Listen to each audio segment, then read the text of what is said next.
Shit, huh?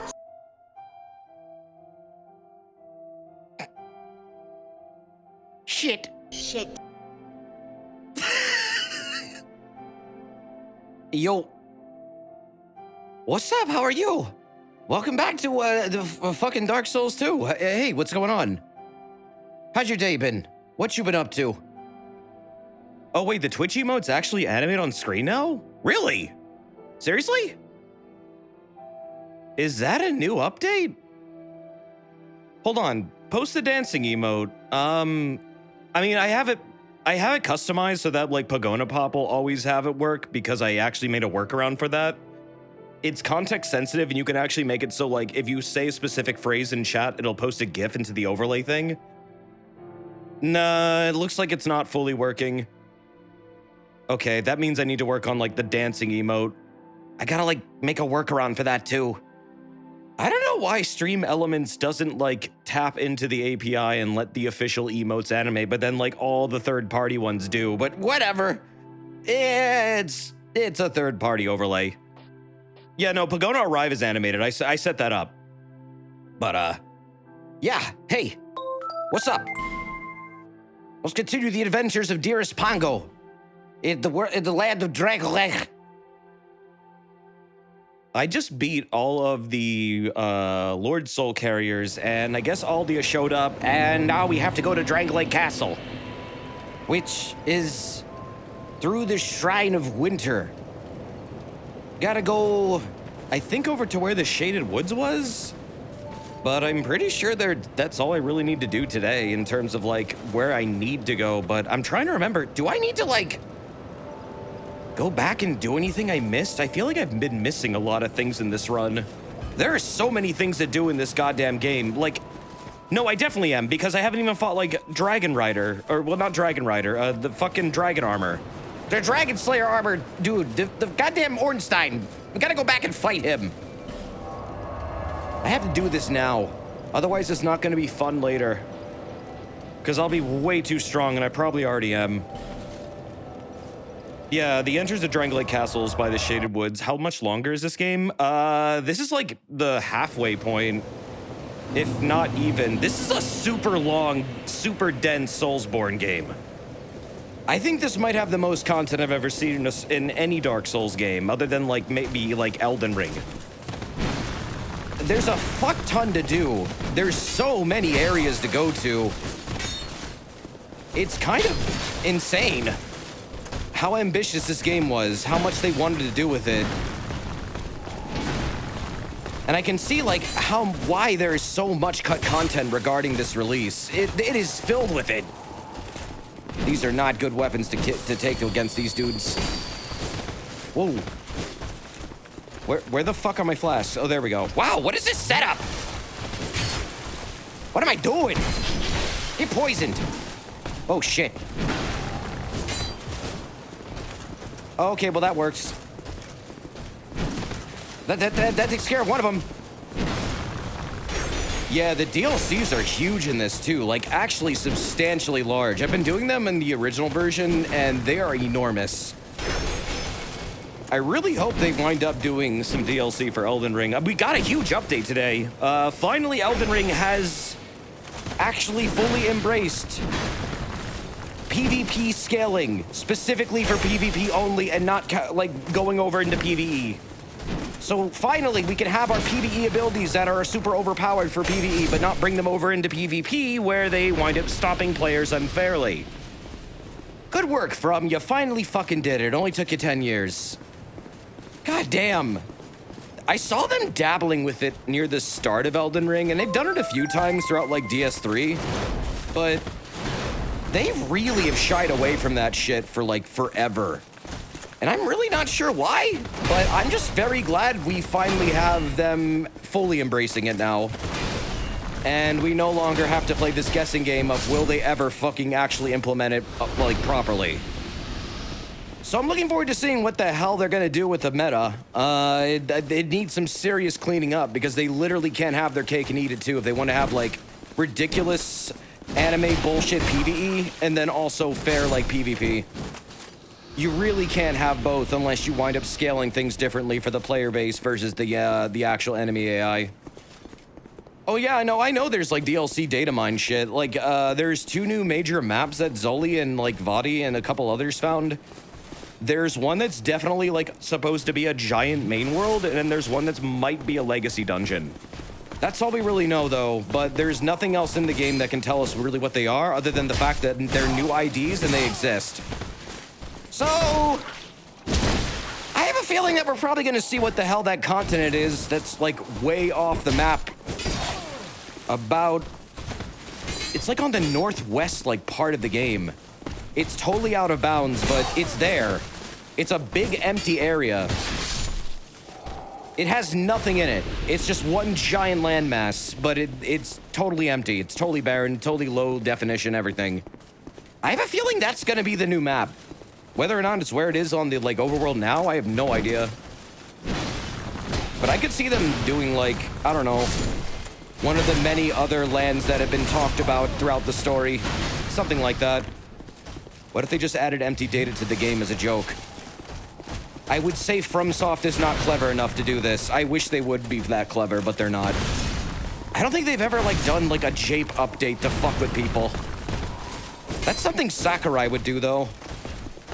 Just to see like who's out there like fucking with this stuff. Yeah, that's like Toby Fox Sakurai level stuff. My god, there's a lot of enemies in this one. Whoa. But it'd probably be like the Badlands, where like the Tarnished are from, or maybe some idealized version of the Lands Between that Mikola wants to like dream up. I have no idea. There's so many ideas for what it could be. I'm really excited to get back into that game though. Especially if the PvP is gonna be like worked on finally. Like, holy shit, that needed to happen like yesteryear. Like 5 years ago. Longer. Wow. Ow. I think you're about to get flamed. This is Hades' Tower of Flame. I would expect to get flamed here. Oh yeah, that's right, RTX updates in the game's code too. I'm so glad they decided to prioritize that instead of, you know, actually stabilizing the game. I still get weird fucking stutters in that game. From, you need to... Whatever from. No one's gonna tell Miyazaki to work on what? He's his own man. Oh, did I just despawn that giant dude? I did. Uh-oh. How many times have I killed that guy? I don't think I've been here that much, have I? I guess I have been playing this character for a while. I guess about 12 or 11, just about. Oh well. He can come back with the Champion's Covenant, it's fine. I fucking hate this enemy type. Thank God these are weak as shit. In the dragon area, later in the game, that enemy type becomes one of the worst in the game. They just never fucking stop attacking and they make them have the HP of a goddamn boss. Oh yeah, no, it's 12 kills and then things start like despawning in this game. I don't really like the system at all, but I get why they tried to do it. I understand what they were doing with soul memory. It doesn't fucking work, but I understand what the idea was. All it did was make it actually so that better players have easier stomps against weaker players. That's all soul memory does. The entire reason for stopping spawns is due to soul memory. They wanted to control it somehow, but it's a really dumb idea when you also have a covenant that can outright just get rid of the system. And then it just... If you wind up dying a lot in this game, what winds up happening is you start inflating your soul memory and you start playing with players who are actually probably better than you and then are also higher level. Because you have acquired more XP due to dying. This also makes it so that the players who aren't dying a lot get matched up with weaker players overall. Isn't that a great idea for a matchmaking system? Shibuya, Tanimura, I'm really glad you didn't decide to do this one again. Because I have no fucking idea what tier I am in now in the original game. I'm not even gonna think about it anymore. It's way too much work. Fixing it with a stupid fucking ring is one of the worst ideas I've ever seen. Yeah, like, if you try and farm anything in this game, if you try and, like, get souls for weapon upgrades or anything, maybe to experiment with builds or whatever, you basically just get fucked over. Oh, cool, they added a dragon here. That's new!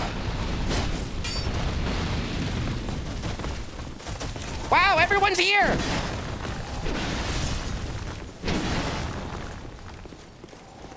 They actually added a dragon. Okay, well, I guess we were gonna wait till the fucking dragon sanctuary, but never mind. Oh, God. Little small army here. Everybody's here to kick my ass. Ah! Shit! My God. What version of the game am I playing? It's the one with the dragon over there. Which one is that? You might be able to tell based on that alone. Fuck all y'all. Y'all getting poisoned. I ain't got time for this shit. Die! Woo!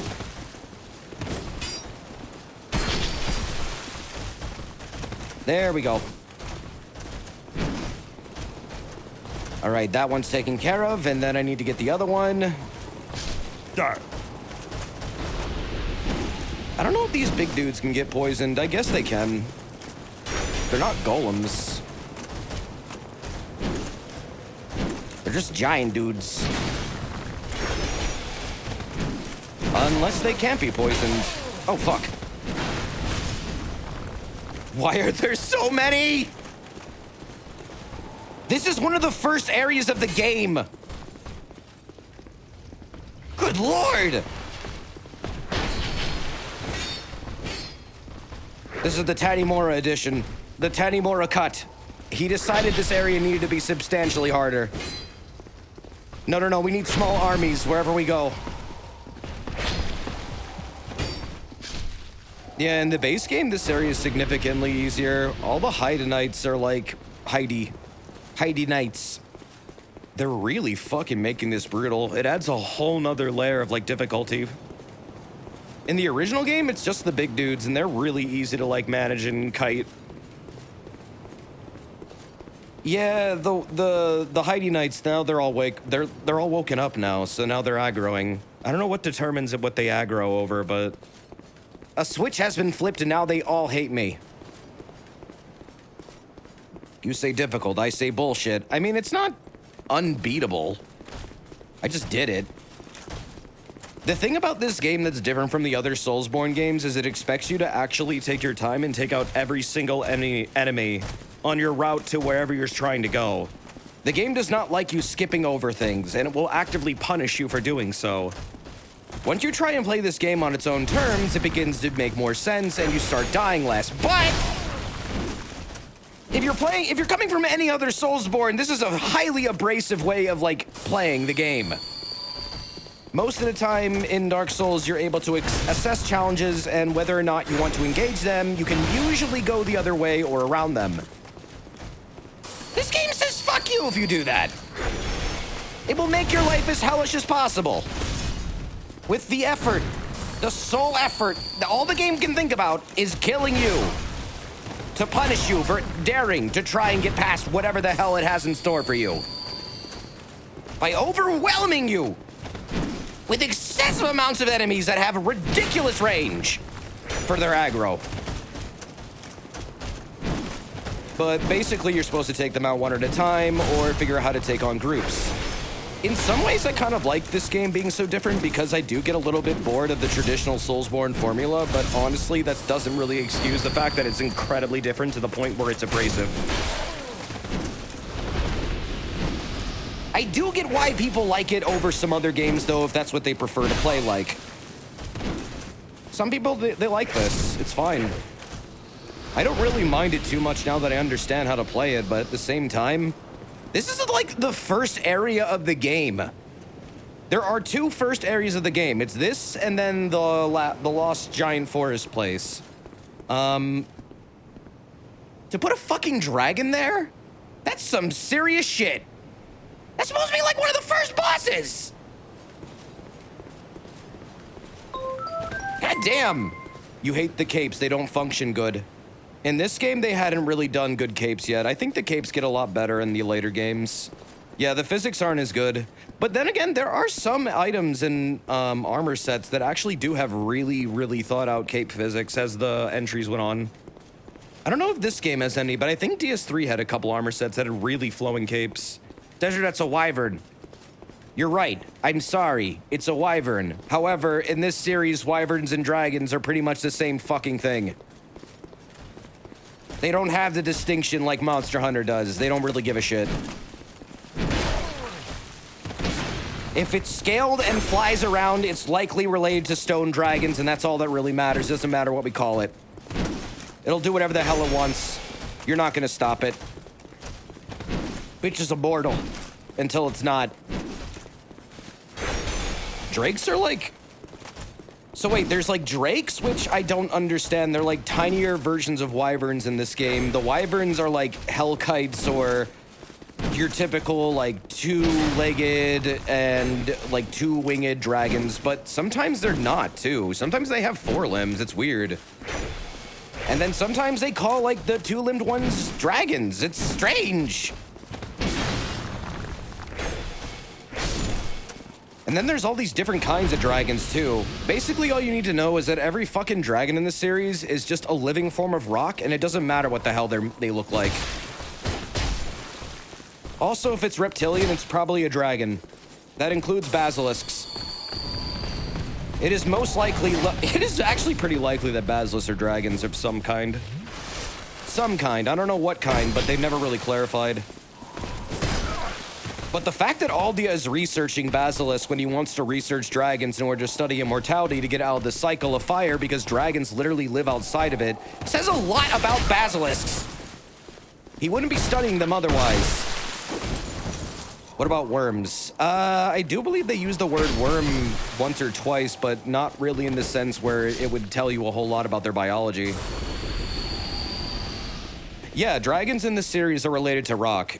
In fact, every time a dragon has showed up in a Miyazaki game, it is usually some form of immortality, like, metaphor attributed towards the agelessness of, like, stones, boulders, crystals, things like that. They often represent a form of inorganic life that has managed to start moving. This is also true for Elden Ring, where dragons are made out of literally gold. Like, if you cut them open, their insides are gold. Just literally gold. Nothing else. Placidusa has mortal wounds all over their body that are just, like, literally just...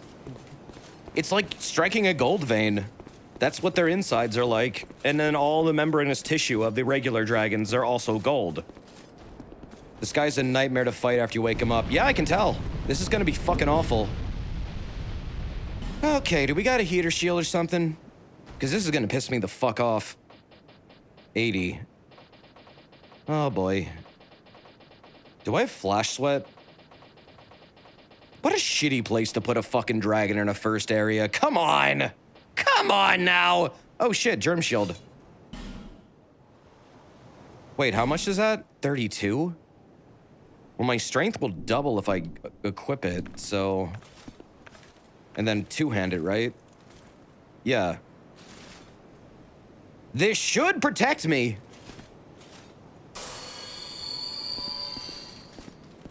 This is one of the best shields in the game. I'm not gonna lie. It's really good, actually. These are about to go. I doubt you have the stamina for the fire, though. I got Chloranthy Ring +1. Let's see. I might have the ability to tank the stamina. I can always try Green Blossom, if anything. Wait a minute. Actually, if I do... Do I have Flash Sweat, actually? Maybe I should go back to a bonfire. If this doesn't work, I'm gonna go look into that. I want to fight this stupid boss, though, and get them out of the way. I don't have to do this, but, I mean, they're there and I keep forgetting. Kind of glad I waited, though, with this asshole here. Let's see. I don't have flame protection, but... Do I have the funny shield? Yes, I do. Okay, Blossom Kite Shield. Wow, that is a huge equip load. Oh, geez. I'm missing all these notifications. I'm so sorry. I like look away and suddenly there's like 5 or 6 of them. And then it's like 20 minutes later. I sink into time holes. Babbitt, thank you for the 53 months. Thank you, dude. May not be around a whole lot tonight, but take my money. That's okay, man. You're a busy guy. Take your time, man. Take it easy. But thank you for hanging out anyways and just showing up and showing up. That was a weird voice crack. It was like a reverse one. Thank you for showing up, man. Thank you for the support. It's good to see you, dude. You were busy nerding out. I have a lot to say about stuff that isn't that important, but it's important to me. And that's the most important thing ever. Okay, wow, I have a really high equip load. Let me get rid of some of this shit. Huh. God damn, I need to get this character up to speed. I need like a vitality of at least like 14 or something if I want to go with the build I've been doing offline. But thank you, Babbitt. That's really nice of you. Also, Beverly Crusher, thank you for the 45 months. Hope everyone's been having a good day. I've been having a good day, pretty much. Not much really happened today. You know, did some appointment stuff, went around a little bit, did some errands. Relaxing day overall. Read the patch notes for Elden Ring and got very happy that they're finally addressing the PvP fucking bullshit. Took them forever, but they're finally doing it. Thank you, From. Keep it up, honey. You're doing great. God damn, it's just ever so slightly too much. I don't really have good stuff for this right now, for like flame resistance that's like lightweight.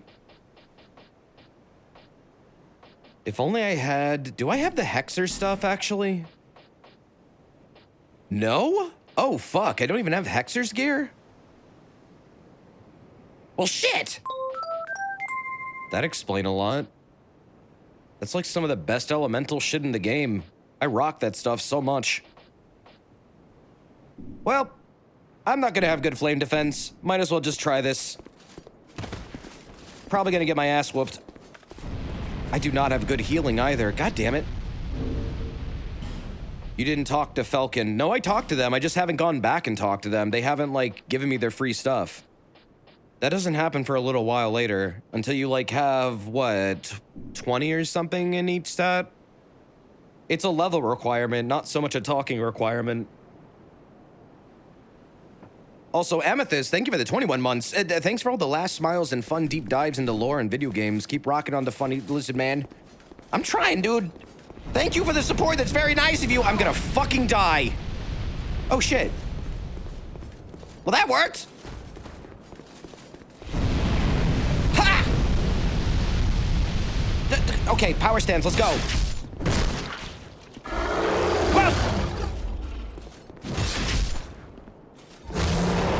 Don't get stomped on. Don't get stomped on.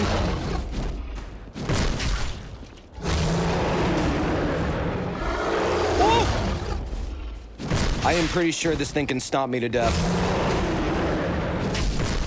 This is how you fight Ancient Dragon later on in the game. You're literally doing nail clipping duty. I forgot this guy doesn't have a jumping fire attack. Thank God they're a really basic bitch. Otherwise, that would have been terrible. So it wasn't that bad. I got all hyped up for nothing. Get rid of that. Give me back my goddamn tridents. I need them for what I'm about to unleash. This fucking can of whoop ass. All right. That's good, that's good. And then... I think that'll be fine. Give him the old razzle-dazzle. The 1-2-1-2. Oh, I have 2 petrified somethings? God damn, they get them out like candy in this. Let's see, do I have repair powder at all? I do not. Okay, that is bad.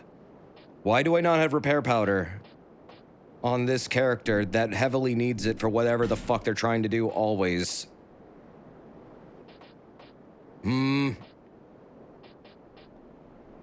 Hold up. Do I have the thing that stops degradation? I do not. Oh boy, it's the Elden Ring situation again. My other character has literally like so many things in the game, almost everything, and now I'm gonna be like, do I have this? Do I have this? No, I do not. And then I'm gonna get upset with myself. We should just skip on over to IEBs. They actually have literally everything in the game. I've been taking a lot of time. There's so much to do in this one. Like a ton. I kind of appreciate how dense the content is, even if it's like not the highest quality. And I will say that objectively, I don't feel like this game is the highest quality content. It has a lot of quantity of content, but I do feel like it definitely got fucked over in terms of like budget and like release schedules. It kind of fucking shows over time. Still, it's cool how big the game is.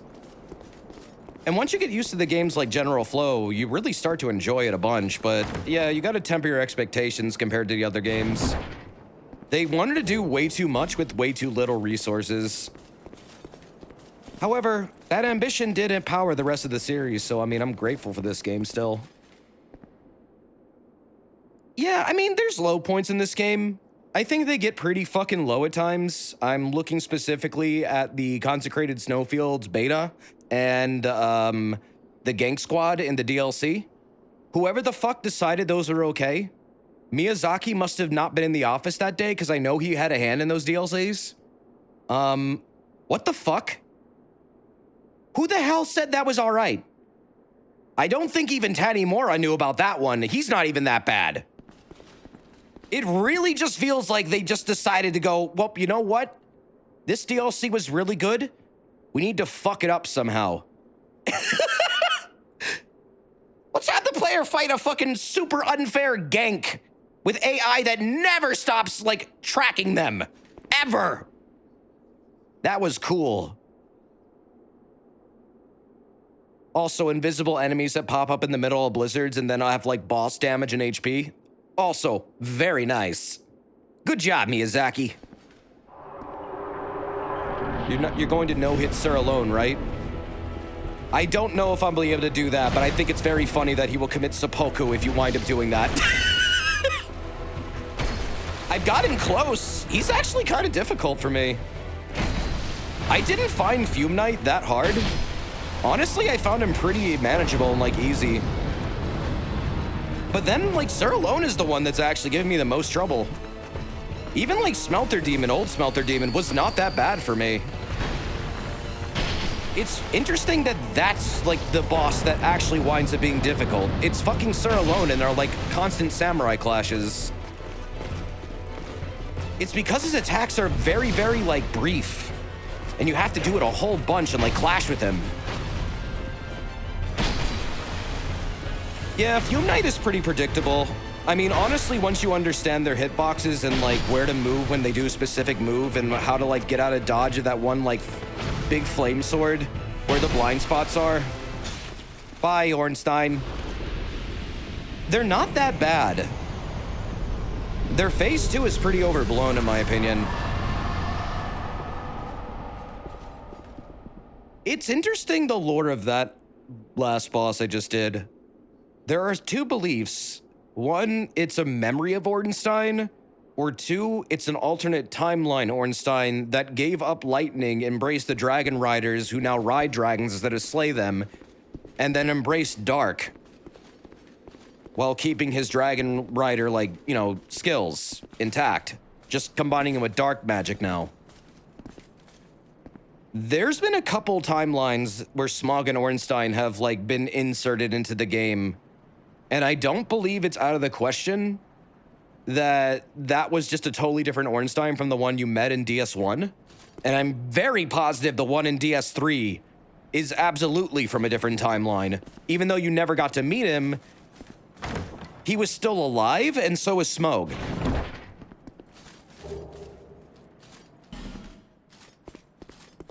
And so is Gwendolyn, which only makes sense if that was from a different timeline in DS3. He also could have just been someone who's really, really likes Ornstein. There's a number of, like, beliefs on this one, but there's nothing really clear about it. It's one of the few questions of the game that's still, like, Was that Ornstein? We have no fucking idea.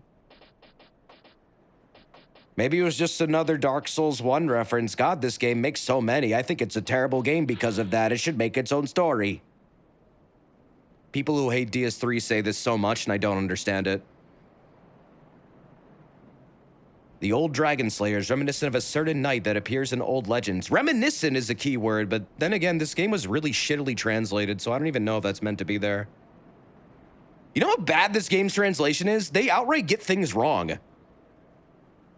Like, the giant's kinship is completely incorrect. It's supposed to be the giant's resonance. It's not... What the fuck is a kinship? It really makes that item strange. There's so many things in the game like that are just completely different fundamentally from what the English translation was. That's another reason why the lore of this game is so confusing. This one in particular was really bad about it. There was like 3 different teams localizing it, and they kept fucking changing shit. Apparently Pursuer got fucked over too in terms of its lore because of this. Transient being. This guy hates you. You have obtained proof. Oh shit, you are no, worthy really? of joining our order. Wow. You may call yourself one of us, and are free to plant your roots in this garden of the gods. Wow, he likes me for once. Be proud. I, Targray, do proclaim from this day. Yeah, I guess I got the you are token off a knight of the corpse. blue. Rejoice. If you don't have the token, and he will bask fucking hate in you. your new honor. He'll tell you to just piss off. I forgot I grabbed it. If there was a Dark Souls 2 remaster, would they fix a lot of things to make sense? I would hope so, but this literally is the remaster, which is probably the most you're gonna get for a long time. I would love to see an attempt at retelling this game's story because I do find it very interesting. I do think this game's story is, no longer one, a it's mere definitely vagabond. canon. Two, it was You are definitely now referenced in 3 a guardian, lot. A knight of the blue. A lot more than people like to admit. Proud knight. I don't know Take why this. people who love this game so much are like so adamant on the 3 never referencing it when it absolutely did. Many times. Wear this ring and shine. But this light game is a upon very stone. important part of the story, and it's about understanding Then what the you will nature of hear the soul. Voices of the blue apostles. It's kind of a Listen for their supplemental cries of story, help and repel but the it does malicious set up a lot of invaders. events. This is the proud work of the Knights of the Blue. The way they Yeah, I'd elevate like to just see a themselves remake of to this a game higher completely plane. from the ground up. I think that's what this I'll game provide truly what needs. you need.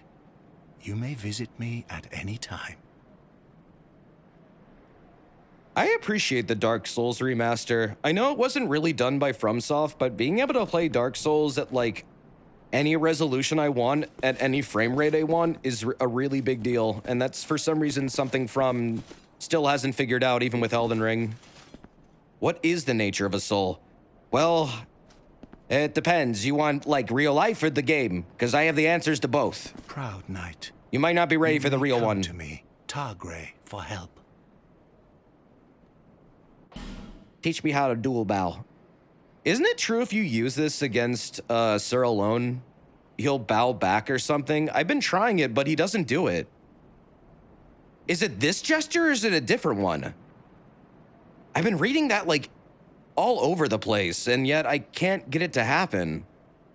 He just charges my ass. That's a myth. I had a fucking feeling that was a myth. That would have been amazing.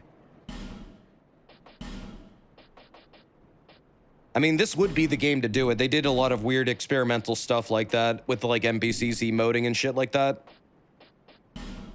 It would have been this one, if anything, to have a secret boss interaction, but maybe not. Urban legend, urban myth. We Knights of the Blue must rely upon one another to achieve our greater goal. Present your token of Yeah, fidelity. I do know about the unique death animation. To It's if test you your no hit him in strength less than against 3 other minutes, he will commit seppuku. Just before he dies. Do your work, and I will lend you strength. Apparently the timer goes up every New Game Plus cycle, so in New Game Plus it's 4 minutes, and then like New Game Plus Plus it's 5. I don't know if there's a limit where it like stops giving you like more time to get the thing to work, but initially it's 3, from what I understand. You have to respec to be a build with no health. I mean, why the fuck are you wearing armor against him anyways? He's just gonna two-shot you. I honestly, I can't figure out a build that does not get two-shotted by that guy. His attacks just are really strong. Like, wearing armor really doesn't make a difference in that fight, I find. Doesn't matter what the fuck I'm wearing. He'll do the same amount of damage anyways. And get me to roughly the same percentage of health. I do like him, though. Sir Alone is neat. His story is neat, too. I am definitely in the camp that believes that that is supposed to be a time travel story with knowing the development of this game and how much time travel was going to be a big deal. I am pretty sure you time traveled back in the Iron King's, like, memory and were acting out his actions. I am definitely sure of this. People are going to disagree, though, but that's okay. Lore is interpretive. And this game's lore is interpretive as fuck. Like, insanely interpretive, like more so than usual.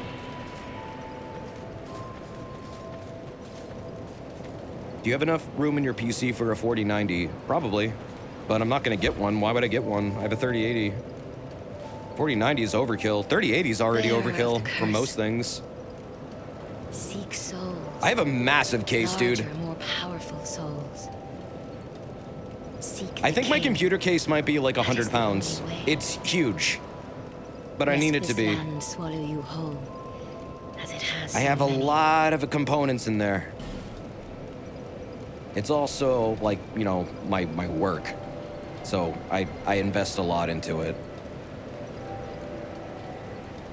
Okay, I need to get these up to speed, but I also need to get that fucking 14 vid. Otherwise, I'm gonna be suffering with armor for a while, so let's get that up. And that'll be good. And then...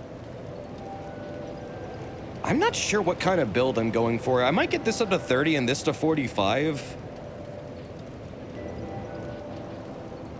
I may play with attenuation and adaptability a little bit.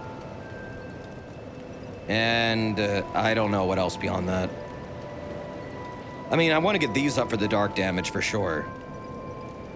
This is going to be a very spread out build. But 14 is pretty much where I want to stop, just because if you go over 60, it becomes a bit redundant if you want to do anything with Flynn's Ring. This is like the best place to stop, I think, for the maximum amount of damage with Flynn's Ring. Just beneath 60. That way I think because it's like a weird, like, percentage-based scaling based also on your total equip weight. I'm not sure exactly how it works, but everyone was spouting out this number, and then I tried it myself, and I'm like, wait, yeah, that's actually where it should be. Oh, it's actually 10 vid, really? It's better to have it even at 10? I thought like 14 was the limit, and then it wouldn't really go beneath that. It's 10, huh? Well, I guess my experiments are wrong. Is quality the worst build, or is it the best build? For PvE, it's fine. For PvP, I mean, you want to specialize in a damage type. For PvP, you're gonna hate your life. For PvE, you'll be okay. In fact, you'll be more than okay. You'll be able to do anything in the game. It's not that big of a deal. You can have a super spread out build at like level 150, and the game is perfectly playable. I'm not gonna level past 150 though. I have a feeling that I will not like it. Yeah, I'm gonna make this 14, fuck it. For now.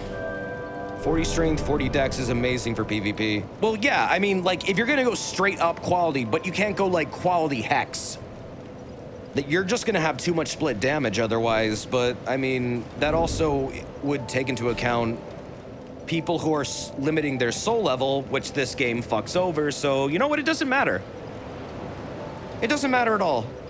Because you really can't control who you're fucking playing with in this.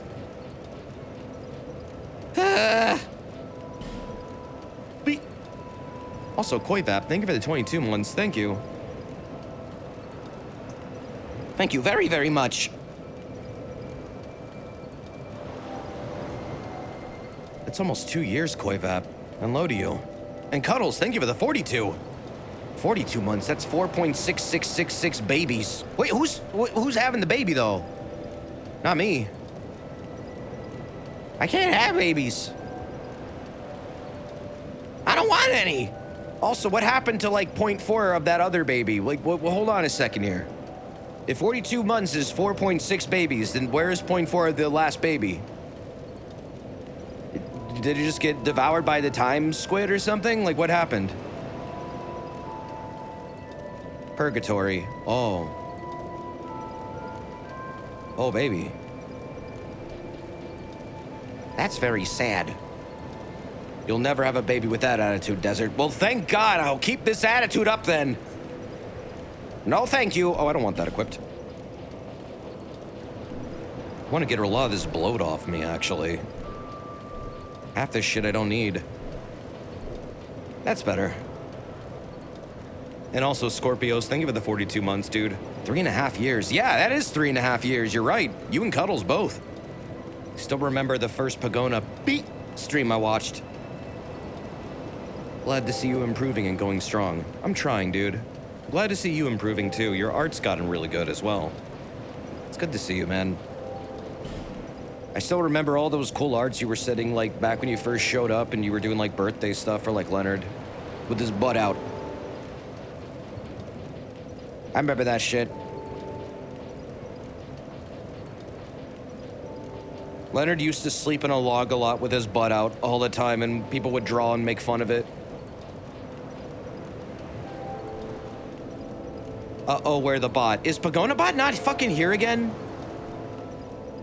Really? Bro, why does it keep getting logged out? Yeah, it got fucking... Twitch! Twitch, stop logging out Pogona bot. What the hell?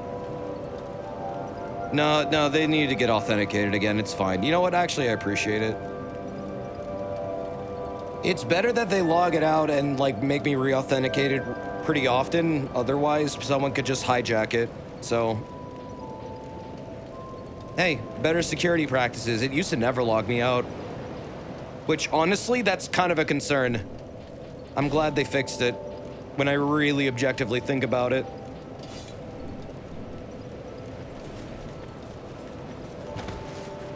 Also, yeah, Guilty Gear will be free to play this weekend, and I would like to play with you guys. If anyone wants to pick that up, it'll be the crossplay beta. It will be available on everything, and will be free to play on everything for the weekend. It's live right now. We'll go get it. I play on Steam. I love Guilty Gear Strive, man.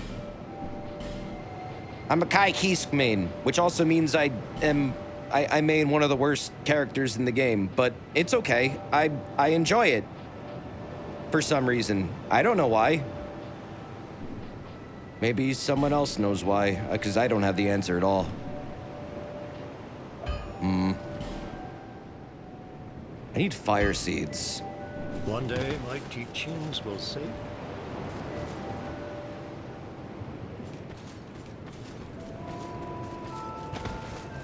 Gotta remember where to get some. I don't know if they changed all the places to get them in this version. Anyways, now that I'm done... the old Dragon Slayer. What else have I been missing here? Before I go to Drang Lake, I'm trying to think of other bosses I haven't done. Because there's so much to do in this goddamn game. I'm pretty sure I got Gavlan out of No Man's Wharf. He should have moved, I think, to Dora Pharos? Maybe? Or does he move to Black Gulch?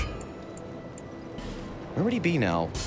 Where is Patches? Probably in Earthen Peak, pretending he's evil or something and waiting for me to open a box. That is something I need to do. Right, I gotta go get paid so they can do the fight. Bearer of the curse. Did you fight Giant Rat? Nope. Not yet. Soon. Not looking forward to it. I am definitely bringing Dead again into that fight. I am not gonna fuck around with that for a minute. No desire to. Let's get that dark damage up, son.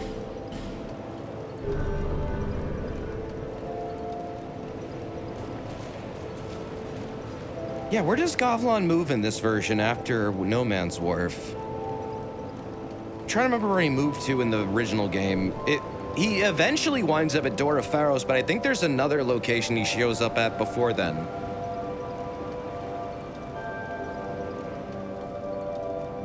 As someone who's only played Bloodborne, who or what is Patches? Patches is just a reoccurring FromSoft character that Miyazaki likes to put in all of his games. Not just Soulsborns, but also like Armored Core. He's just a meme for the developer, that's all. But he's also a really cool guy. He comes off as a huge dick, but he has reasons usually for why he's the way he is. And in Dark Souls 3, he has a really cool character arc. That, like, makes him the best character in the entire fucking series, actually. Yeah, he's an Armored Core. He's an Armored Core, he's an Elden Ring, Bloodborne. He also has an analog, I believe, in Sekiro, but it's not literally Patches. Or wait, hold on. The analog in Sekiro, it's not literally Patches, right? But it's Anayama, I think, right? I think? Yeah, Anayama is the Patches of that game. In this game, he's Pate. I don't think they're actually the same person in this game. Patches is implied to be like one person in the Dark Souls series. Pate is a weird analog to him where it's implied he might be Patches, but he's definitely not. If you know how Patches' story goes, it's definitely not him. But it also could be him from another timeline, but that also would be weird because he's a totally different character. I think he just might be a reference and that's it. Dark Souls is a series about timelines crashing into each other pretty much, and it's already happening in this game, I think. As the first flame cycles get, you know, done more and more, things get more and more unstable over time. Let's see, Earthen Peak is here, Pate will be here. Scorn tomorrow. Yeah, I know, I would like to play it. If I wind up getting sent that game, I will definitely be around for it. I was told I was gonna get it, but we'll see. I might be patient for that one. Because my boy said he got a hookup. In Bloodborne, he is a spider. In Bloodborne, he might have been a student of the School of Mensis that just wound up embracing the nightmare. It seems like he has a really close relationship with Amygdala too, so he might have worshipped Amygdala as some kind of like communion thing. He's like one of the only characters that acknowledges who Amygdala is and then seems to like respect them in some way. Yeah, he calls it like his god. So he might have been like a student that discovered Amygdala and then just decided, fuck it, I'm staying the nightmare, man. This is awesome. I'm a spider now.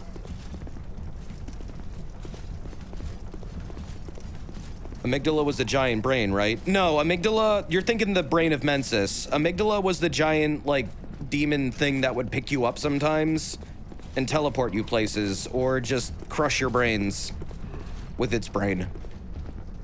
They had a lot of arms, like really lanky Kong-ass arms. I did not get any repair powder, did I? I don't think I can even get many right now until Dranglake Castle. I'm so upset these dudes don't have masks anymore. Weird how they never brought it back for this version, or like any kind of replacement. Wasn't it Studio Ghibli that like sued them over it? They said it looked too close to No Face or something. It was a dumb copyright thing with an anime studio. I think it might have been Ghibli. Yeah, it's a thing. In fact, if you go on the fucking Reddit for Dark Souls 2, someone posts like literally every day, if not every week, never forget what they took from us. And they just post a fucking screenshot of the trailer. Specifically the one where the mask shows up for the first time. It's just like, damn, dude, it's been a long time. Get over it. Oh, you can still find the helmet. That's cool. Just mod it back in already. I don't give a shit about aesthetic mods. I think they're fun. Oh. That's not fun. It's been a long road. Getting copyright claim to hear.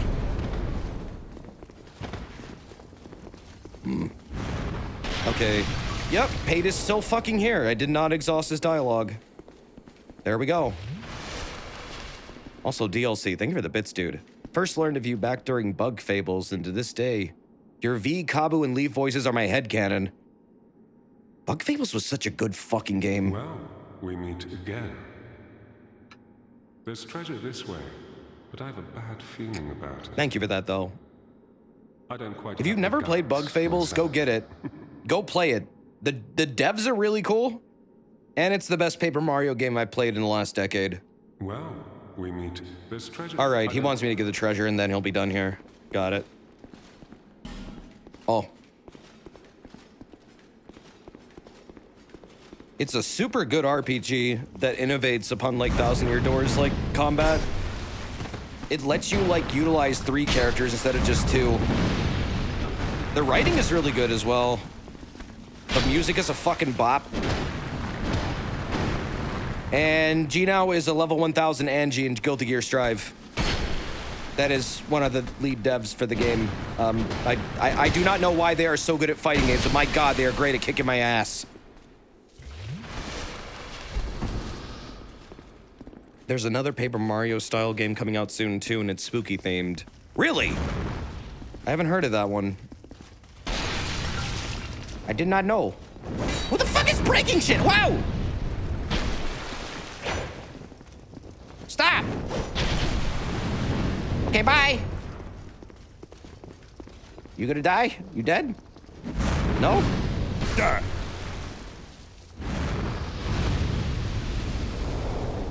The ghost one, and it looks meh. I don't know anything about the ghost one. What is the ghost one?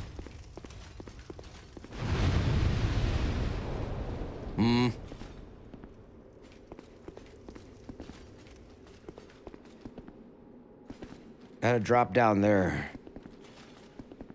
But I want to get that first. Let's see. Look! Yo! Let me get that treasure behind you, please. Ah, shit! What?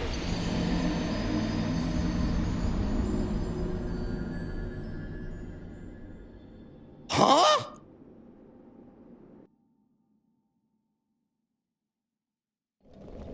What the? That's not in the base fucking game! Oh, these assholes!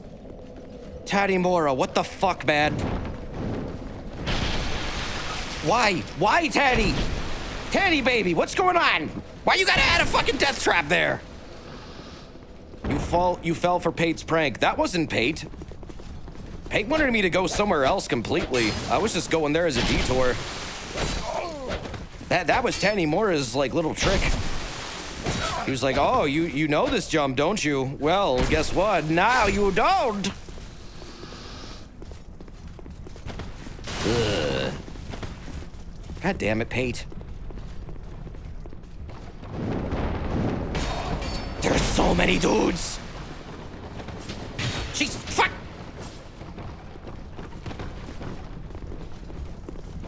Please run already, please run, please run. I'm gonna die. No!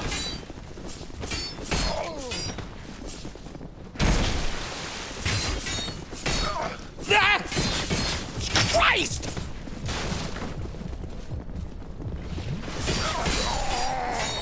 Jesus fucking Christ, dude! Calm the hell down!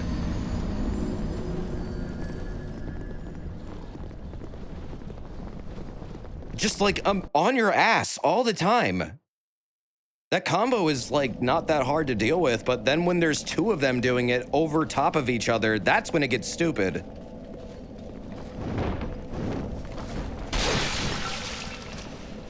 Dark Souls 2 is a lot of, like, yes, this is fine, but now you're doing it too much. Like, this was cool until you started throwing 5 of the same dudes at me. Otherwise, it would have been fine.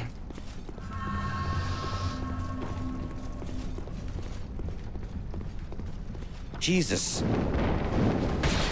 Like it looks neat, but then, goddamn, that's so much to fucking deal with immediately.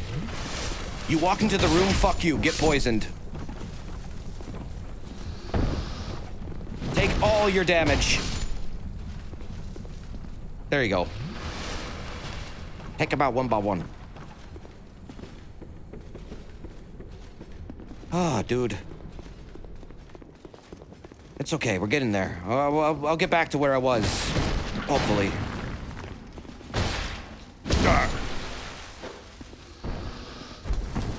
Remember, don't die or you get literally punished.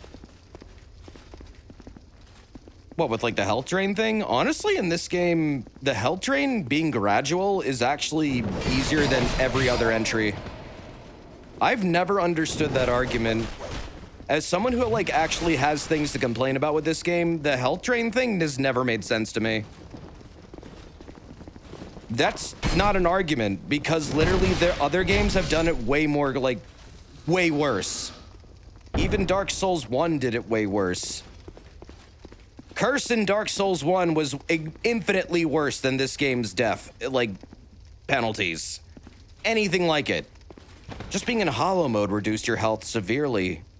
At least this is like a gradual 10% each time. Soul memory is fucking bullshit, though. I agree with that.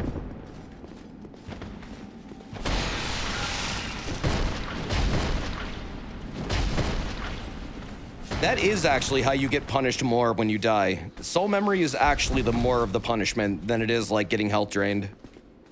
This is a fucking mimic, thank God. Yeah, enemies can poison themselves in this game. It's actually kind of funny. It comes in handy. If you can trick an enemy to poison themselves, it really... They die really fast to poison in this. Way faster than I feel like other games. It's really powerful. Yeah, double case disc power stance is very good. This is like a stun lock weapon. If it's humanoid, it will get stun locked.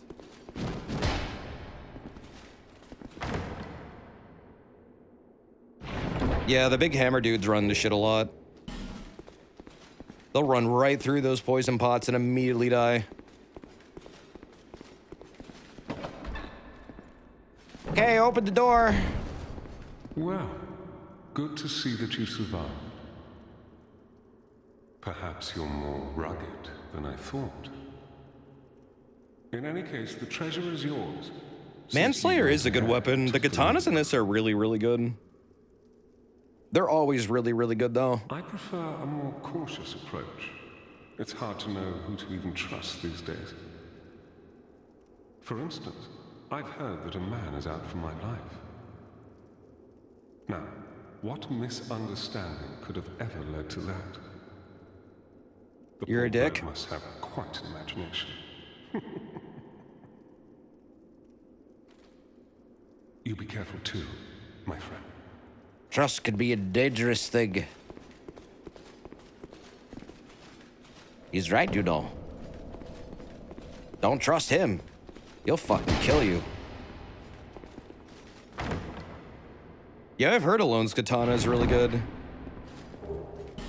Haven't had a chance to use it yet. But yeah, I like their fight a lot. I'm looking forward to getting to them in this. Whenever that happens, I think I can make that jump. Maybe. Duh.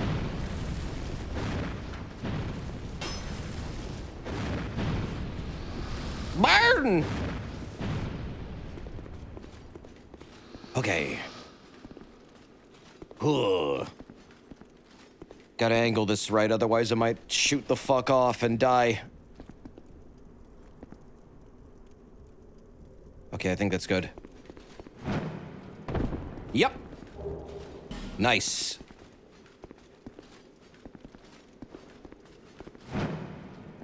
Yay! What the fuck? Get out of here! Duh! bird, bitch! Doria! I like the platforming in this sometimes. It is really satisfying. I think Dark Souls shouldn't have too much platforming in it, though, to be perfectly honest. Elden Ring goes a little nuts with it. I don't think they're quite there yet in terms of it being, like, actually nice feeling, but the jumps in this one aren't too bad. They're perfectly reasonable, usually. I don't think I've ever, like, done a jump and felt like it was just outright stupid. I've entered rooms, though, and felt like that, though.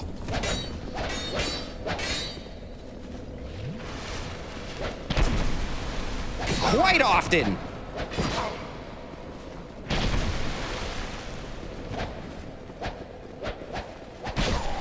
Ah!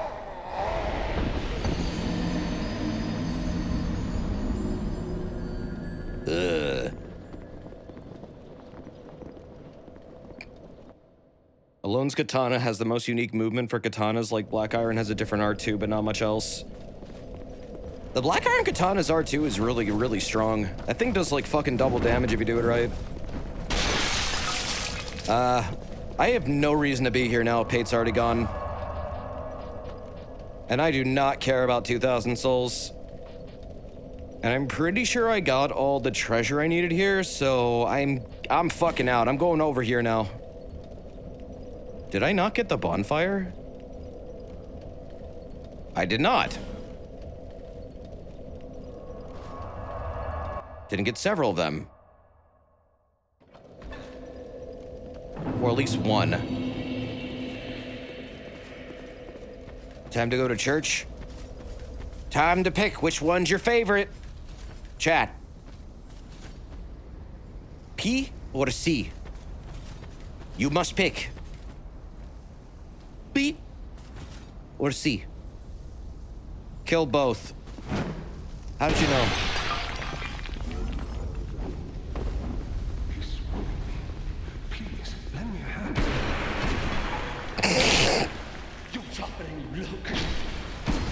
Just let him fight it out. Let's see how long this goes. Let's give him a second. Let's just, you know, let him get it out of their system. Objectively, I should go for Crichton because he does have the things that I don't have, and I already have all of Pate's gear. If Crichton dies, you get his gear anyways, but if you save him, he also gives it to you, and I don't know if you get anything extra. This decision really doesn't matter that much. I'm just gonna say it right now.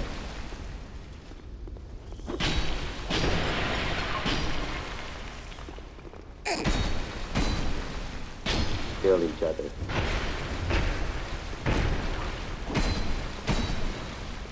Kill each other. Kill each other.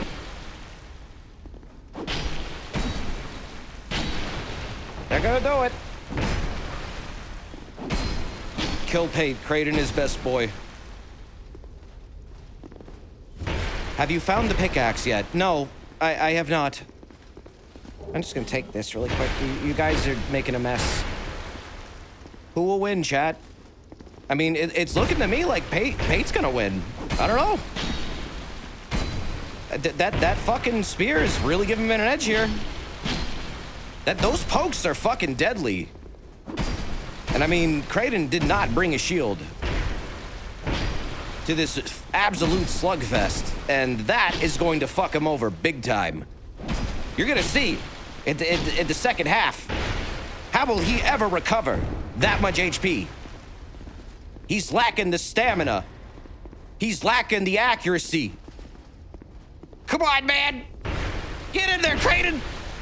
Swing your sword, your axe, whatever. Ooh! He's got the helm splitter. Pate, what the fuck, dude? Don't sheep him out. Yeah, get him, get him! Get in there! Get in there! Punish his ass! Kraden, you gotta start like juking, man. You gotta start dodging. He will never dodge. He will never dodge. This is a losing battle. I think he's fucked. I think he's fucked. That spear is just way too good at poking. He can't get in there. He can't get in there.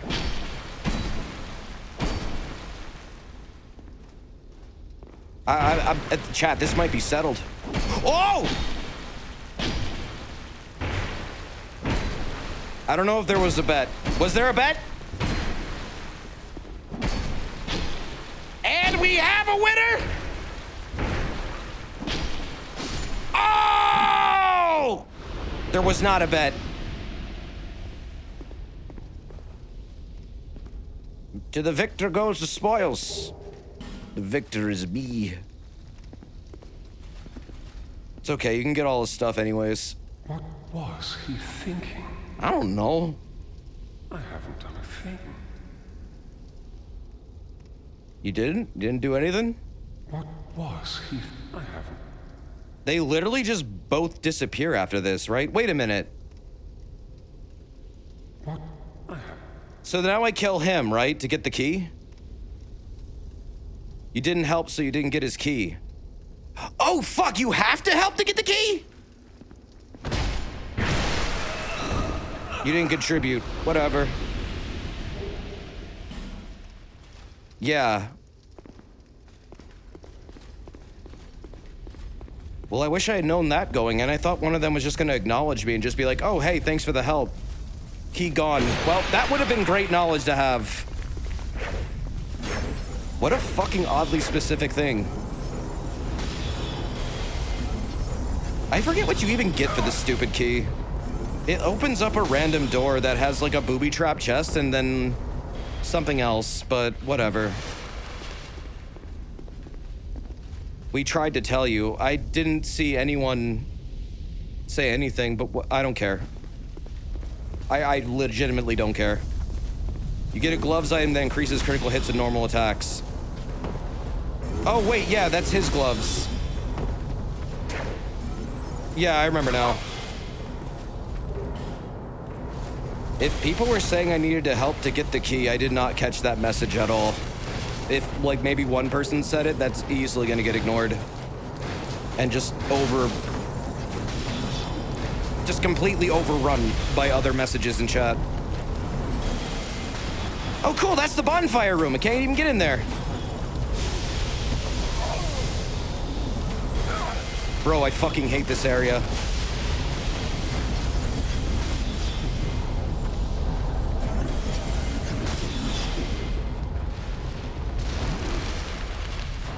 Heal. Heal, asshole.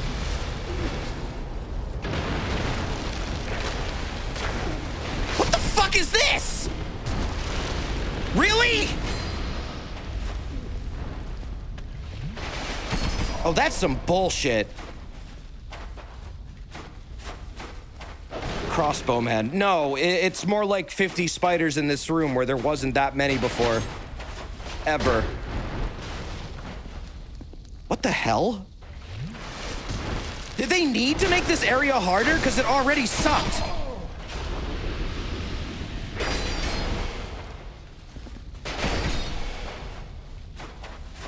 What is the logic here? Why did they make these areas so much dumber? I don't get it. I legitimately don't get changes like this. I don't understand the need for them.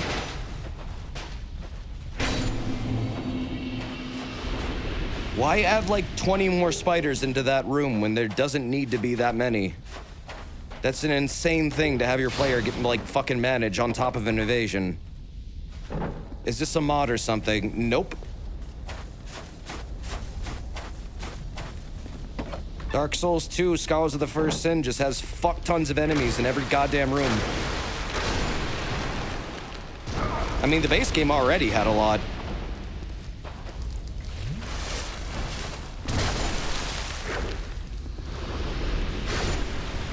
That was just insane.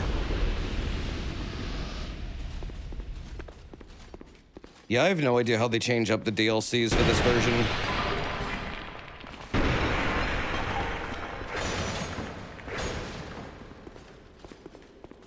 Oh, jeez. I have a question. If I use a bonfire aesthetic, I can't get the key that way, can I? What a dumb fucking way to end your quest.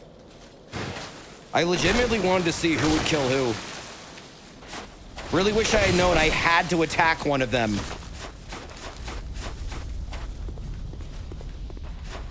Yeah, no. Alright, whatever. Stupid fucking armor piece that I never use anyways.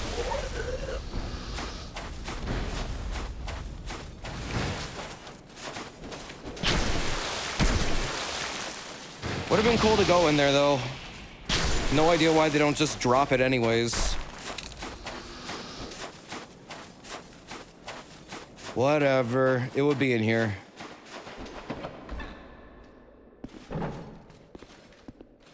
The spiders don't like light, so bring a torch. I really wish the game would have explained the whole spiders don't like light thing a lot more than just, I don't know, that being just a random thing people just wound up discovering over time and half the player base doesn't know about. I often forget about it too because it's just not a thing in the game. Like, it's never like shown to you or anything. Not in any way that's actually well conveyed. Like, maybe there are areas with, like, torches around them that the spiders aren't, like, going into, but other than that, what the fuck is telling you about it?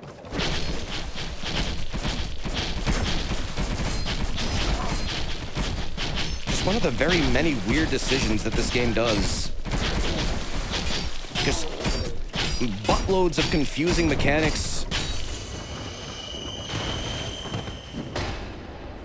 It would completely neutralize some areas, and DS doesn't like you cheesing. Is that why they put poison arrows into the game and made them, like, really accessible and infinite?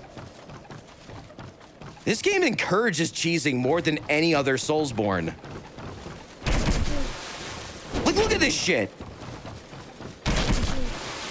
Goddamn right I'm gonna cheese the fuck out of this!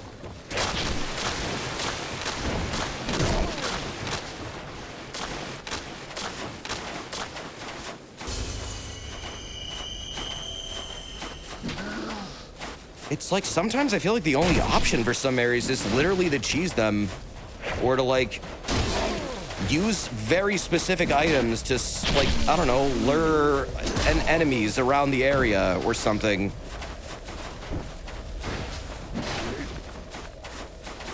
Wow, I run out of my fucking Estus in this version at light speed compared to the other one.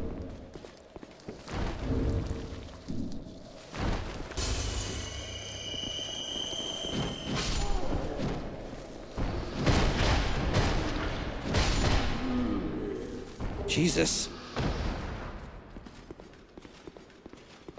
Well, I wanted to get the bonfire down here, but now I'm fucked out of doing that, so can't get it now. I have to go back to the start of the level because there's no way out of this little fucking ditch. Once you're in this section, you can't leave. As far as I'm aware, you cannot get out of here. There's no bonfire in there. No, there's one over there, though. It goes to Ornifex. That's your Ornifex quick travel bonfire, and I want it. Ah, fuck. I have to reset the area. All right.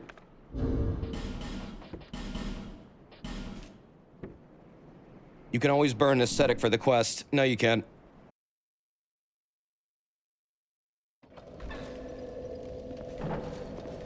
Not for that one.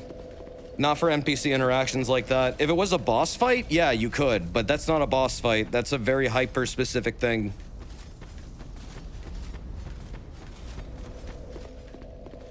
It's alright. The bonfire aesthetic system is a little confusing. It's not well explained, and it does sometimes let you do some quests where you probably failed them before, but it's not terribly consistent about it, and it's not very clear what quests are able to be retried and which ones you can't. Anyways, here's a fucking spider room for some reason. One of the many. And I don't have Estus because why exactly? Where is it? What is going on here? Come on. You didn't sit.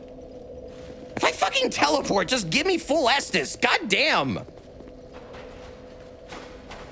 If this was DS3, it would have had that solved immediately.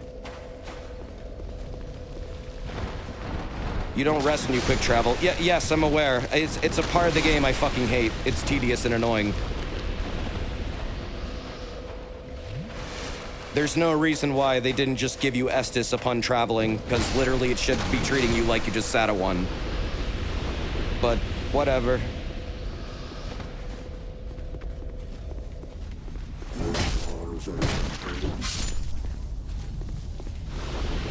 Okay, gotta get to the stupid bonfire. Where is it? Gotta remember the path there. I have to get down there somehow. That's almost as bad as DS1 not resetting your spawn point on warp. Pretty much, that's exactly how I feel about it. DS3 fixed it. You teleport anywhere in DS3, you get full Estus immediately. Okay, yeah, just don't fucking ever hit them. What are you doing? Why does the fist just never fucking hit down? God damn. It only does it if you two-hand one and R2. It's like one move, and I keep forgetting it every time.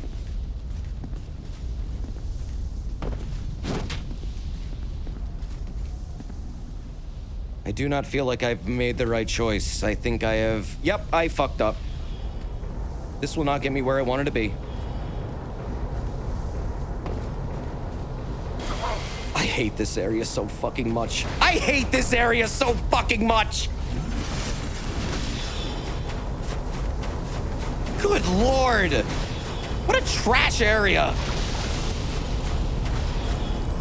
This is where Ornifex is. Oh, you wanted to open the door? Sorry, honey. Go die. Here's 50 fucking projectile. Do they really follow you in here now? Yo, fuck this version of the game. This is terrible. Why did they make this area actually this much more annoying? What? Why is this such a downgrade?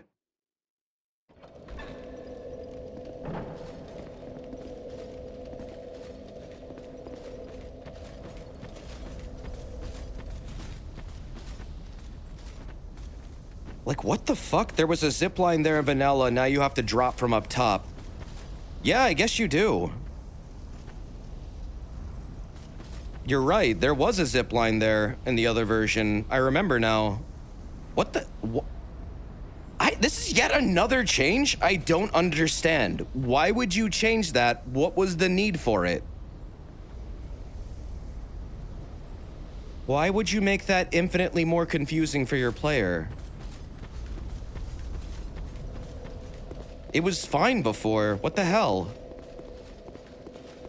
I'm starting to understand why people don't like Scholars of the First Sin. I don't mean to sound like a purist, but no, there are changes in this that literally don't make fucking sense.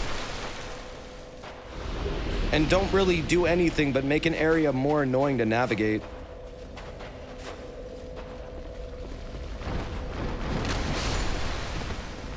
Like, sometimes it's nice because, like, yeah, there are some enemy placements that do make areas seem more, you know, appropriate for the setting. They make some encounters a little bit better. Some are cooler. But then you got, like, really, really dumb ones that don't make any sense at all.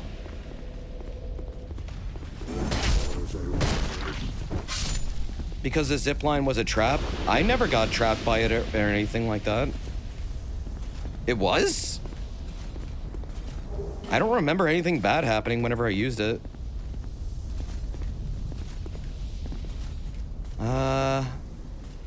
Okay, there. Eat shit, game. Just fuck you.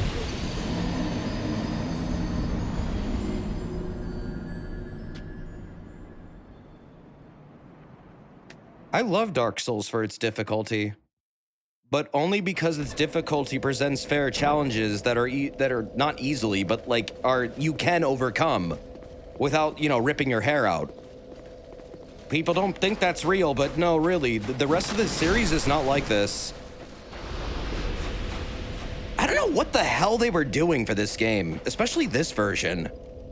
It's like a child got a hold of the source code and decided to mod it up with their own special harder version of every area. Or like, or maybe like once or twice they did something like actually good.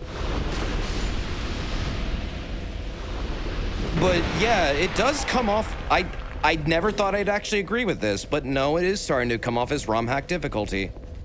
When I'm objectively looking at the changes of areas, having played the other game now for over 100 hours and now this one. Yeah, no, this is ROM hack difficulty changes. This is fucking weird. What a strange development cycle this game had.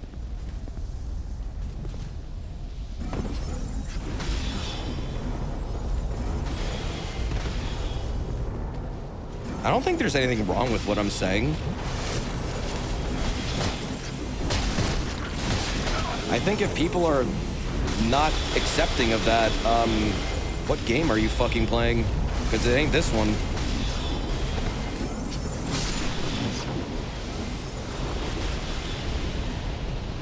Getting platinum for this game is hell. Yep, I can definitely tell you that I'm not enjoying getting all the achievements. Even in the original version, it's a lot.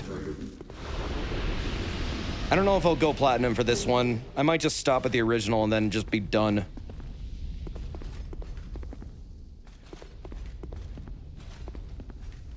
Do you enjoy other content creators? But there's a guy that plays Souls like several games or DS2 Skulls the First Sin. I don't understand the question.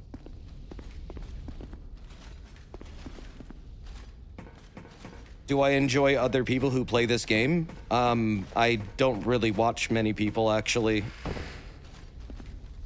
I really only watch my friends play games now. I'll check out lore dump stuff, but that's about it. Wow, okay, they added, like, how many more spiders in here? What?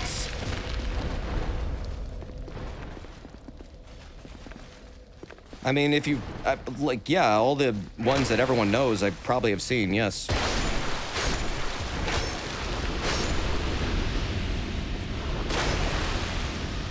Like, I'm aware who Lance McDonald is, Vadi Vidya, Iron Pineapple, go fuck yourself, game.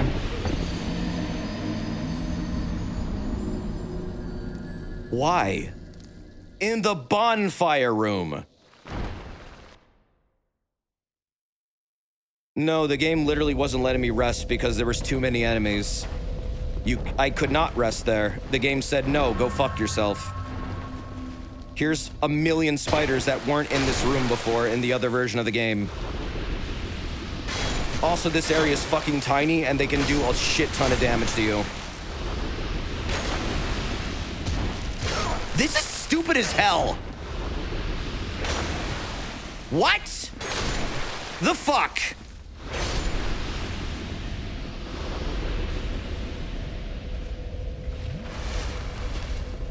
That is an awful change. That is objectively one of the worst changes I've seen so far.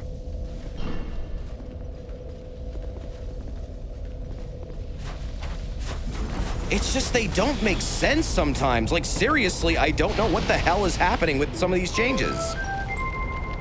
I know I sound like a broken record and I'm angry, and if you don't like to hear that, I mean, that's too bad. But, I'm playing these games back to back literally for this purpose. And, yeah, the changes are insane. This is stupid! This is Ornifex's fucking room! Get out! What?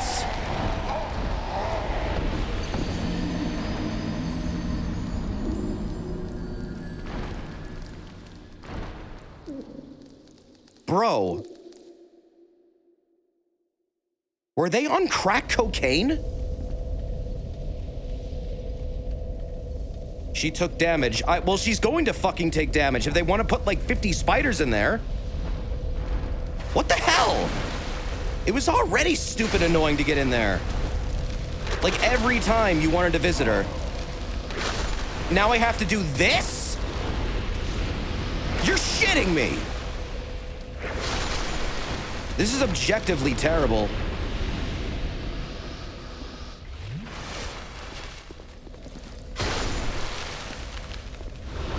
No wonder people call this skull the fucking worst sin. Jesus Christ, I would not want to put up with this if I wasn't streaming it.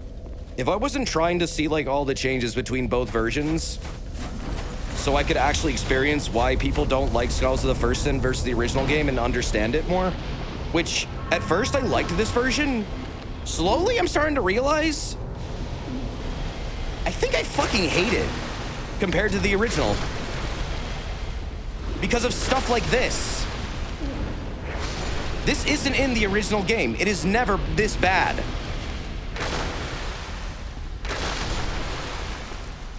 This is a massive waste of time.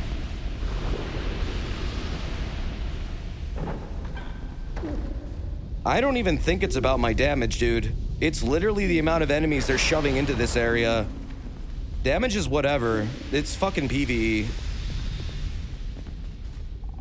We meet again, kind traveler. This is my workshop. In your tongue, I believe I would be called a blacksmith. I create all manner of equipment. Yeah, the magic dudes target you. They do that in the base game because they have a range of like 1 million. People. Normally I only cater to a very select few. But I have a debt to you. Yeah, she is from the painting. She's from Ariamis. She even talks about it. My wares are far from ordinary. I am certain that they will please you. I require no payment this time, but you must bring me a wondrous soul. Well, the other thing, subject, is these weapons aren't really damage-dealing weapons. They're status-afflicting weapons. They're not going to do a lot of damage overall, but it's enough to deal with enemies. I don't really have a dedicated damage-dealing weapon yet, other than my fists.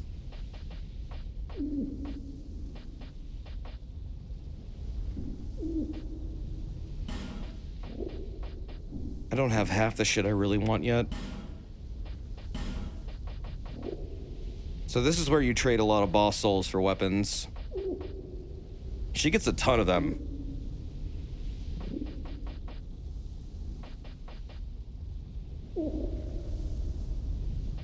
I might go for this. She gives you a free one to start with.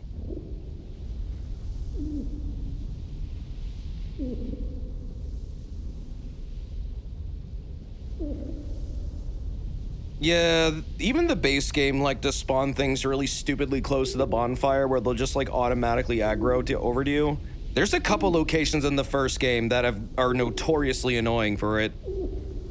That bonfire by Ornifex, the one that I was complaining about, it does have a really stupid close spawn, but they don't fucking jump you like that. It's like 2 spiders, and like you just take them out and it's nothing. You don't even think about it. That's like fucking an army. Butcher's knife is cool. Spider silk is a meme, but it's an effective one. I know, but I need a good thrust weapon, and this is a pretty decent one. This one can carry you through the entire game. Strayed Cell. Strayed Cell is also a fucking nightmare. What? I don't understand that. Like, why would you make a really important NPC hang out in the room full of exploding NPCs that can absolutely hurt him, and then have them respawn, and then also have them pretty strategically placed so that you can definitely assure one of them is gonna absolutely explode right next to them? That shit, I'm dreading doing that in this version. I'm sure they made it worse somehow.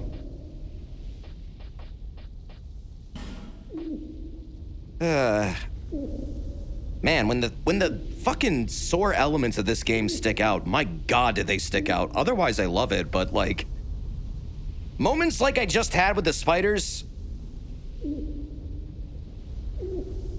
makes me want to just play some DS3.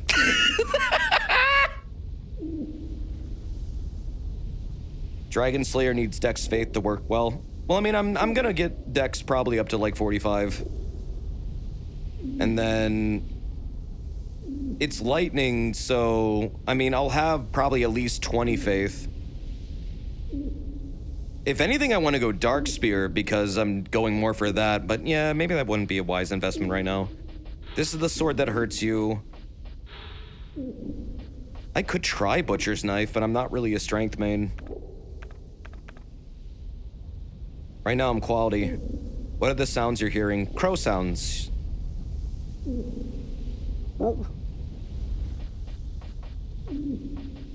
She's a literal giant crow. Try the partisan. Does she sell it? She does. Okay. One of the DLCs has a partisan like +7 or something, but I'm not gonna go get that. Yeah, let's just buy one. Fuck it.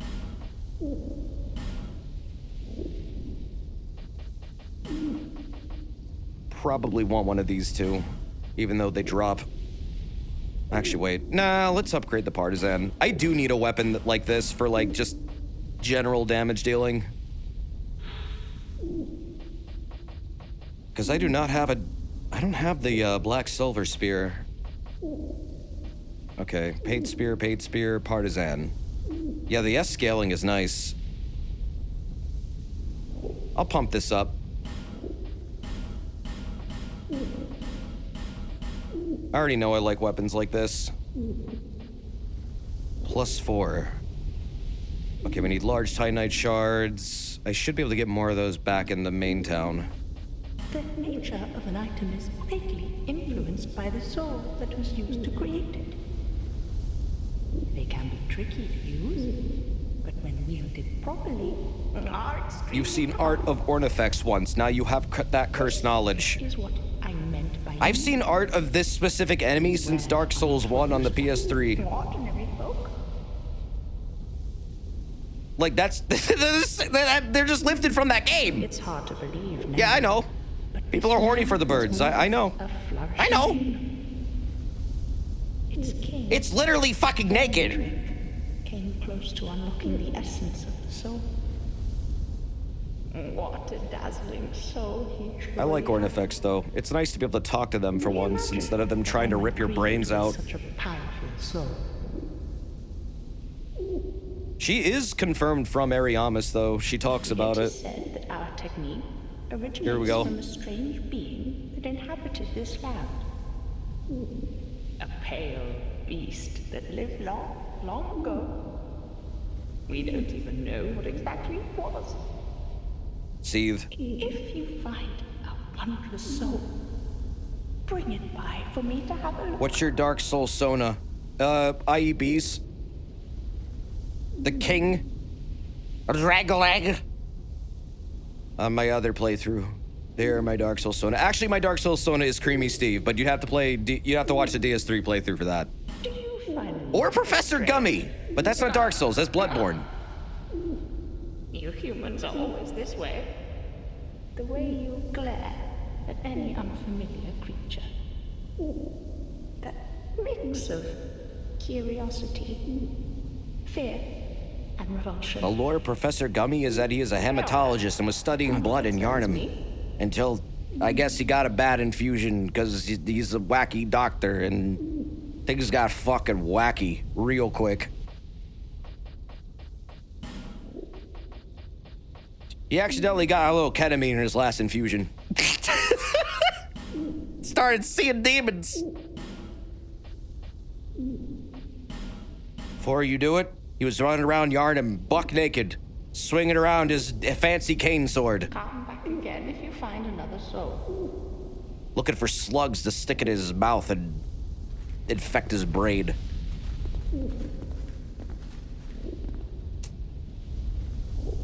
So anyways, yeah, I'll come back here later, but I will start using that partisan now. Let's see.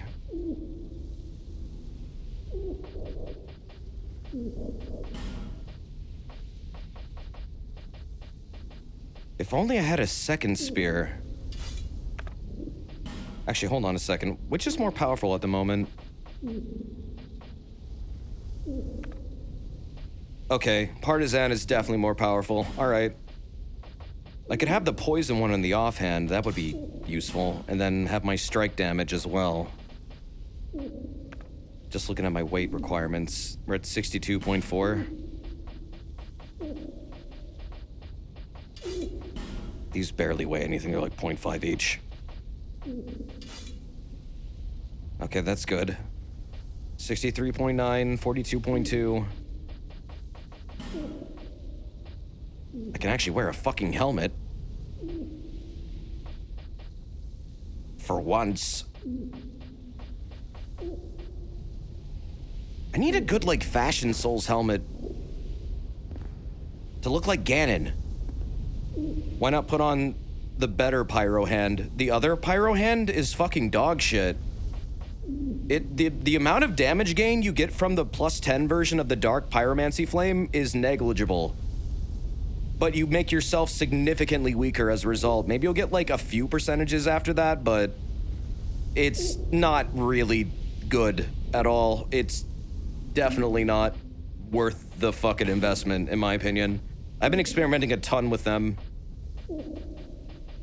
And this thing consistently is the worst of the two.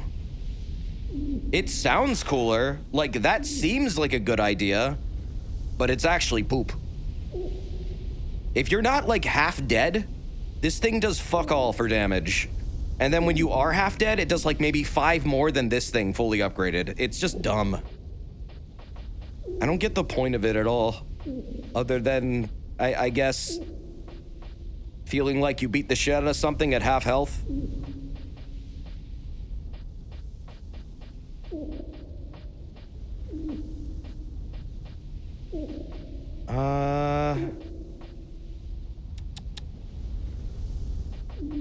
Well, no, it doesn't do dark stuff either. It doesn't do dark damage. It's literally just, it scales with hollowing. That's all it does. There are no dark pyromancies in this. Just regular ones that work on both. You can go under half health to become a wretch in PvP. Still probably not worth it. It might scale further than that. You'd have to do a hyper-specific build to get that thing to work right. It's just not worth it. It's a cool idea, but it's not really well done. If I have to make a hyper-specific build in order to make, like, a very specific weapon shine beyond a negligible amount over just the normal one, that just makes me want to ignore that weapon outright. Okay, I think I'm good now. Just like, why waste my time? Oh, I can't power stance yet, damn it. What are their stat requirements here? 20. Okay, I'll need 40.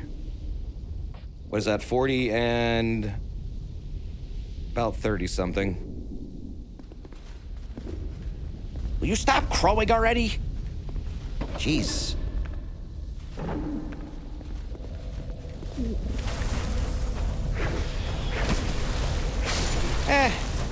It's not amazing yet, but it'll get there.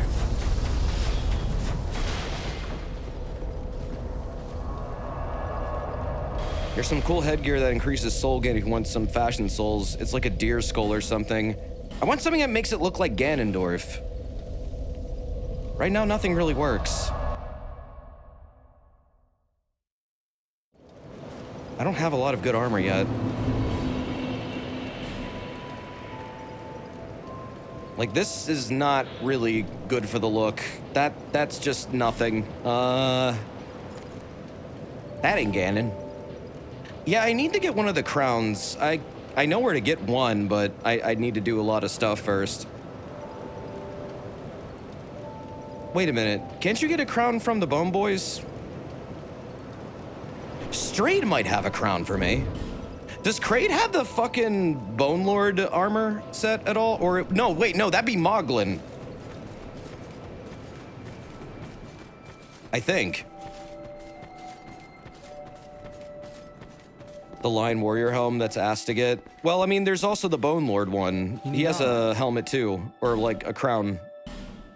But, okay, he doesn't have it, so then who the hell has that? Are you sure? Well, I may sell out while you're away.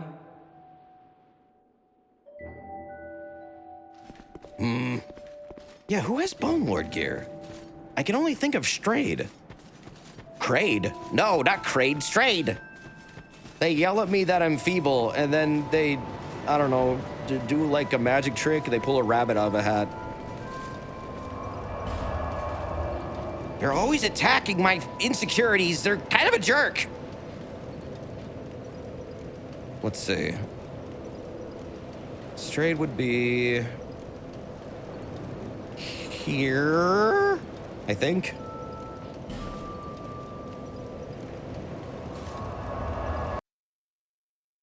It's the PvP Covenant guys at the top of the Chariot Tower. Oh, the Blood Boys. They have it.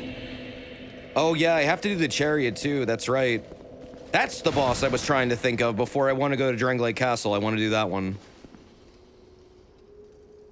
There's a butterfly up there? What the fuck? I've never even been up there before. Can you get up there? How? Big bug. Yeah, straight in his funny shop that he sets up right next to a bunch of fucking living bombs. Okay, I do have a branch of yore. That's good. That'll help.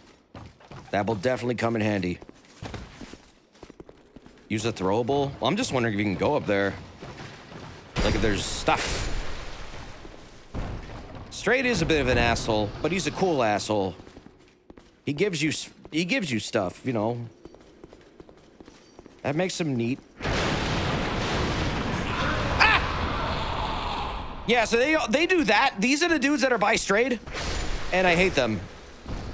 He's also Framed. Well, he's voiced by Fram's voice actor, yeah. He's not Framed, but same voice actor. Cav also has a voice actor analog in this game. I believe Cav is, Dark Diver Grendel. But Framed, like, okay, Stray doesn't seem to be like a Framed, like, I don't know, analog. Really at all. They don't seem to share the same ideals. Strayed seems to be totally cool with the dark. Framed fucking hated dark.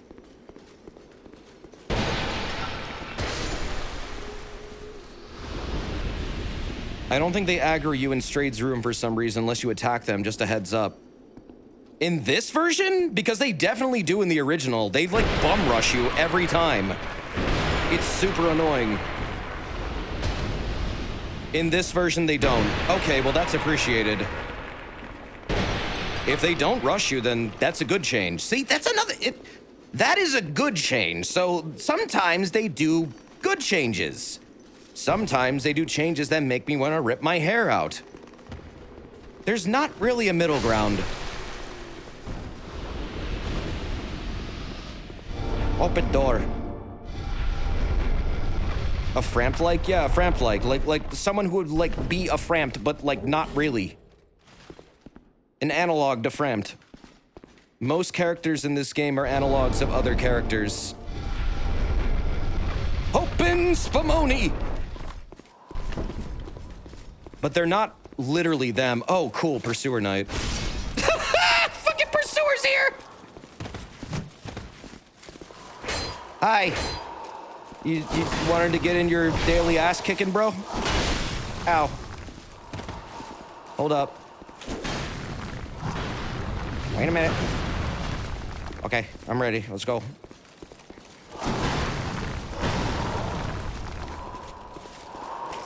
I really wish he had gotten new moves over the course of the game or something.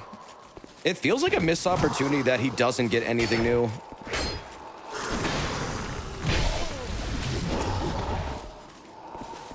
Just the same fight every time. Yeah, I guess I could try parrying him or something, but then I'm just like playing with my food.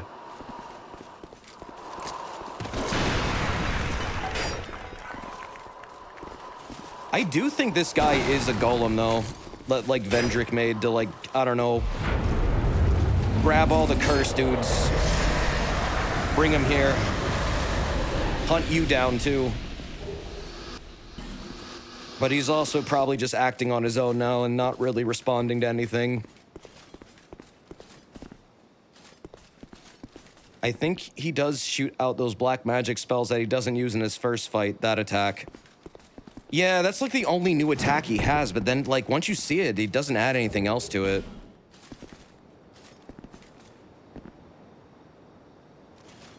Is the game too easy for you? I mean, the base game is pretty easy up until the DLCs. This version just is really inconsistent difficulty, and it throws me off a lot. I wouldn't really call the areas difficult so much as they are just like nonsense. It's a quote. Oh, sorry, I don't know every quote. I'm sorry. Frampt is a flesh snake that eats garbage in DS1. Correct.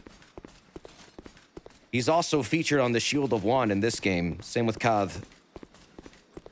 How did you like the Poison Dragon? I didn't really struggle with them at all. They were really easy. I was reading that people really hate that boss, and yet I didn't quite get why. It didn't feel that bad. It was actually one of the more enjoyable fights of that DLC for me, which is weird. Like, everyone else, like, hates it. Sin, the fucking magical farting dragon or whatever.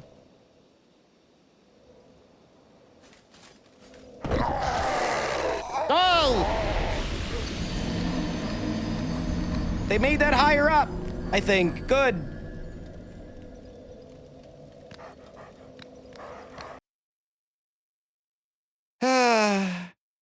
Dark Souls 2. I love you.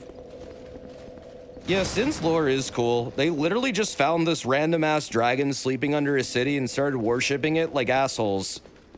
Then it woke up, and wouldn't you know it, it farted poison everywhere. And then everyone's like, oh no, don't abandon the city, it's our god, it loves us. It didn't love them. It killed them all.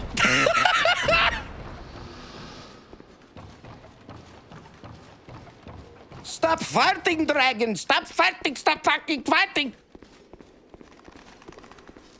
But no, really, that's the entire story. And then, like, some dude named Jorg tried to slay it, and then he also died.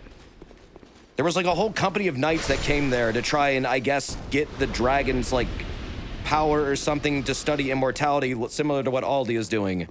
Because Aldia is literally doing the same thing that his predecessors before him in other cycles have been doing, trying to escape the cycle. He's not unique.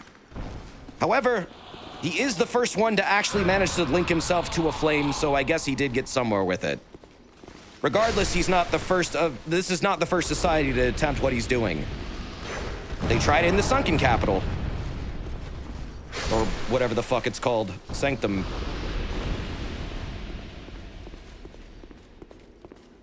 Yeah, the guy stabs Sin, and then everyone farts and almost dies. Right, but he was there to, like, get, like, their scales, basically.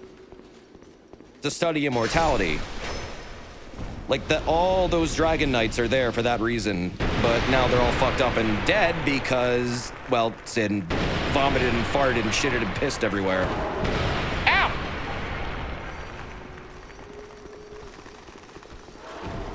How'd you feel about Blue Smelter Demon? I really didn't struggle with them. I beat them in a Discord stream, and I was like, that wasn't that bad.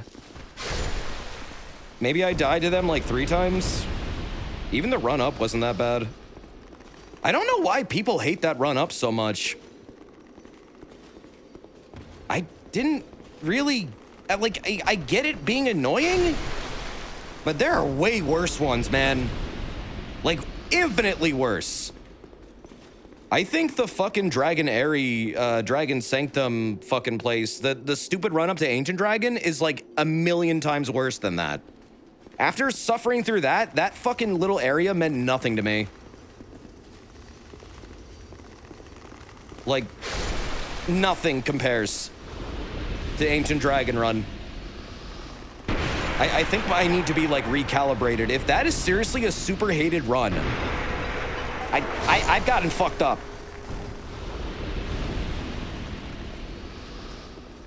I can see it getting pretty dicey, though, but here's the thing. When I'm running through the caged areas and, like, I'm not fighting anything. I'm just running.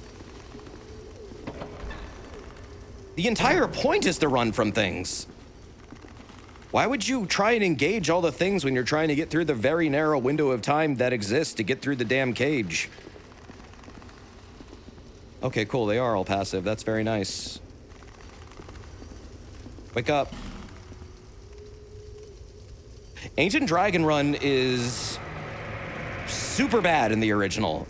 Probably some of the worst enemies in the game along the way. They are all insanely hard to get around, and you will not get many chances to juke them. I hear they changed it up in this version to be a little bit less stupid, but it's still pretty oof. Well, I'm glad they're all nice now and not trying to kill me. Still a bit stiff, I'm afraid. I must thank you, young traveler. I'm a bit stiff. Wandering sorcerer of sorts. Also, Dr. Dassley, thank you for the 46 months earlier, tier 2. Thank you. But I don't think that anybody will speak. It'll be 4 years before you know it. I know. I'm scared of that shit. Time needs to stop moving so fast. Yeah, I'm aware Smelter Demon was a wall for a lot of people, and that area is the co-op area. I don't know. Maybe I'm fucking just used to this bullshit now. I didn't feel much for it. The other co-op areas, I've definitely felt the burn. Not that one. I don't know why not that one. I'm not trying to brag. I find it weird. I really do wonder if, like, my threshold for bullshit in this game has just been pushed to its absolute limit. And I'm, like, just... I don't feel anything about it. Like, I've experienced so much worse that it means nothing to me. You did play all the other games before playing 2. I mean, even that really doesn't prep you much for it, because 2 completely throws out a lot of mechanics to just fuck with you, really. I can get Roaring Halberd. That's a really good one. Straight does not seem to have the armor. So if he doesn't have it, then yeah, it has to be the cherry dude. Okay. I mean, I could get Roaring Halberd, and that is a good dark weapon. This is one of the best dark weapons. I could two-hand this, potentially. Oh, no, I can.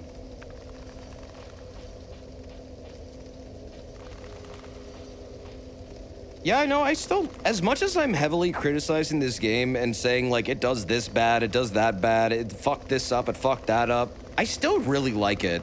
I can like something and also rip it to shreds. It's a talent! Did you try the Dark Chalice dungeons in Bloodborne? I think so. Are you talking about, like, Cursed Chalices or what? I'm gonna get this. If I don't need it... Do I need the soul for the armor? Because this one's really good. No, you mean in this for the dark quest. Oh, you mean the dark divers. Yeah, I did in my other profile. I haven't in this one yet, though. The next time I talk to Dark Diver, I'll be able to enter those and have fun fighting Dark Lurker for a small nominal fee of 1 humanity or effigy. Because that's cool. Paying a ticket to fight a boss is really cool. It's not a bad thing, though. Being able to criticize something you enjoy means you can take a nuanced look at things. I mean, yeah, I always see, like, areas of these games that could be heavily improved, and yet I love them to fucking bits. And I'll shred them to bits. Because the game shreds me to bits. It's only fair. The wiki says you only need to kill the skeleton lords, though maybe it's better to be safe than sorry. If anything, I can just bonfire aesthetic. This weapon's too good to pass up. Like, actually, that is a super good weapon to get. And it makes sense for this character, so I mean, whatever. I want to shoot dark balls. How long was I sat petrified? Long enough for the old kingdom to have crumbled, I see. Crumbled. Why didn't anyone wake me sooner? Bro, these branches are a bitch to get. That's why. And you're in a fucking awful place. Heard the name. Is that what they call this place now? Very good. Very good indeed. He's not from Lordran, though. People thought he was because of this dialogue, but he has, like, a confirmed kingdom name. And it's not Lordran, it's something else. Of course, You Oh. came of your own free will. The people fear that He's their insane? ones No, might be he's smart as slain. hell. Some people would rather keep Who's your favorite playing DS3 boss that things out isn't of from sight, Ring City? out of mind. I really like Yorm as a character. They swept them up and corralled them His in. fight's really fun too, honestly. So very typical of That's like one of the few gimmick fights I really like. Yeah, he's from Olephus? Yeah, that's what it was. Thank you. Once people became aware of their own frailty, they seized anybody they found undesirable, cursed or no, and impounded them here. Whoever posed even the slightest threat was removed, all so that they could sleep better. Twin Princes and Dancer are really fucking great. Yeah. They even turned the great Strayed into a I don't think there's a single fight in DS3 I just don't enjoy. I even enjoy Wolnir, dude. Like, Wolnir is so stupid at the same time, it feels like a video gamey boss. I don't know, it's just a fun little diversion. He's not fucking hard at all. He is literally so fucking easy I could beat him in my sleep. But it's just fun at the end of just all the stupid skeletons you face, and then you fight one giant skeleton, and it's like super easy and kind of a cool visual. Many kingdoms rose and fell on this tract of earth. Mine was by no means the first. I like the bridge right before him too. That's a fucking fun one. Yeah, Abyss Walkers are cool. No flame, however brilliant, does not one day splutter and fade. Splutter and fade.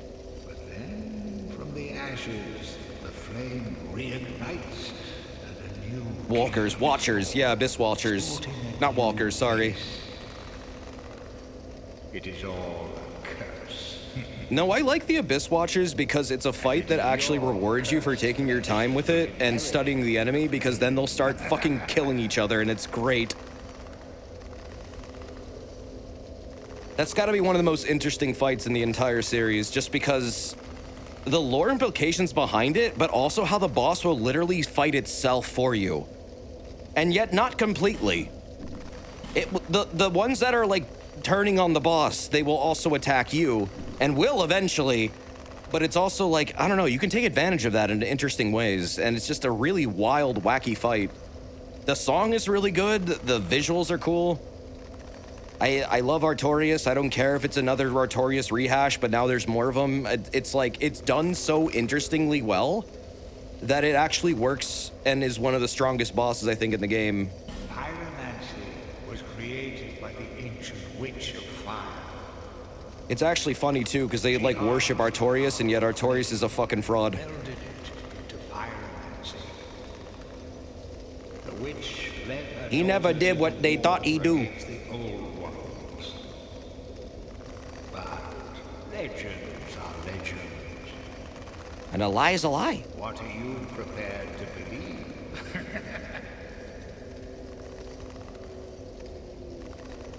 It's not really terribly known what all Artorias did.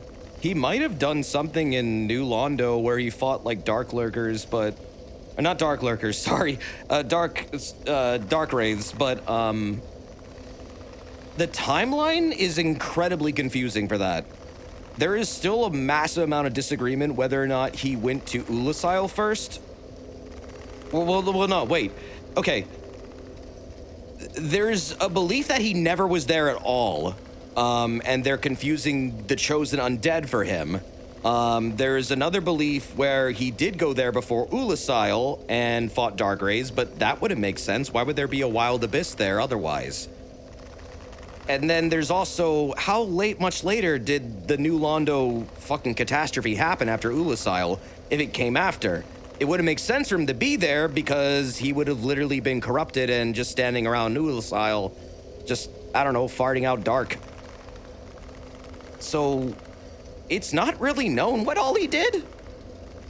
If he did anything at all, if it all was just like fabrications made up to make him like this giant legend.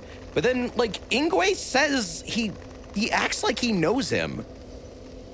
Or Ingward, not Ingwe, Ingward. So what the fuck? It's so convoluted, literally. I know it's a meme to say that, but it actually is. Artorias' lore is incredibly fucked up, and I'm pretty sure it's intentionally so, because he's literally a time paradox character. He's not supposed to make sense because he got all fucked up across space-time. So it honestly is fitting that, like, people can't figure out when exactly he was where. Long enough for the old. Also, why does he have the silver pendant? Who gave it to him? It says he got it for facing the dark, but, like, when did he face the dark? What did he do? Did he go to New Londo? Was New Londo before Ulasile? There's, like, so many things in the game contradicting each other. It's funny as shit.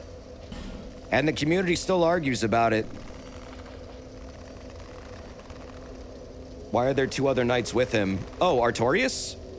He's part of the Big Four. Feeble, cursed one. Artorias, Goff, Do you really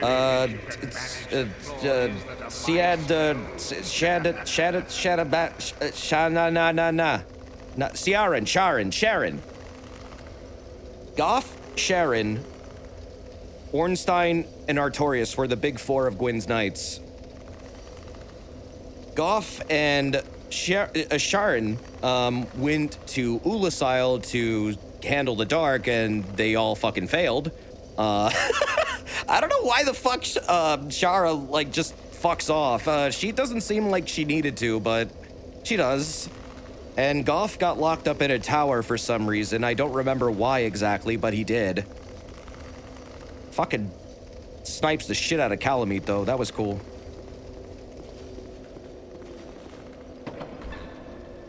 Sharon is like one of the characters that I feel like was meant to have a lot more depth added to them, but then they just completely forgot about and never went back and expanded upon.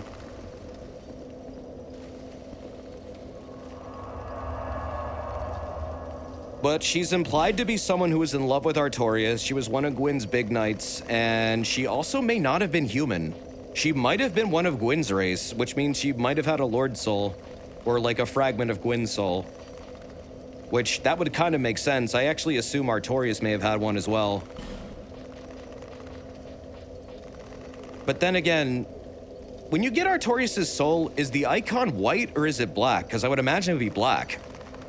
Because he's corrupted by the abyss. What color is Artorias' soul? If it's white, that means he got, like, one of Gwyn's souls, though. It was dark. Okay. I mean, it could be both, though. Damn. It's hard to know with him. He's a really interesting character that they left, I think, intentionally, like, kind of weird. Just to make you question what the fuck he even did and who was he? And was he as powerful as they say?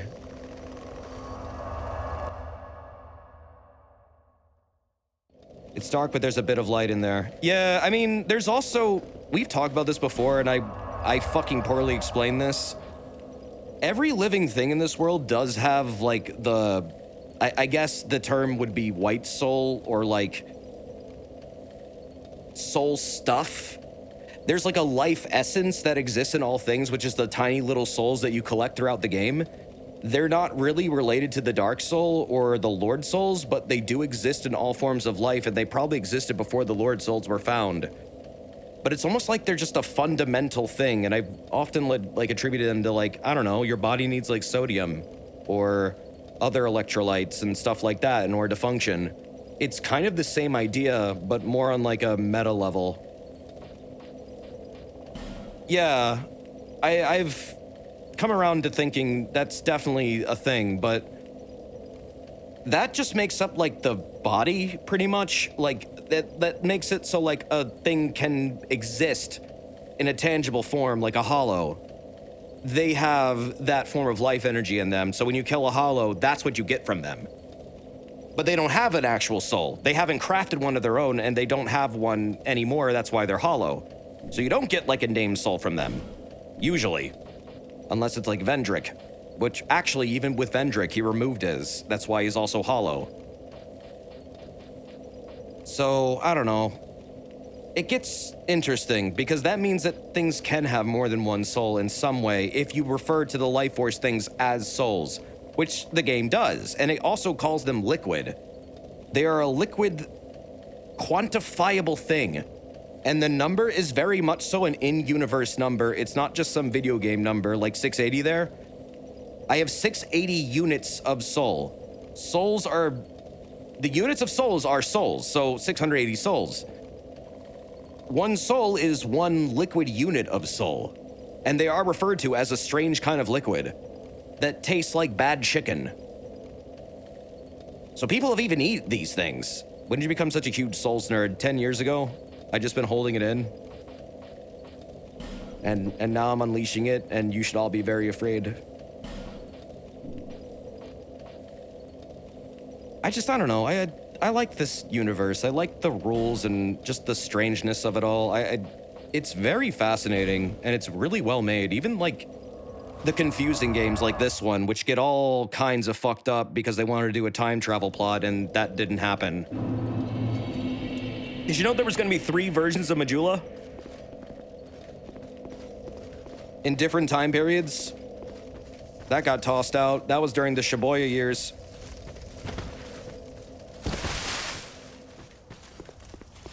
I really wonder what it would have been like.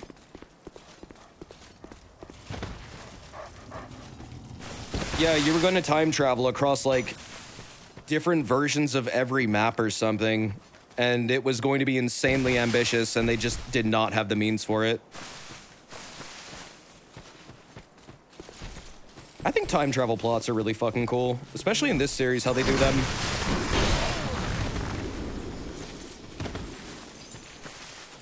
I like the vagueness of how they work. I like how you can sometimes just like appear inside of a memory of something and yet affect time, even though you're in the memory, because you're changing the memory of like the world. Like appearing to fight the Giant Lord. Some people think that you're literally acting out Vendrick's actions during that, but you also might not be, because it's said that it was done by an unknown warrior, not Vendrick. The slaying of the Giant Lord during that battle. Phone boys are here. Skeleton disappeared! Whoa. So, I mean, it also recognizes you when it's the last giant later on. So, I mean, maybe time travel when you use like an Ashen Heart, the Ashen Mist Heart specifically, maybe that's like you actually teleporting into a memory, not just of the thing that you're like interacting with, but also of like the world in general. Like there's some kind of intrinsic link there between having a memory of an event and then what the world remembered about said event. And if you alter either things, interesting shit can happen. And this is so many! There's another fucking red phantom right over here too. Oh God. Ah! No! These are stupid! I did not take my time there at all.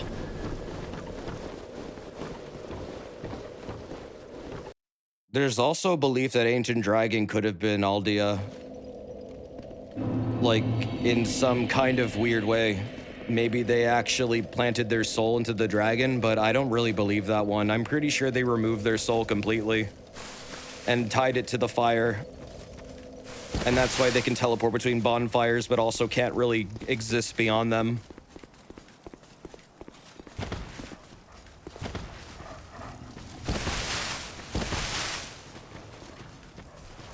I'm not really sure, Mesa Moon. That's a highly specific thing I have no knowledge about. All I'm saying is, like, literally they're called memories, and they do affect time. The game goes out of its way to show you how this works. Several times, really. Jesus! Yeah, I mean, Ancient Dragon is also all the experimenting with turning someone into a dragon, yeah, and he's done it more than once. But that's like the most successful version, and Jesus fucking Christ, will you stop?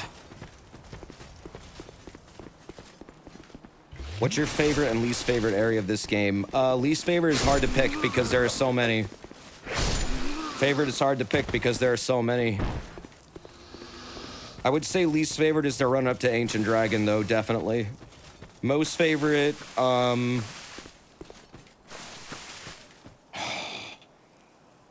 don't know. There are a lot of interesting locations in this one. I mean, Broom Tower's pretty cool. Frozen Ilium voices, or a voice, or however the fuck you say it. That's a cool one too. Black Gulch. I mean, as annoying as Black Gulch is, I kind of like how it looks. It is an interesting place, and the lore of it's interesting too. To know, like, that Sin fucked up that area so much all the way from that other nation is kind of interesting. That's the entire reason why this stupid thing spit, like, poison at you. Sin, like, corrupted them with its, like, fart gas. Shrine of Amana is a fucking awful time, and I hate that area. I don't know if I hate it more than Ancient Dragon, though.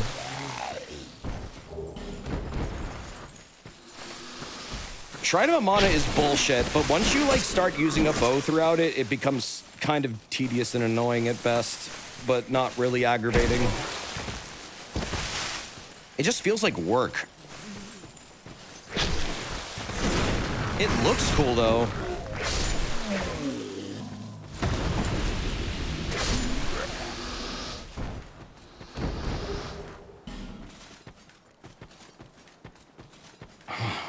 God damn.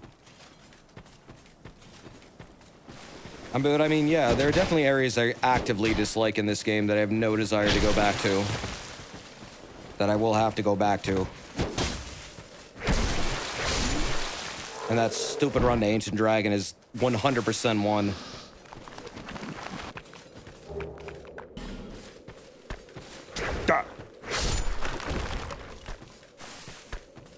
Oh, jeez. You can probably stun the dudes with two hands. Yeah, I probably can. Whip boys, though, I don't know what the hell I'm gonna do here. Try and take them on one by one.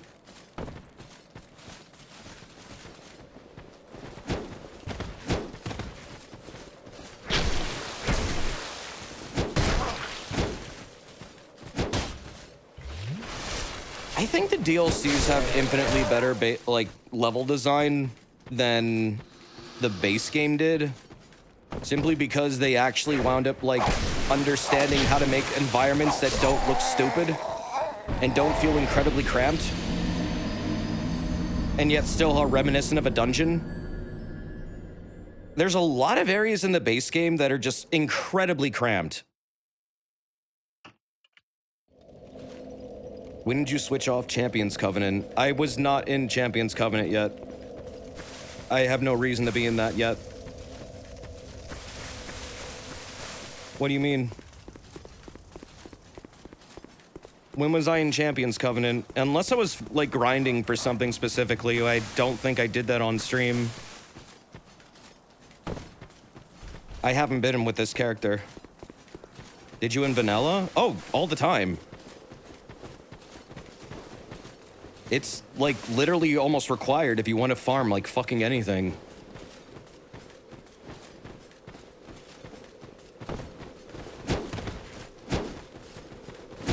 Why not fix health? Because I'm gonna need the effigies. And I don't really care. This build is not really a health build. This is a don't get hit build. For now.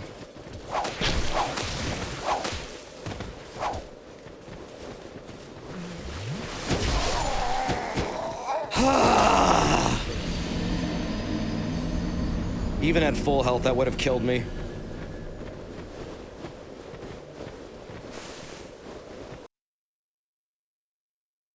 You never did Champions? Champions Covenant is cool because you get the Vanquisher seal, but they made the fucking requirements way too high. I'm not really enjoying having to grind for over 50 goddamn Allstones to get a stupid meme weapon. Yeah, you do have to take it slow here. This is one of their fun little segments where they want you to fight everything along the way to the boss. Well, they nerfed Vanquisher's seal. God damn it, that just ruins the reward completely. What's the fucking point then? Then, like, bragging rights.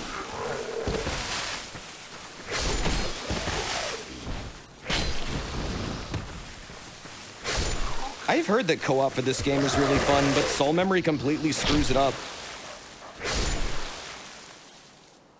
It makes it so, like, if you want to, like, team up with anybody, they have to be in your bracket.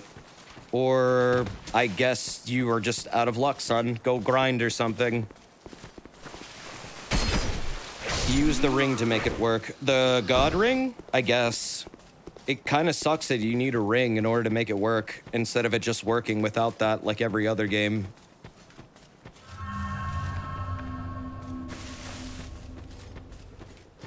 Also, I think the agape ring is one of the laziest ideas to fix soul memory ever, and it doesn't do shit.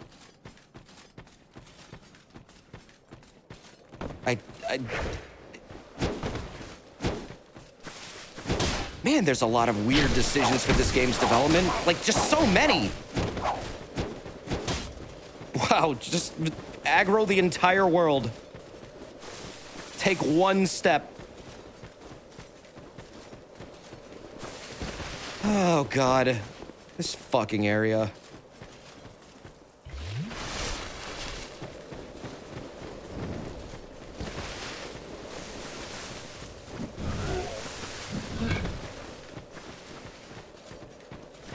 Let's see if I can kite them around really quick.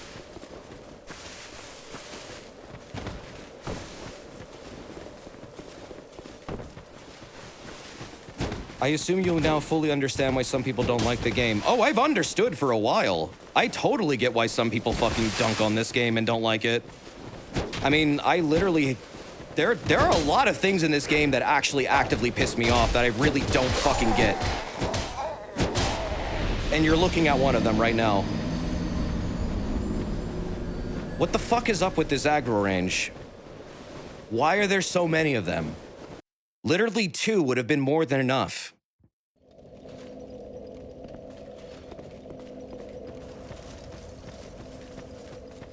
And yet the game keeps on doing it, and it just gets worse the more you go. This is nothing compared to later areas. I'm just so goddamn used to this now, I don't even care anymore. You have one of the better weapons to deal with it. I mean, that's great. I mean, you can beat this entire game without any weapon. It comes down to the fact it's complete bull.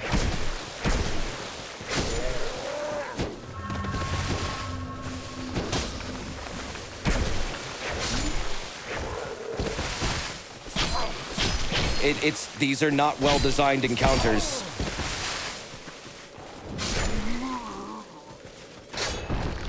Especially for the type of game it's trying to be. They were a lot more reasonable in the original. I don't know why the hell they decided to kick them up to 11 for this, but I'm starting to get pissed off.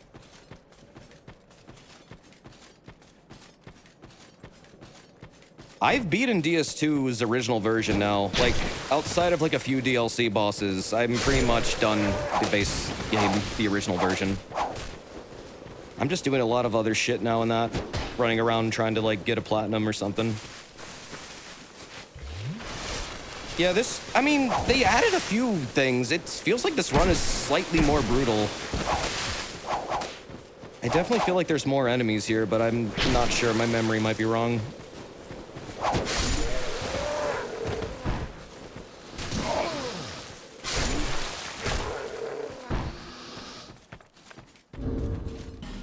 But I'm starting to now, like, ever so slightly become more and more ingrained in the don't play this version first camp. Play the original first. I'm actually pretty sure I'd just say that now.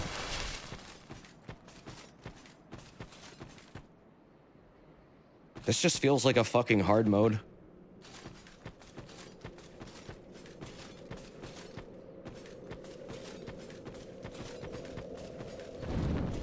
Would you be interested in seeing a Scholars-like remix of 1 and 2? Well,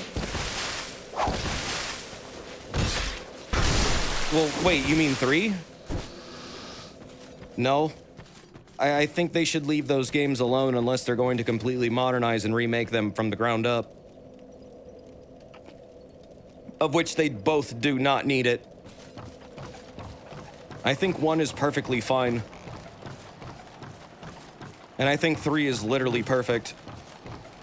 Some people will fucking want to hang me for saying that, but I literally love 3. I think 3 is one of the best in the series, if not the best. Just because that's how I like to play the game, the way it encourages you to play. I enjoyed immensely.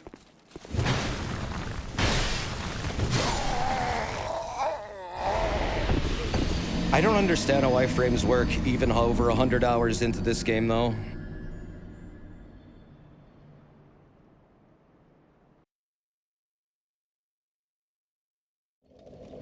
It just feels like I can't dodge reliably in this game at all, and it kind of really fucking crushes me. That's the neat part, they don't. They're at the very start of your... Fuck you! At your dodge animation. Who even shot that? This dude just fucking dead angle me? I am so sick of all the jump bullshit. Like, this gank shit needs to stop. I'm gonna clear out this damn forest before I can get to this stupid fucking chariot.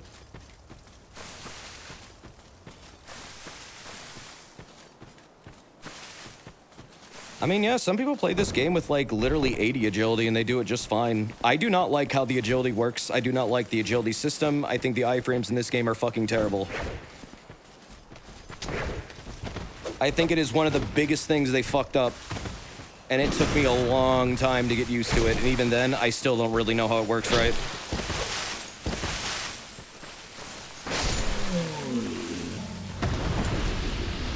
And then some bosses just don't give a shit.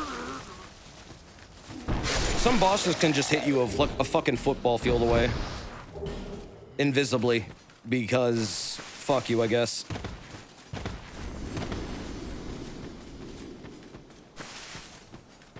This is the only Dark Souls where I've ever felt like getting a bow is absolutely necessary for some encounters, which is kind of a problem. I mean, they're not. It's not necessary, but at the same time, it makes me want to fucking grab one because I don't want to deal with it.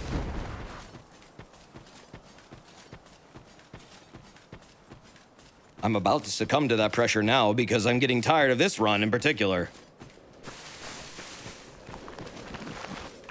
Yeah, I mean, if iframes were like the rest of the series, I feel like people would love this game a lot more. Also, if some attacks didn't have insane tracking, that'd be great too. Also, I don't know what's up with this game in terms of like how it buffers out inputs, but this is literally the only game where I can be locked onto something with like, I don't know, the goddamn Great Club or the Large Club, do an R2, and then my character doesn't pay attention to what I'm locked onto and will freely aim themselves as if I have manual targeting on, away from the target, and I have to constantly remember I have to attack in neutral. Only this game does that, and it's so fucking annoying. That is the worst, and it's like every weapon actually has this mechanic as a part of it, but they're at various thresholds of like, I don't know, recovery frames or something? This game does some weird bullshit. On the flip side, it's great for PvP. I disagree entirely with that. But, I mean, if you like it, that's cool. I don't. I like to be able to hit the things I'm actually trying to target when I'm locking on. If I want a manual mode, I will manual mode. And I often manual mode a lot. If I want to fight this way, I'll do it. But if I'm locked on, I expect my character to behave a certain way. To change the rules is pretty stupid. What bonfire intensity is this? Standard.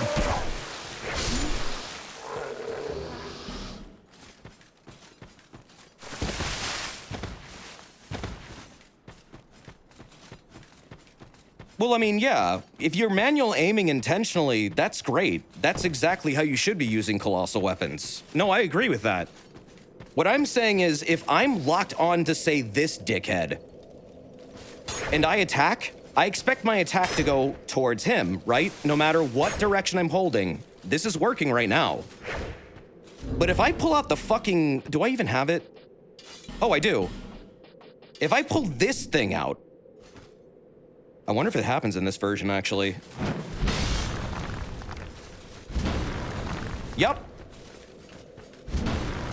He will ignore the directional input. He will start manually aiming. That's fucking annoying and stupid. I hate that. I should never be able to face backwards when I'm trying to, like, preemptively back up. Just because I hit R2, that's insane. See, there it goes again. I have to attack from neutral. I kind of get why they want you to do it. At the same time, none of the other games have this issue. So whatever they were trying to do with this, they never wound up sticking with. Probably because it's stupidly confusing and just gets you killed.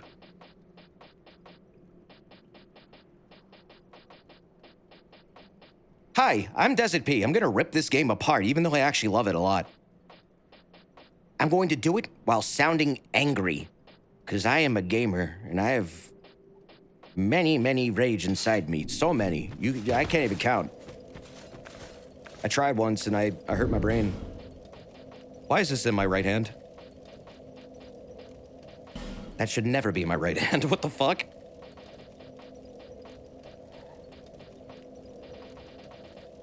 I would give this game probably like an 8 or a 7. I don't feel right in giving it a 7, so I'd probably give it an 8. But man, comparing it to the other games though, it becomes another score entirely.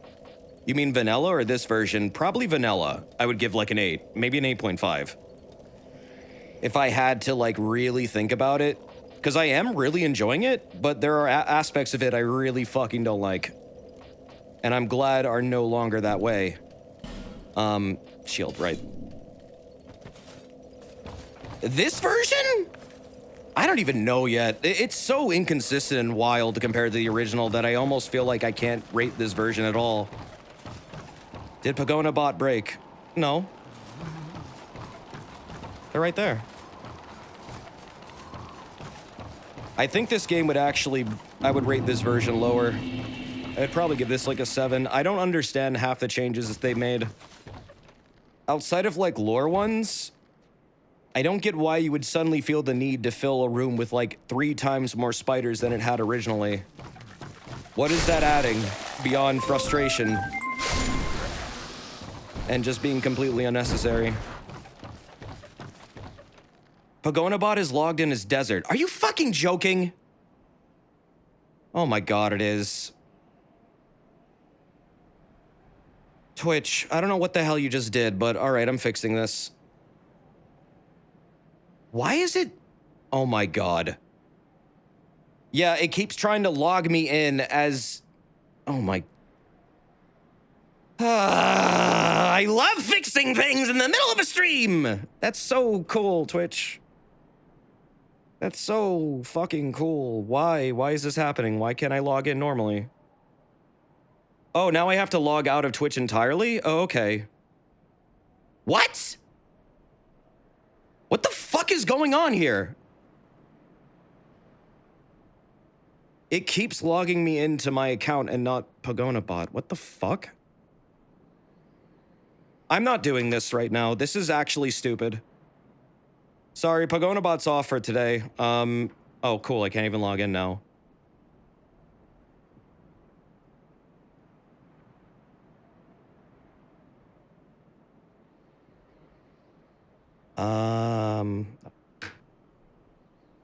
This is neat. Twitch is a functioning website. We're in this together. Don't forget.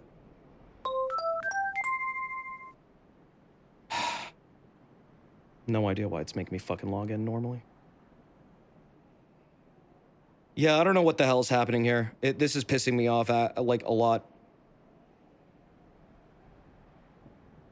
Also, I need to BRB really quick. Sorry. I need to get up. Be right back.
Okay.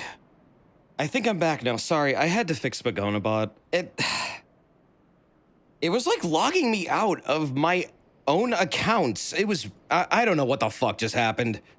It was logging me into the wrong accounts, then I tried to log into Pogona bot and it kept logging me back into my other account for some insane reason. I just had to trick the fucking website into letting me log into my own account. By like taking the fucking login link and then putting it into another browser. I have no idea what the fuck is happening today, but I'm getting a little sick of the technical issues. Time to die to this asshole.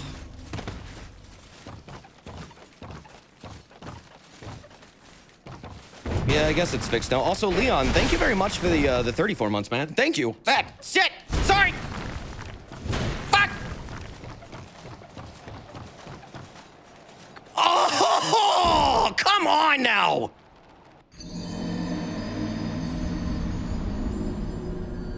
Bro. Wow, that didn't feel good at all. This is a good stream. This was a fucking great stream so far. I've accomplished fucking nothing today. Now you remember why you hate this area. Yeah, I actually fucking now despise this area. This is actual dog shit.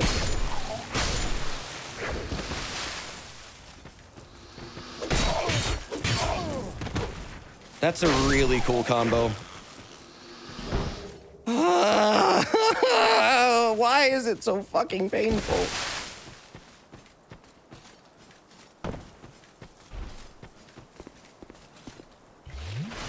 Why is it so fucking painful?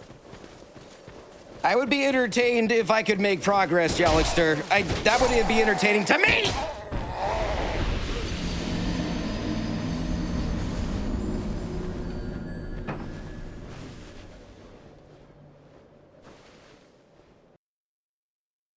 Oh, man.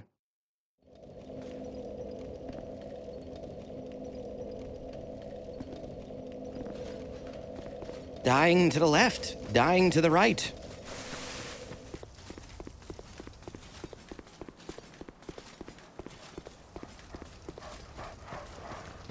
I don't even want to fight anything anymore. I just want to get to the damn boss, but I got... Fuck! What?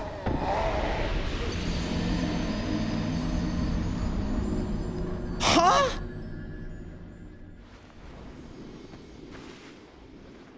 Yo, this game can be absolutely fucking bullshit sometimes, but you already knew that. That's why you're here. Great! Good. Thank you, Shibuya Tanimura, for such excellent hitboxes where a character can actually lethally damage me, not even facing me, or me being even remotely near the sweet spot of its weapon. Literally what? What the fuck was that? That's just amazing! This is a good game! This game is actively, like, immediately trying to make me hate it the second I start saying good things about it. I am convinced this game is, like, it has a soul, and it wants to die. It like, heard me praising it, and it's like, oh, no, we can't have that.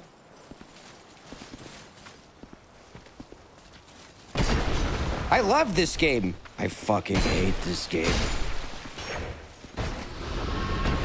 Bearer of the curse. The true bearer of the curse was Shibuya.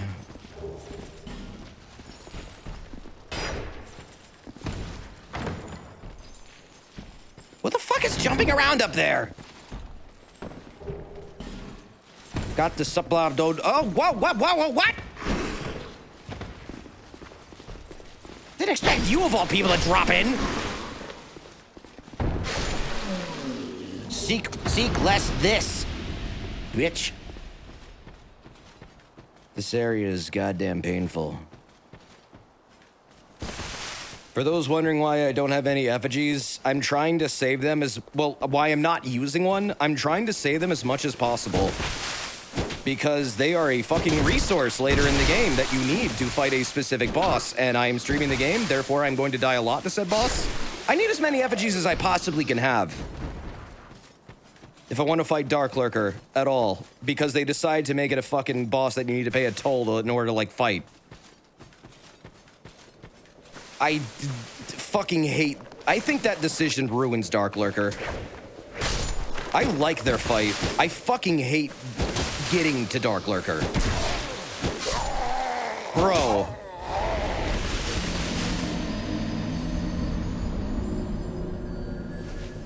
Did you even stop?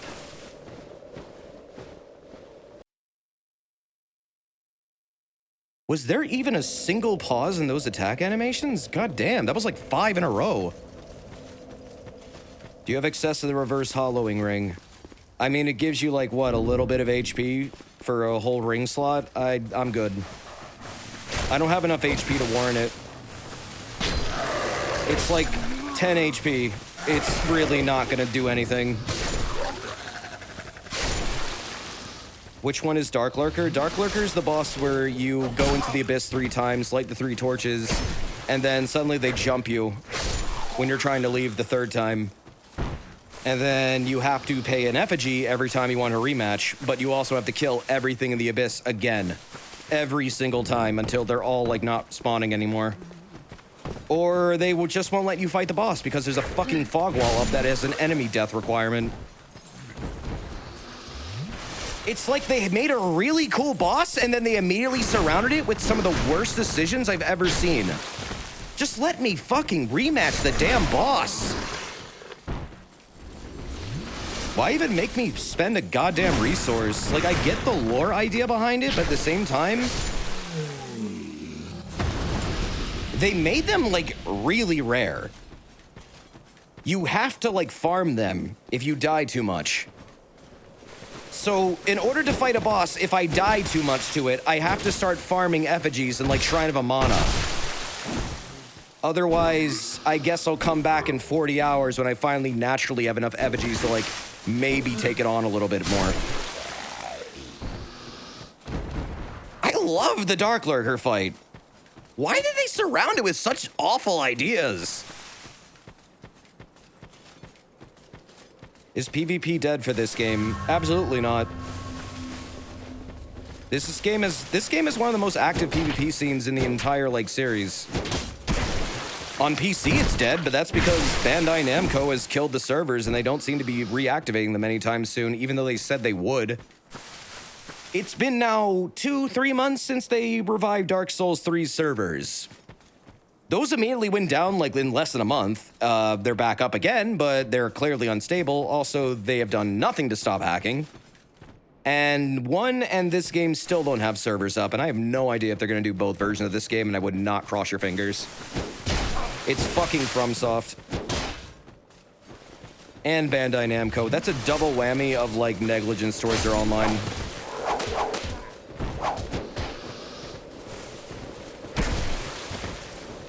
However, that's a bit unfair for me to say, because Elden Ring, they're actually finally doing a lot of things that I really wanted them to do for the last, like, 10 years with their online. The netcode could use some shaping up, though. We need to stop using the 2009 shit. That'd be great. Yeah, Blue Sentinel's the only thing that really works against hackers in DS3, and it's a fucking community mod. The community had to literally make their own anti-cheat.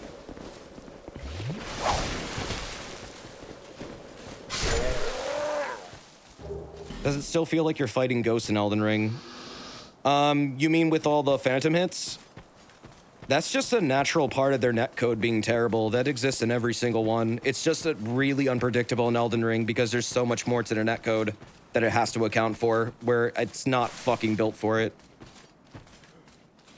When you're in an open world game and you are loading enemies and AI that is literally like kilometers away from you, that is completely inconsequential to the area that you're actually in, talking about Raya Lucaria's fucking little arena, it has to, like, take into account all the stupid, like, lobsters and Albinorics running around out there. And it's so much data that it's no fucking wonder why phantom hits in Elden Ring are so bad. Like, they exist in every one. In DS2, they have them. In DS3, they have them. In DS1, they have them. But they also make sense in those games because what a phantom hit is just a clear client server, well, not client, it's a client-to-client disagreement where one player's game is saying that hit, the other player's game is saying that did not hit. As a result, much like every other game out there, this usually results in a miss or sometimes a compromise between both games where maybe someone gets a status effect applied but no damage. Elden Ring just does whatever the fuck it wants. It never makes sense. I have had people walk right into my phantom hits repeatedly, taking them dead on, no damage. Literally reacting to them, getting moved by them, no damage. How the fuck is their client disagreeing with that? I know they can see me attacking them dead on. They're even responding like they are, but no damage. That's really bad. That does not happen in DS3. That doesn't happen in any other Dark Souls I'm aware of. Nowhere, if it does, it's nowhere near as much. Hi, I'm going over here, bye.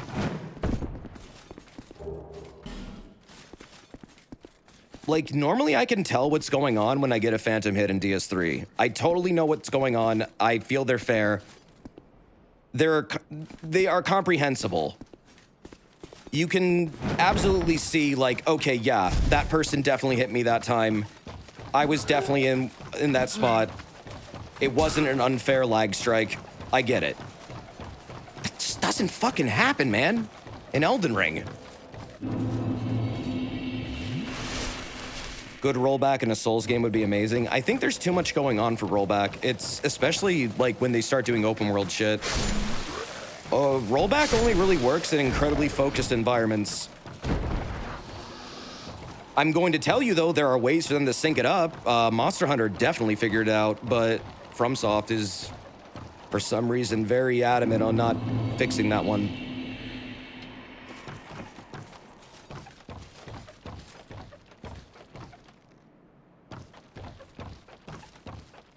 This boss isn't too bad, but it can still kill me pretty easily. This guy is probably going to be worse than the boss.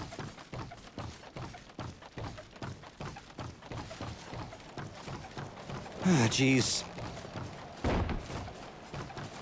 Why did they give the bridge bow and arrow sounds? That freaks me out every fucking time. That is an evil thing to do. I'm out of Estus. Oh, really? Holy shit, this area is consuming all my fucking heals. This feels so much more oppressive than it did in the original. I didn't really have a problem getting up to this boss in the original version. Nothing like this. I don't know what the fuck they did. But this is insane. I would push this guy off an edge if I could figure out how to cheese his AI to do it. That is a bitch of an enemy to put in front of a boss gate. God damn. No wonder I did this later. Oh no, they want you to carry gems like all the time. It's just... It's the only game that fucking has them, so I forget they exist. And then I just feel cheap if I buy like 99 life gems and then just pop them all the time. It's so weird. It's so not the rest of the series. I don't know how to describe it other than it's being different for the sake of being different, but sometimes that isn't really great. Sometimes that actually is annoying and kind of confusing. I'm kind of glad they didn't go back to life gems, or they made them more optional or something. I mean, there's the warmth gems or whatever in Elden Ring, and sometimes there's other little heals in the series, but they made the life gems in this, like, absolutely necessary, and I keep forgetting how fucking necessary they are. I have no respect for this NPC. About to show it how much I respect it, which is none. Life gems were in Demon Souls, weren't they? They used grass in Demon Souls, but they weren't a gradual heal really either. They were like instant. They were also a lot easier to get.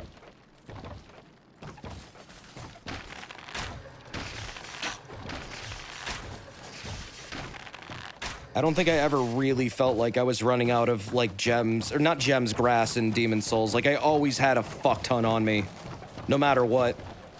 But in this, you can definitely run out of life gems pretty fast if, like, you're not actively, like, buying a shit ton of them from that one merchant. Like, you have to remember to do that, which, okay, fair enough, preparation, but I kind of wish I just had enough Estus to survive the onslaught of this game, and you are not going to stop blocking, are you?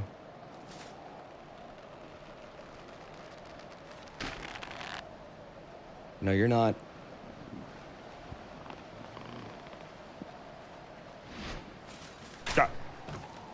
Shoot you in the butt.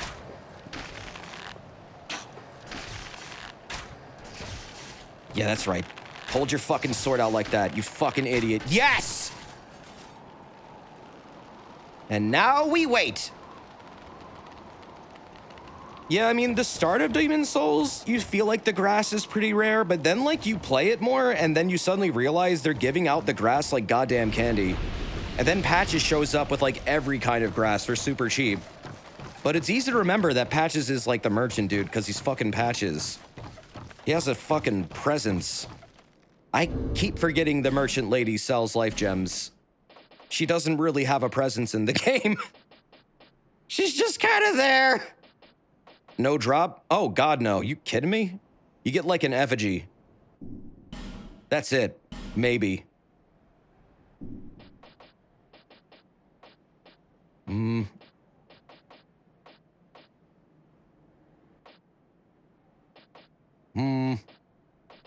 Speaking of effigy, I will use one. He only drops souls. Wait, he didn't even drop an effigy, did he? No, he did not. He was a red phantom. Wait, seriously? What? What? Huh? The dark sign is pretty good. Yeah, that's a great item. I highly recommend using it before every boss. You should pop it right outside the fog gate. Tell me how it goes. Hopefully it goes well. Only invaders drop effigies. Oh, I guess he wasn't technically invading. Yeah, that's true. All right, fair enough. Let's see. Don't need that. Trying to remember this boss, what it's weak to.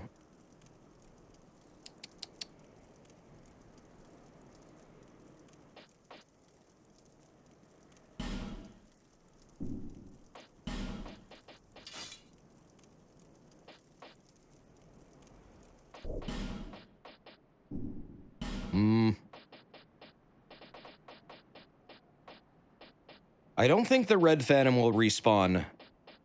Usually they don't. Unless you're, like, in the Champions Covenant, then they might. Depends on the one, though. That one's probably done, though, unless I join the stupid hard mode Covenant. Blah, what am I doing? There we go. And, wait, no, not that. No, I wanted Pyro Flame. Put fist here. There we go. Okay. Let me try this really quick. See if this works out. All right. One old Radiant Gem.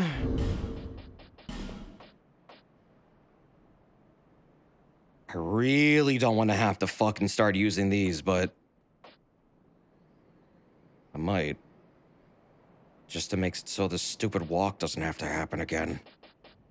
They will work. But man, this would be a fucking shitty fight to waste these on.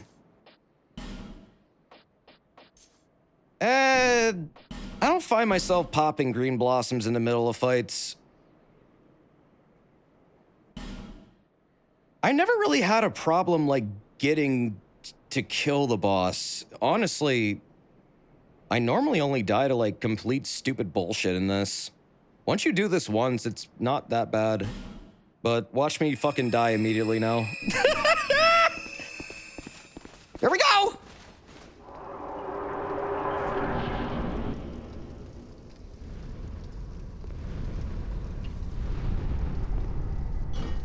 Remember the bull boss from Majora's Mask?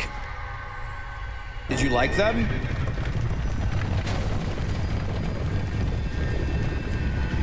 Well, here's the stupider version of that.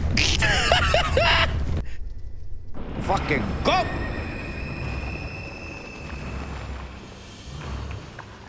All right, just hang out.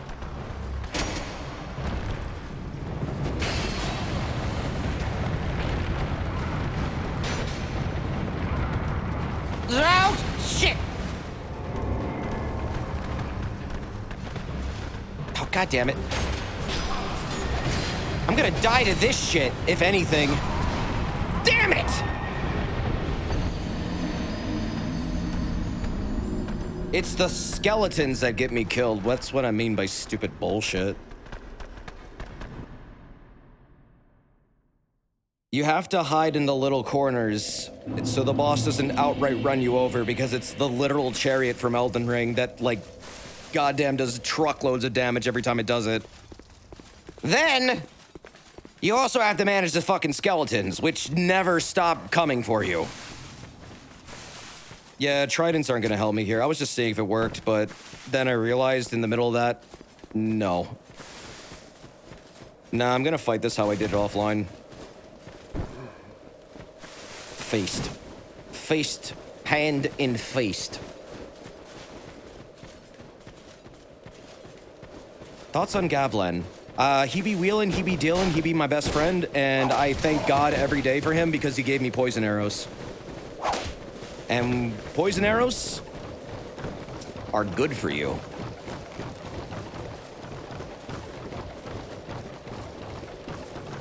Fists count as blunt, right? Yes, they are strike damage. They are rapid strike damage. They are very good. This game especially made fists fucking amazing. Don't you goddamn do it. Fuck you! Oh, I hate that about this game! What if we just changed the mechanic that was in literally every other game, including the sequel to this one, where you can go through fog gates without getting attacked?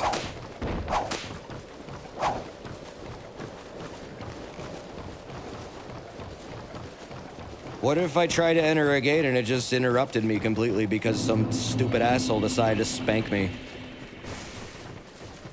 Fun. What's that? You wanted to fight the boss? Nah, go fuck yourself.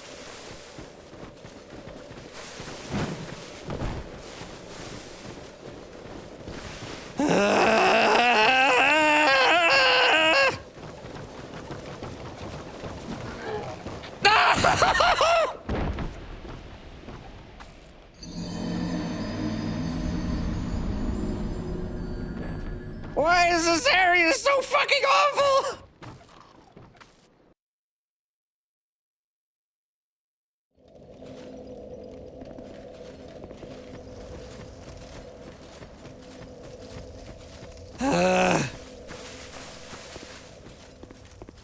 I mean, I get why you want to be able to do that if you're invading. Like, yeah, being able to knock someone out of being able to escape from a door, that probably feels amazing. It's just, I also question why the fuck do invasions often happen where the other character that you're invading is literally outside the boss door? Couldn't it just try and find a player that's not literally about to walk into the boss room? Because all it's gonna do is instantly boot me. I love Dark Souls 2. Scholars of the First Sin fucking hates me, though. I'm pretty sure this game is acting like I committed a crime against it. Let's see if it works this time. I might be able to make it.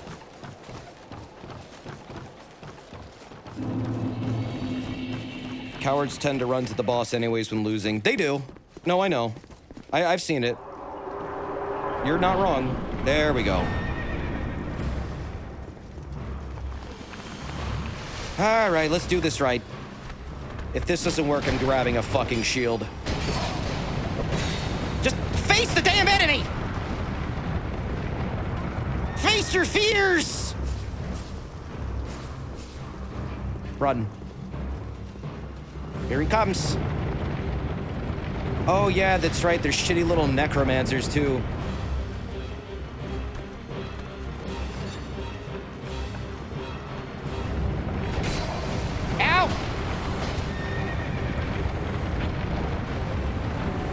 go, go, go, go. Do not look back. Just go. Ah, shit.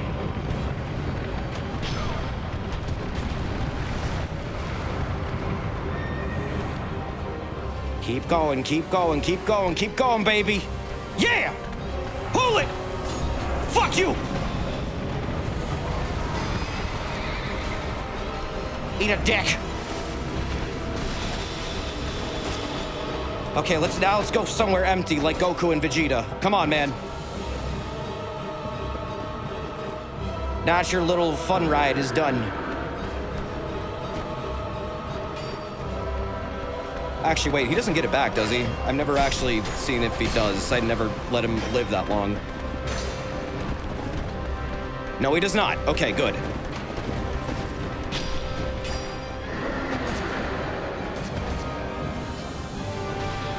Oh, what is that? Oh, he does have a cool little charge. And he takes out the Bone Boys! Well, that's helpful. That's very nice of you. Here, come on. Let's take out more of them. Make sure you get the other ones. Let's go up and down. He's helping. My horse friend is helping me. You still need to kill the necromancers. I know, I'm looking for them. Where are they? Did they die? Oh, there's one.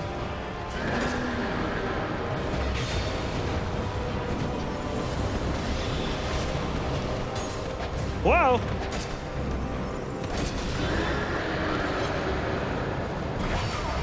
Ah!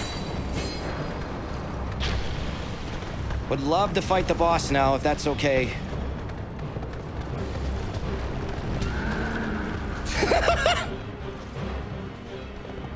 All right, I'm popping this. Let's just fucking do this already.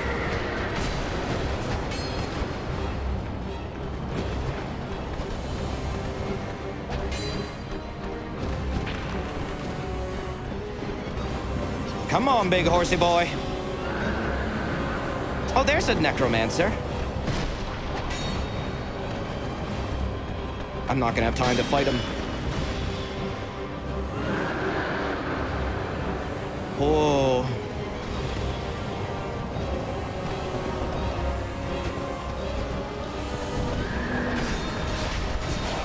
Shit! Shit! There's just so many enemies! Bye! I can't run! Run! Go! Whoa!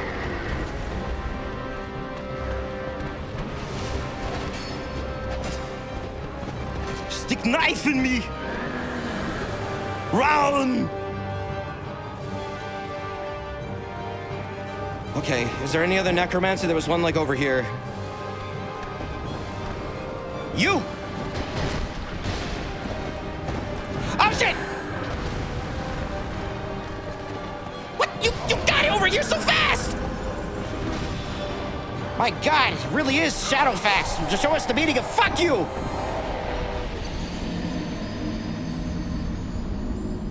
Why is this so much more hectic than it was? My fucking lord! I have never had that much trouble just focusing on the fucking boss.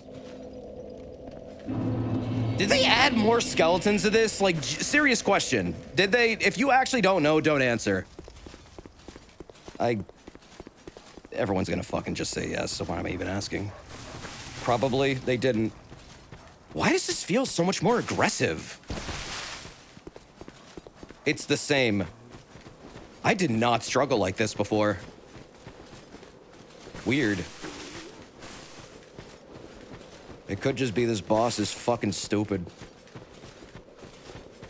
I didn't use a shield last time, I just dodged. But, whatever.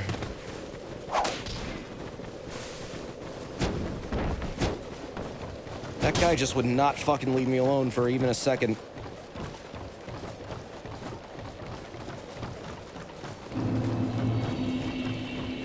It's not my weapon choice.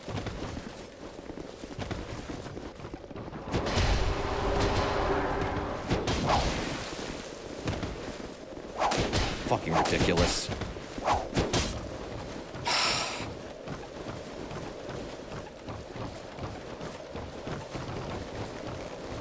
Oh, this is fun.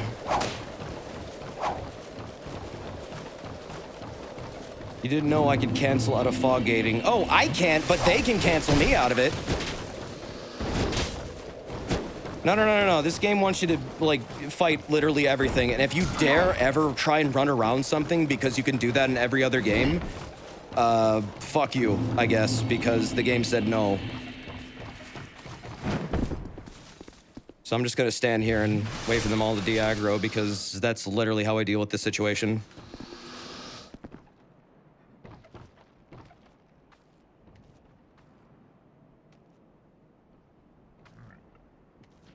Or they could just fall to their deaths like that. I mean, that's fine too. Actually, that's preferable. I enjoyed that. Do it again.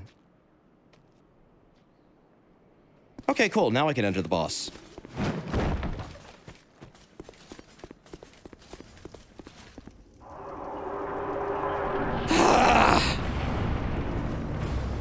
Tired of this shit. Tired of this shit already.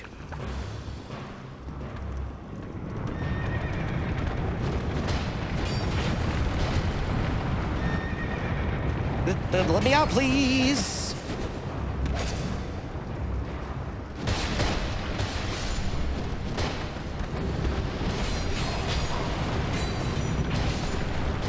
Fuck you.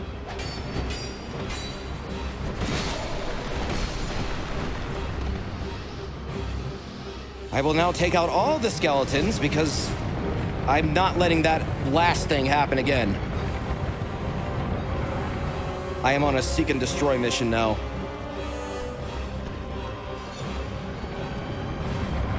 Magic is an abomination!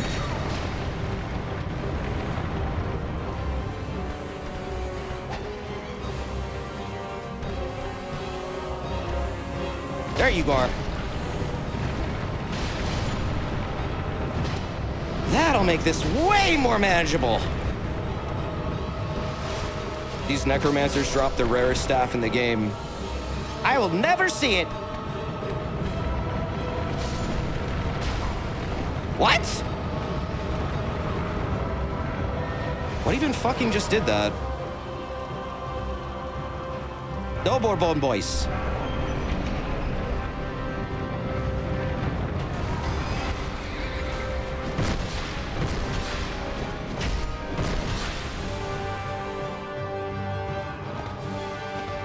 Uh-huh.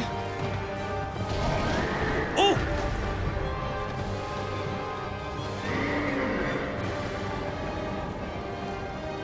All right, come here.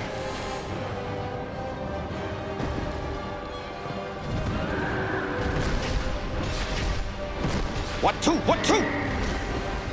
What? Why does turning your fucking head do that? Whoa!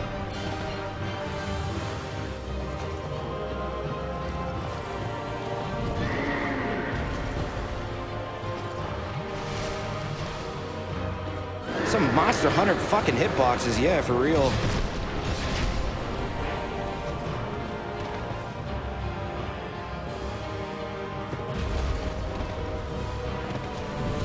Whoa!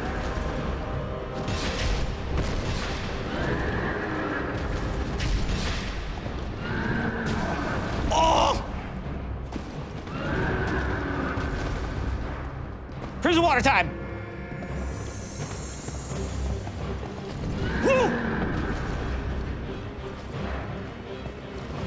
This ain't happening, man.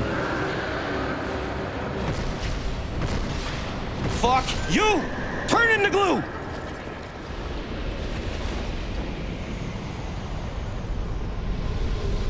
Had to put her down!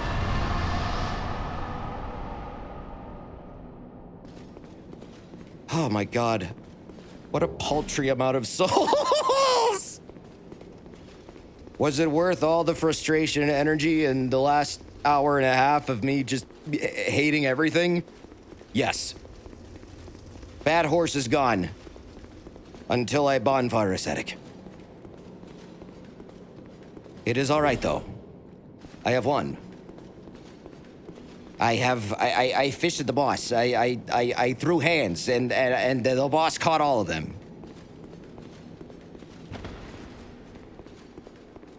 That felt good. Did you win, though? I literally punched them until they stopped moving. Yes. How do you throw your own hands? Oh, that's really easy. You attach rockets to them. And then you shout rocket punch, you know, while hitting things at a very high speed. That's what Snake did in Metal Gear Solid 5. Or V.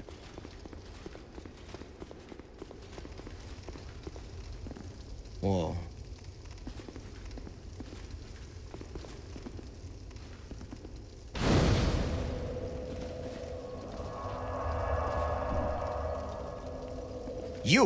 You have the bone hat. You better fucking have it. Oh, welcome. You got what I want? Do you have a lust for blood? No, but I have a lust for a bone crown. Yes, of course. Why else would you be here?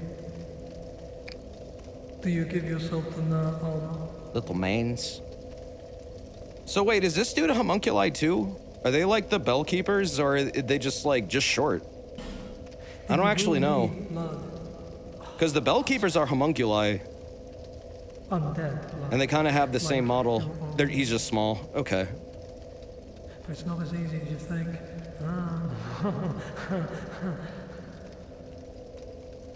What did he say? He's just a little man who loves the murder. Join the Brotherhood of Blood. Ah. All right. What? That can hardly be the whole story. What do you mean? What's the whole story? I want to hear what you really think. I want more than just a little blood. You're right. I want the bone hat. You want to be drenched in blood, mired in its foul stench. Am I right? Am I? No, I just want a bone hat. Say that right.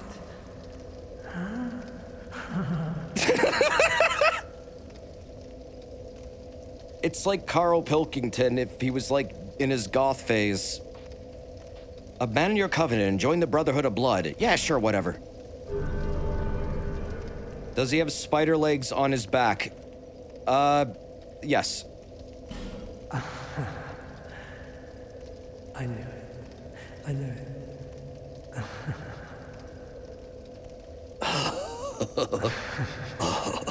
Fantastic. You're the best. Check it out, Beavis. Now I you can are kill certain people now. of not our love. This crest of blood is yours. Blood and fire! There. Another servant of blood is born. You will serve well. I just know Whoa. you will.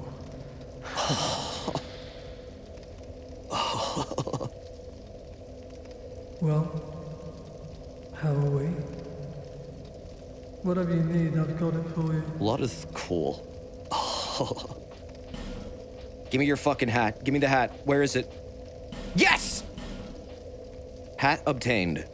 All is well. I am happy now. My God. I just felt like a fucking weight leave my shoulders. Increases chance of being evaded. Haha, this is useless. For now, at least. I love how this game does not have an actual, like, uncracked red eye orb. I have never found one. Is there one? Or do you seriously need to farm these, like, every... It doesn't exist. What? Well, at least they give you this, but, like, why? Nah, why would it? What? I just...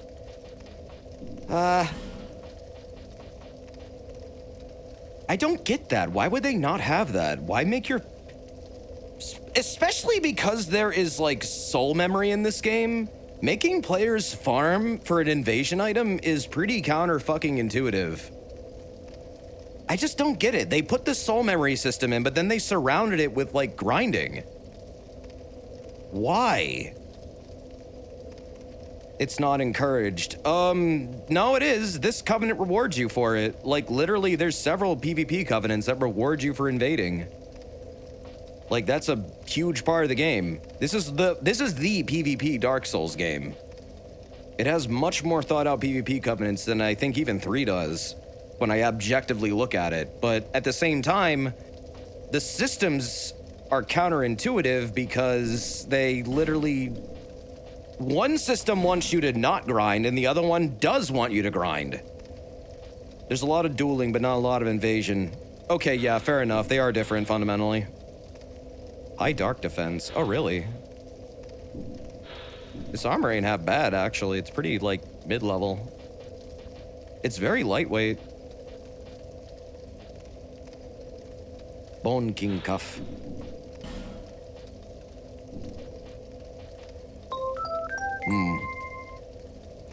Well, I think that's all I need from him for now. You know anything about tokens of spite? Well, you can fight other blood servants with them. I'll reward you if you win with red orbs. Orbs? You know, a cracked red eye orb. Use them to visit other worlds and seek more blood. For the blood god. Tell me if you need anything else. Also, Kaiju Mode, thank you for those gift subs earlier. Sorry I missed those. I really do appreciate that. That is very, very, very kind of you. And, Revanchist, thank you for the 23 months, too. Thank you. 23 months of Lizard. I appreciate that. Sorry if I've been, like, really, I don't know, irritable lately. I realize I've gone 2 streams in a row now where I had to take a break for a second. I'm playing back-to-back 2 very divisive games in their respective communities, and it has resulted in some salt appearing every now and then. With this game, it's understandable. Yeah, I know. Come back soon. Just Jesus. Jesus Christmas.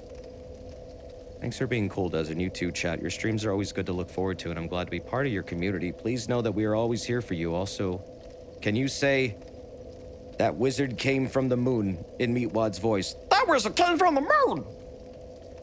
That was an hour ago, Leon, but I thank you, man.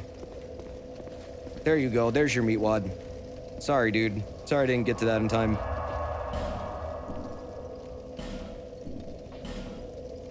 Okay. Now that that part's out of the way, I'm starting to feel good again. I feel revitalized, full of vigor. Is Xenoblade 2 more divisive than Xenoblade Chronicles X? Half the Xenoblade community doesn't even know Xenoblade Chronicles X was even a thing. So, no, it's not. It literally can't become that because people don't know it fucking exists. Yeah, I'm gonna go upgrade the Partisan. At my boy McDuff's! Yeah, I've never heard of people hating X, ever. Most people that I know have played through X loved it. Some people felt like it had some low moments, but it wasn't a bad game at all. And that's mostly because people who played it also were, like, really into giant robots, but, I mean, why else would you play a game prominently featuring giant robots if you didn't want to be one? I ought to fetch a new ember. I hope X gets ported someday. Flame, dear flame. Flame, dear flame. I'm gonna make this a dark partisan. Real quick, like. Where is it? There you are. So, okay. Let's see really quick. Yeah, 290. Seems dark is the way to go. I don't really ever go fire. Things in this game seem significantly weaker to dark than they do to fire, and I don't really know what's up with that other than new fun damage type they wanted you to use. Kind of works the same in DS3, actually. Yeah, Dark Orb is like a fucking amazing spell in this game. That is like your bread and butter. Yeah, lightning can work sometimes. That's true. The wetness stuff is actually an interesting combat mechanic. Many enemies are resistant to dark, actually. It's just that dark is strong damage. You're right. A lot of enemies are resistant to dark. It's funny because, like, I'll be fighting ones that have high dark resistance, and yet my dark damage attacks will do the most out of everything I have. So it's almost like dark completely overrides almost all damage defenses. It's fucking great.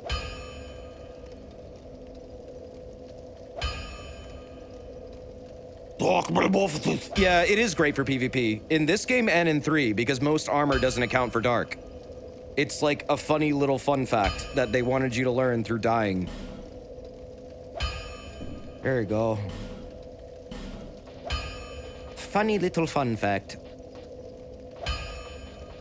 From the dark they came. Bruh. Where is my thingy? I need to upgrade this too, but that takes petrified dragon bones.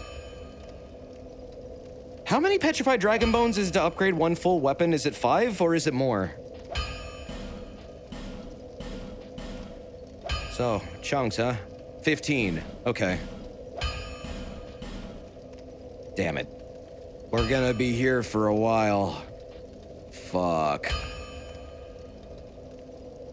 370, 356, not bad. What does this go to? This is the other dark weapon.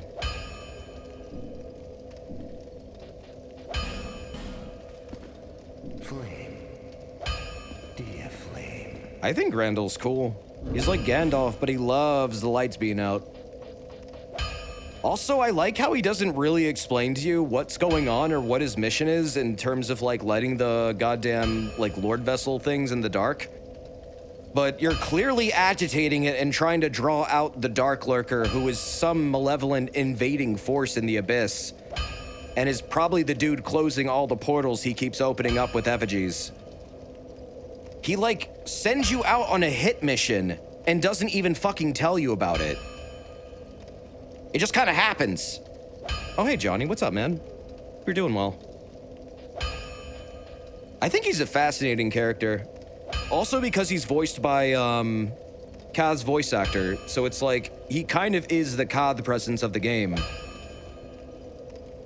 And he, like, subverts you and makes you fight like something that was fucking up the abyss to make it stronger. Without explaining anything. And yet you can piece that together just through context clues. I think that's fascinating. I think this game does have good storytelling. It just is also, it can be messy.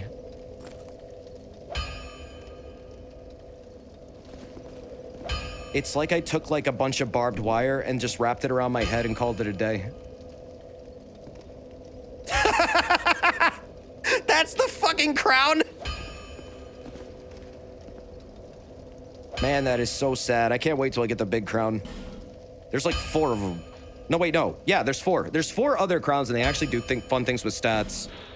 This one doesn't do anything, right? Just dark defense, I think. Pretty good dark defense. For a tiny hat. No, it looks good. I mean, it works. It works for the look.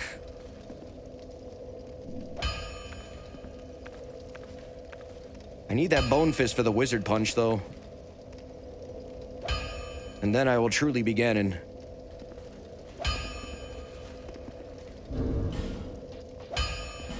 Also need like a better armor piece with like a cape or something on it. I mean, Drag-like mail works pretty well, but that's too short. Doesn't look right either. Fashion souls is a fucking hard thing to do. You gotta work with what the game gives you. Sometimes you start to realize some things can't happen, but Ganon can definitely happen in this.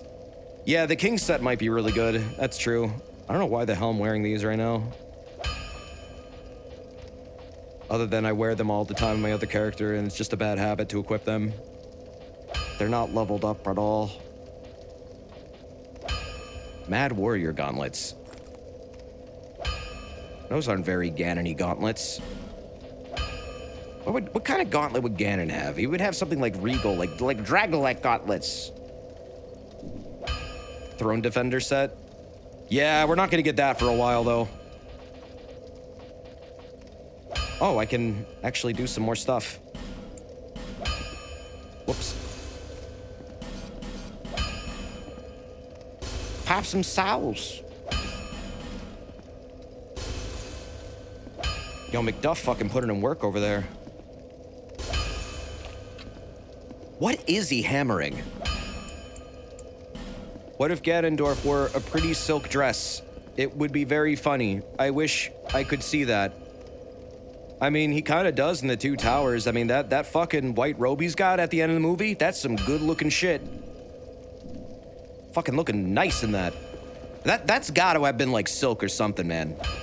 That material was very good material. I ought to fetch a new ember. Oh yeah, a new episode I think just dropped too of Ring of Power. We'll be watching that later. If not tonight, probably tomorrow. Like during the day or something, I'll put it on for a watch party. Flame. Dear Flame. God damn it. I hate how rare they made chunks. I should make a list of every time I say I hate this thing when I play this game, and then at the end of my run, look at all the things I said I hated. I feel like I could fill up a book. And yet, I love this game. As much as it pisses me off and I criticize it, and I'm openly angry towards it, and I have to get up and take breaks, why do I love this game still? I don't understand.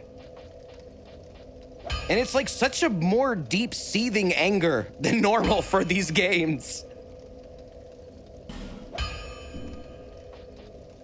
I hate this. It's revolting. More, please. Stockholm. It could be Stockholm. It's just, it does so many things good, and then it drops the ball pretty hard in other places. What a fucking weird game this is. Like, straight up, this is a really weird Dark Souls. It feels different, too, when you start it up. Like, literally, you can feel the difference immediately. Be gone. And then once you get used to it, you stop thinking about it and you don't notice it anymore. But then, like, you play another one, and it comes right back to you, and you're like, wait, whoa, what the fuck have I been playing? Like, it does have a totally different, clunkier kind of feel. Also, I'm not gonna lie, this is the only Soulsborne game I've ever really had to load up a Steam controller config for dead zones. The PC version, the dead zones are fucked in this game. You actually do need to go in and fix them, and there's a community fix. Weird. It's why your character shoots off so much in weird directions if you, like, flick the stick. The dead zones of the PC version are fucked up. Yeah, I didn't really realize that too until someone pointed it out, and I'm like, wait a minute, that makes sense. Because I've been adjusting for that this entire time. Then I activated it. I haven't done it for this version, actually, because I'm used to it, but I'm gonna do it later. I did it in the other version. I found a config that got rid of it. I'm like, whoa, now this is playing like how I expect it to. That's interesting that dead zones really do that much.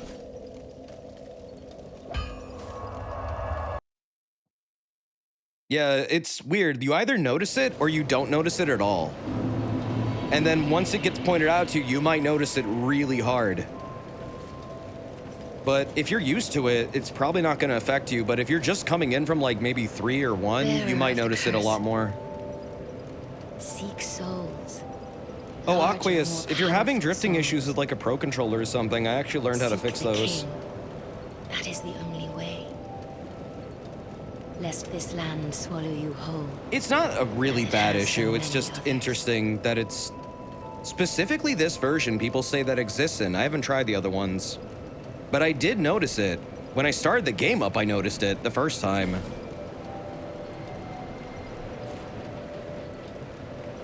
No, it's specific to PC Rise. You can switch an 8-bit DOE from X input to switch mode and suddenly it drifts. Really? Yeah, that might be... Aqueous, that might be Steam getting confused.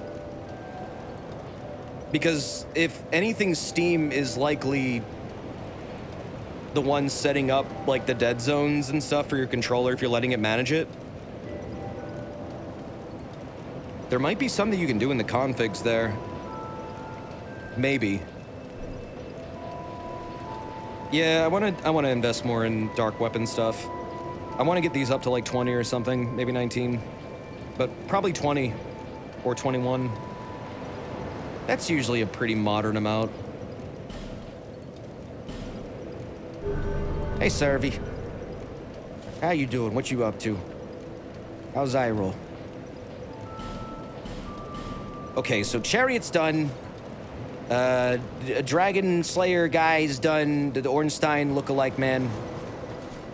Any other optional shit I needed to do before I go to Dranglite Castle? Because we are now at the threshold. I could go there now anyways, but... You've been long away. What Rat would you boss. like? Oh, in Well, Pharos. I've only one thing to provide. Oh, and we'd both fuck. know what that is. Did you do the door in the well? For Havel's armor?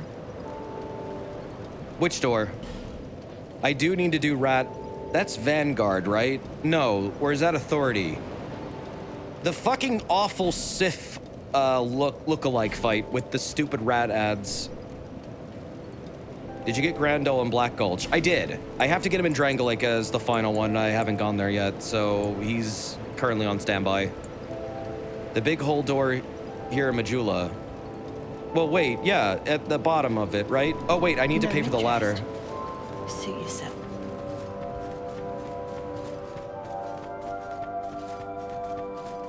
You're thinking Authority. Yeah, Royal Rat Authority. Fuck that boss. Come to see Owl Gilligan, have ya? There's a key to Shulva in the Majula pit. Oh. Well, that's fine. Oh, wait, you have to actually But get if the you want keys my in this help, version? You'll need to make me an offer. Nice. Yup. You know what? I actually like that. Well, really? It was weird that they just appeared in my inventory in the other Especially one. from you. It I felt get really such a disconnected warm and strange. feeling inside when I get the chance to help others. You just like getting paid, man. It's okay. Everybody does.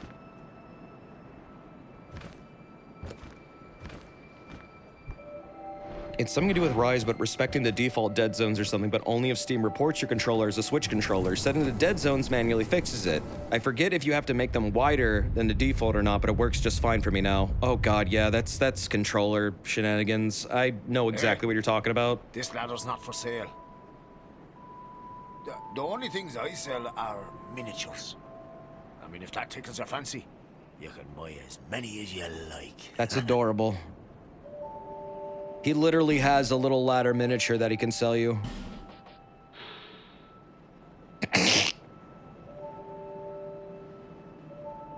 This dude just sitting here carving little teeny tiny ladders all day. That's what he Thanks does! for that.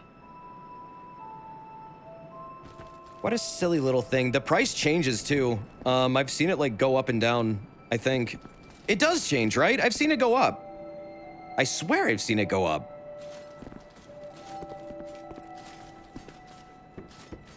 Oh, yeah. I gotta do that, too. Shit. Do I have the falling spell yet? I hear if you buy the 8,000 ladder miniatures, you can ascend into heaven to a secret Gwyn fight. That's gonna take so many souls, dude. I'm gonna fuck up my soul memory. Why would they do that? You've grown quite a bit, haven't you? Your Yes, scent I is have! lovelier than it's ever been. Why not trot along to the castle and meet the king? Long ago, he smelled just like you. Not so much anymore, though. He's quite rancid by now.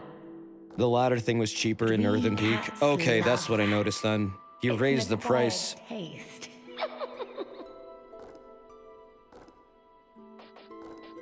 This cat likes fancy feasts. I need this. I need this in my life. I wonder if I can make the jump, actually. Let me see if I actually have free fall spell. Or slow fall, whatever the fuck it's called.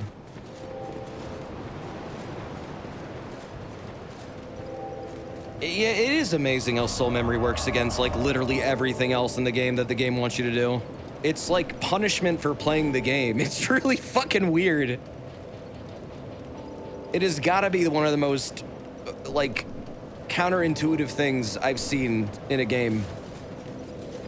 Where the game is, like, actively trying to make itself, like, weirdly punishing for just doing the normal things you do in the game? Thank you. Thank you kindly. You only need 16, but you can spice it down. Let's see. When you say spice it down, what do you mean? Is there like an item that gets rid of the fall damage? I could do Bright Bug. That's a lot for one fall. Oh, I need to burn these.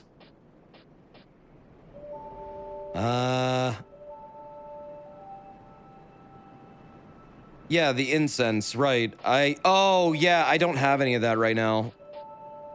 Well, I have this, but that's for spells. I don't have the ones that, like, artificially raise your levels for a second. Yeah, that's another thing in this game. I gotta go back and burn this. You can only burn this here.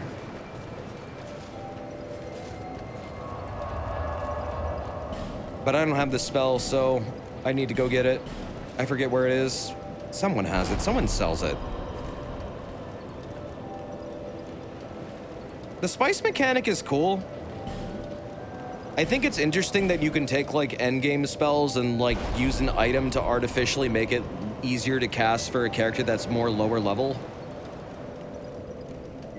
I feel like that also can introduce some really bizarre elements to the PvP, especially at earlier levels. I don't really know how the hell you balance that. But it's certainly an interesting idea.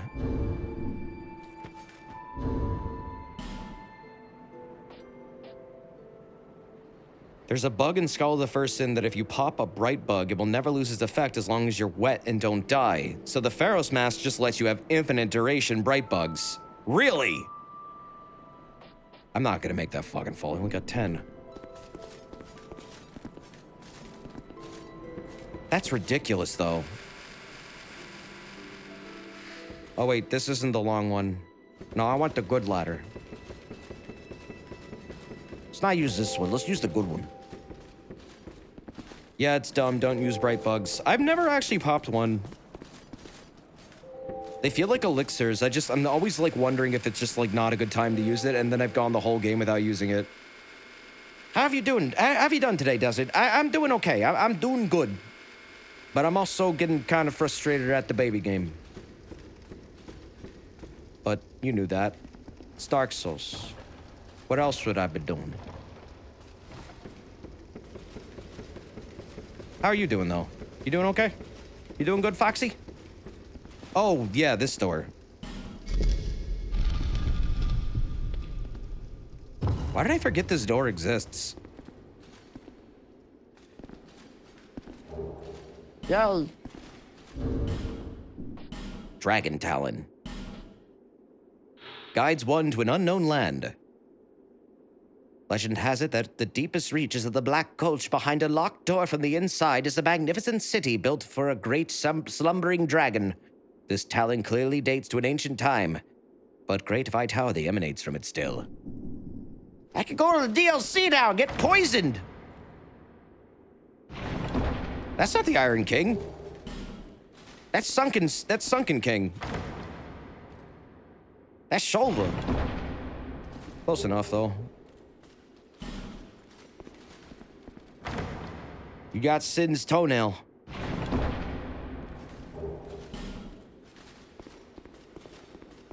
Yeah, that boss before Sin is really fucking brutal. I found them harder than Sin.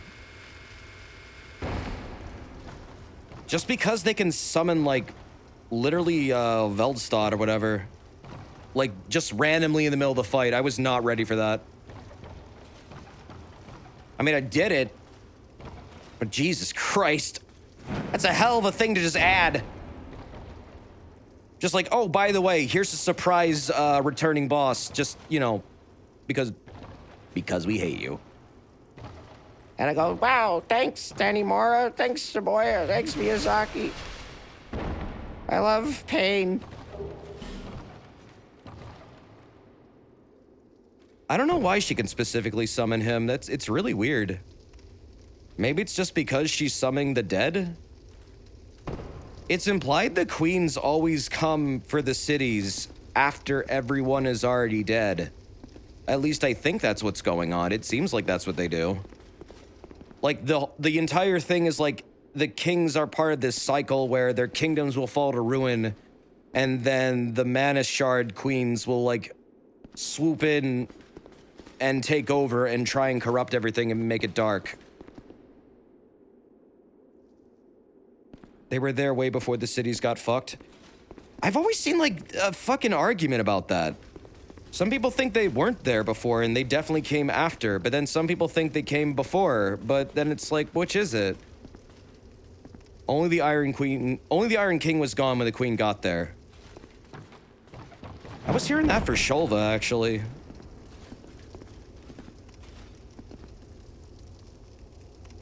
Well. She married the Sunken King, but then the invading knights caused Sin to spew its poison, ending the city. Right, but she's still there. How did she... Outside of being like a Mana Shard, is there a reason why she didn't, like, get, like, poisoned like everyone else? Her soul mentions how she was High Priestess of Shulva. I guess she just built different. Whatever. Shit! I hate that thing!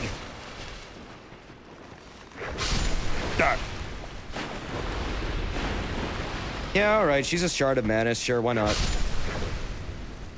I like how Nishandra just shows up in her demon form and then just like, oh hey, what's up? I'm just gonna, you know, fucking kill you now. Embrace the dark or something. And then she does it. But then you whoop her ass because she's actually super weak. I did not get all the torches in the fucking shit town. Why do you have a Cheeto head? I am Ganon. Ganon has a Cheeto head. He do though. You also didn't get the dark armor in shit town. Yeah, I mean there's a bunch of stuff down here I didn't get. But I specifically want to light all the torches because what you get for that is really useful. Man, I guess I'm not going to Drangley Castle today. There's so much shit to do in this game. You could literally play this for like over 100 hours and still not do everything. Yeah, the gutter's cool. I like it.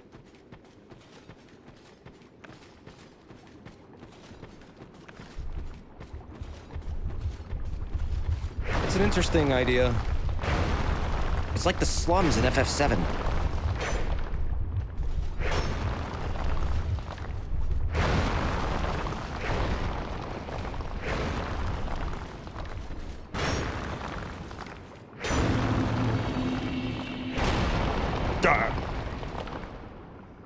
All right. Where the fuck are the torches I missed? You're supposed to get, like, invaded or something, I think. Like, the game lets you know you did it.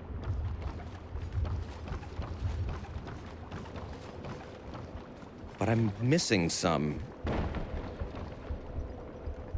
I'm not sure where they are.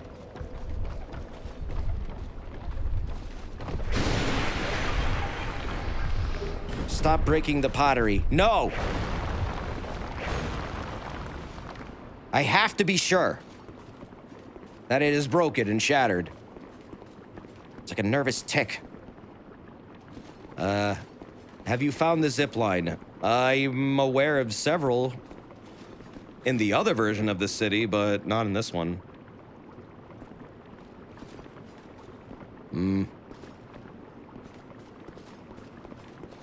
This jump always makes me nervous. I always feel like I'm gonna die. Die.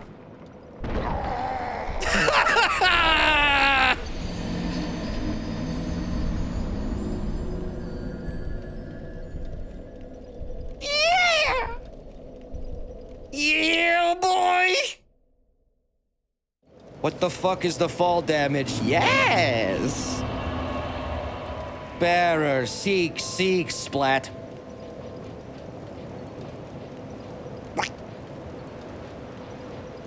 Oh, God. Ugh. I'm not even gonna go back for him, I don't care.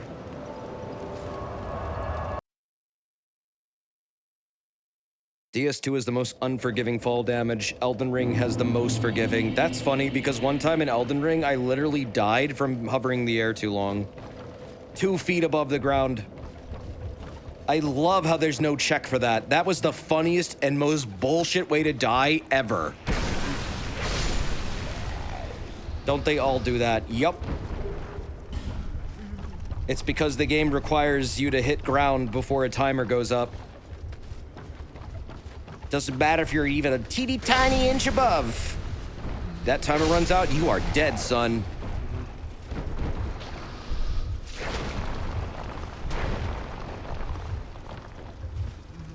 But no, you're right. That's technically not fall damage. That's true. I just think it's funny. I don't even know if it's really considered a bug.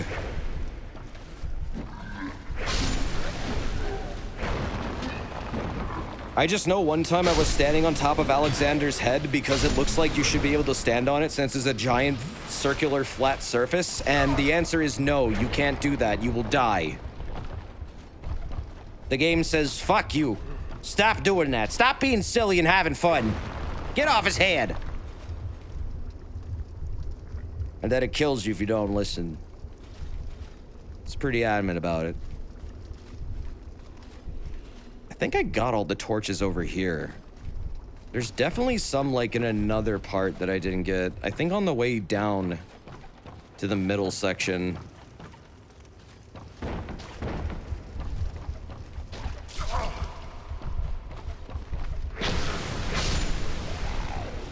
Something around here. You're gonna have to tell us how PvP has changed because what you read was neat. It doesn't seem like much has changed yet because they just introduced the idea of finally changing balance based on whether or not you're PvPing or PvEing, and I think that needed to happen like several games ago. Give them time to figure it out, but I mean, it's a good step in the right direction. Weird fucking dog. No, I'm glad that happened. That needed to happen so fucking long ago.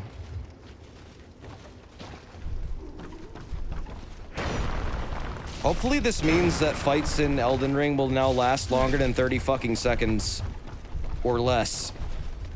Because that was a major issue I had with PvP in that game. It just wasn't fun to fight someone for that amount of time and then just... Huh. Wow, that's very high up. And then just to get booted out of their world immediately because you or them died, like, in that short amount of time. Didn't feel very good. That is really fucking high up.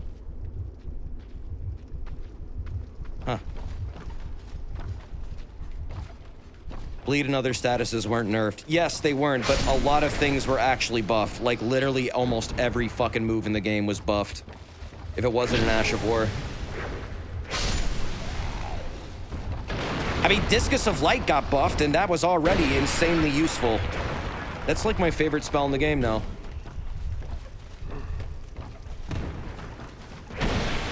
Seriously, I love that spell. I think that spell is so fucking fun, especially the triple disc. That thing is a fucking meat grinder.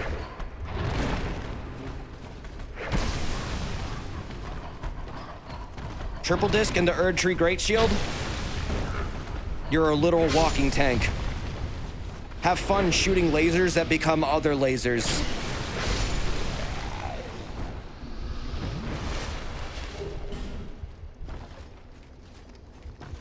Oh, here's one.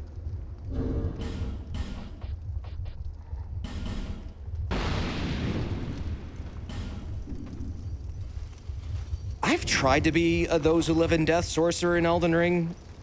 I find the spells incredibly underwhelming and really bad. They're too fucking slow. They'll never hit fucking anything. The goddamn, like, plague cloud thing that, like, has the instant death thing that kills Tarnished. Fia's, like, death cloud or whatever. The Those Who Live in Death version, that one specifically. That is never going to fucking hit anybody unless they are, like, asleep. Even standing in it. Oh, that's cool. Don't even run. Even standing in it, it takes forever to fucking proc.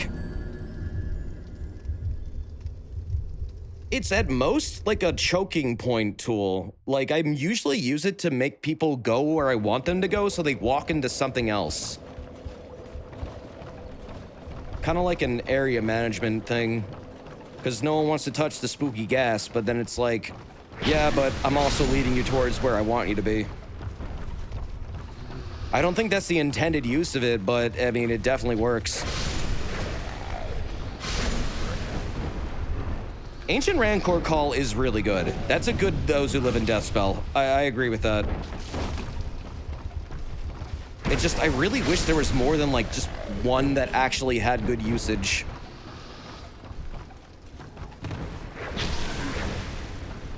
That's why I go Fundamentalist instead.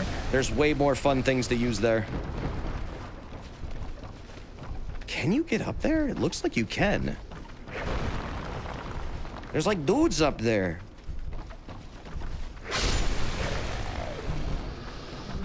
Fundamentalist stuff is awesome, but you have to be really high level, like 150 to get it to work. Which is kind of the PvP meta anyways, so I mean, whatever. Just gonna get poisoned now.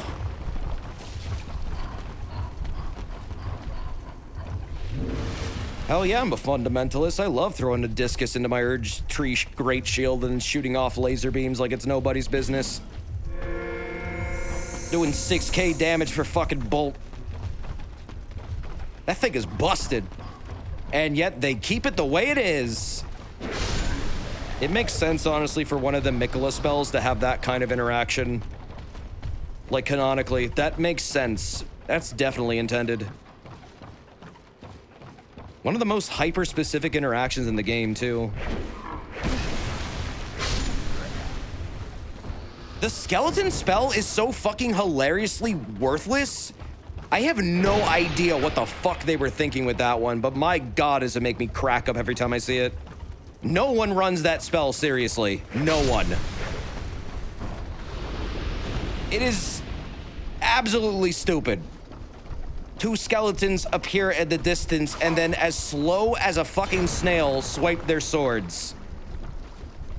Anyone who gets hit by this, they probably have been standing in that same spot for like a week. I do not know how you get hit by that thing. Yeah, that one is like, it needs to be sped up like 20 times more or something, or maybe even 100. It's just, it's so fucking worthless. It's slower than the Moon Knight laser, Serby.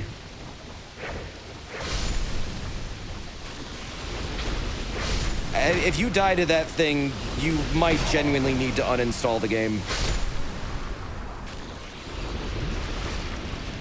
And then go to your local doctor and, you know, get your nerves checked or something. Something happened to you. Something bad.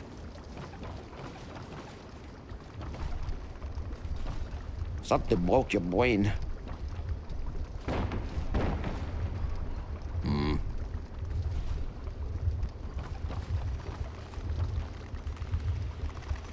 I'm still looking for them torches, man.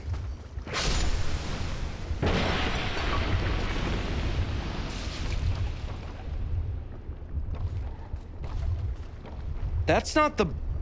That thing doesn't repair you, right? It's the pagan tree that repairs you. That thing just cures status effects, I think. Look downstairs. Yeah, that's where I think it is. I mean, I know I got that one over there, but... I think, really, I noticed a bunch on my way down last time. I think of the torches is the drop-down part right before the next area. One of the torches. Yeah, in the climb down, right.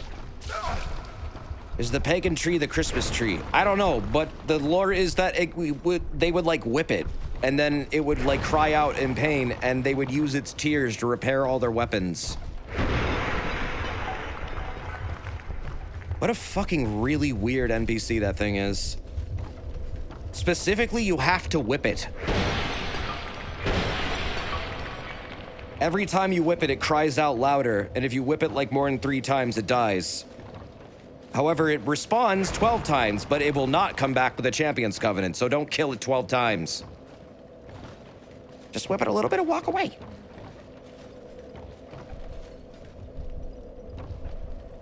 I like how it just is like open mouth, like agape, and just staring at everything in horror. You know, while you just dance around and start whipping it. It's actually invincible. Yeah, but it does... Actually, it might not be, because there are ways to keep it alive and still whip it with attacks specifically that don't do damage. What are we talking about? Pagan Tree in the first DLC. Like, apparently there are ways to whip it infinitely without it dying. But you have to, like, use really specific attacks.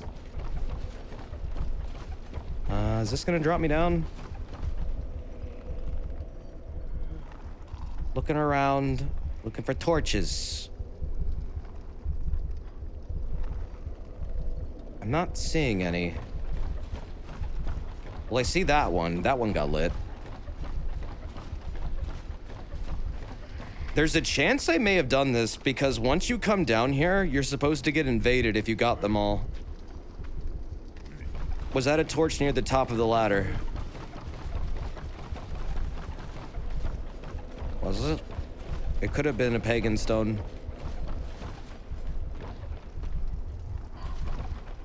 I'm not seeing any. You mean that? That's a pagan stone. What's left of one?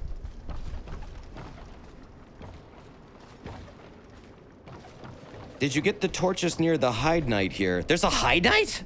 Wait, where? Where's the Haiti Knight? Oh, there's one.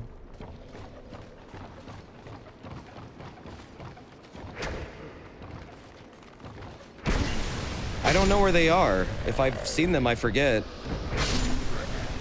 Platform before fighting the dog. There's a drop. It's really hard to see. Okay, I'll go back up.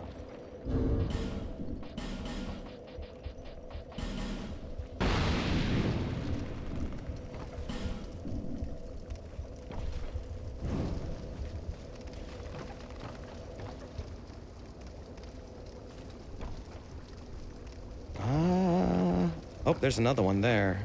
I'll have to remember that's there. Let me go back up. But yeah, there are torches down there. But if I drop down, I'm also going to get fucked over and I won't be able to come back up. So let's go. You guys said platform before fighting the dog. Well, which dog? There are a couple places you fight dogs here, I think.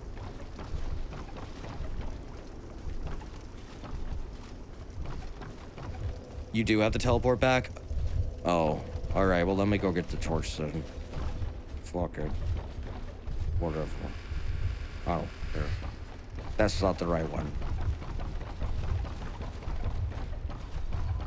The first dog of the area. Okay. Wait, is this the right one? I think it is.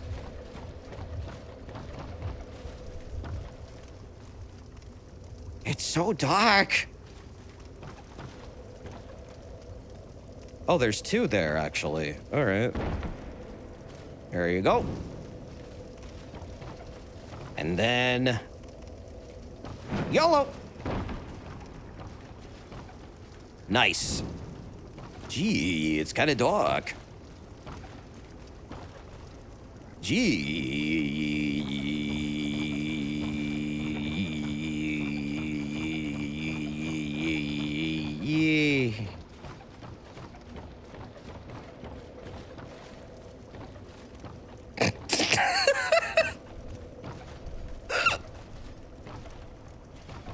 Enable. Windows. G. Enable. Enable your Windows G, honey. What?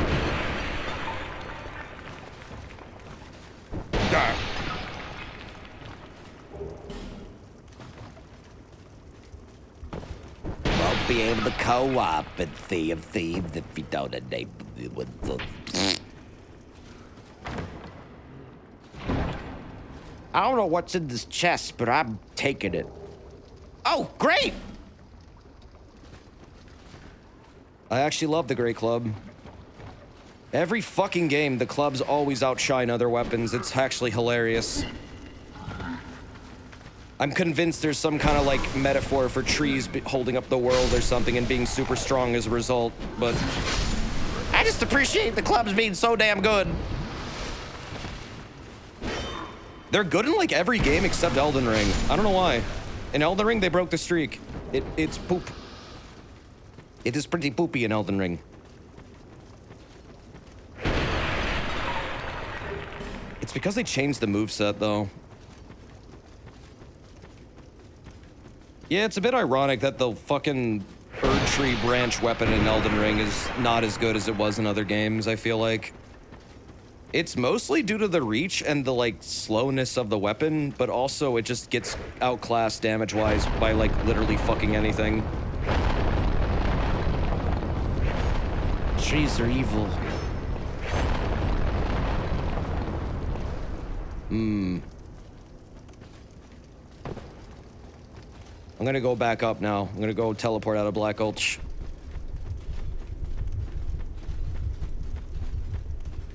Okay. So, going back up.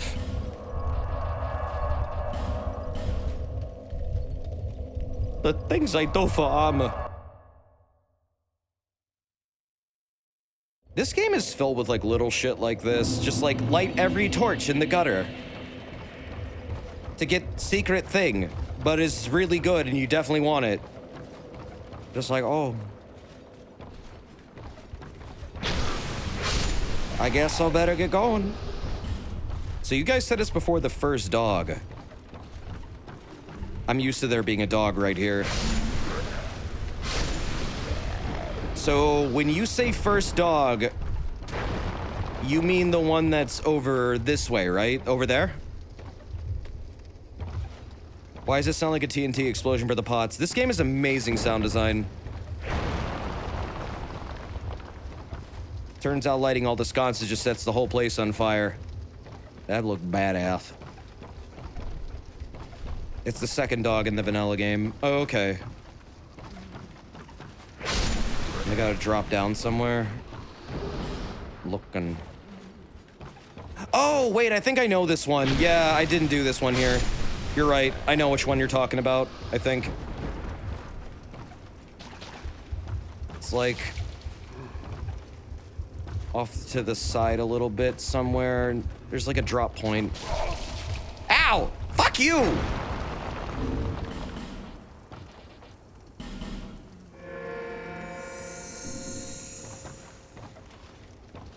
Where is it? Somewhere down there. Oh, there it is. Whoa. Yeah, I forgot about this one. Good call. It is significantly darker in this version of the game than it was in the other one. Also, like, the ambient occlusion is rendered differently, so you can't, like, cheat and see the shadows in the distance.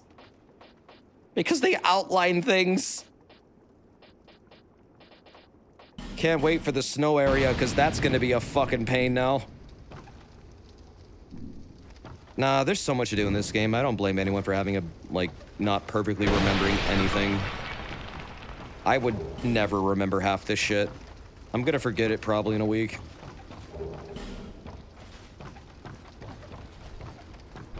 But that's okay. That's why we have Wikipedias, so that we could pretend we know all that stuff when we need to. Make people think we're smart. Because I want people to think I'm smart. So I look things up.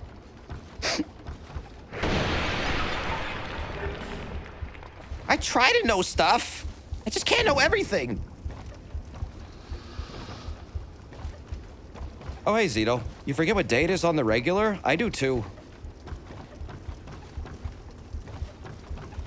The times and days just blur together. A minute ago could have been yesterday. Yesterday could have been a minute ago. And this guy's gonna fucking kill me!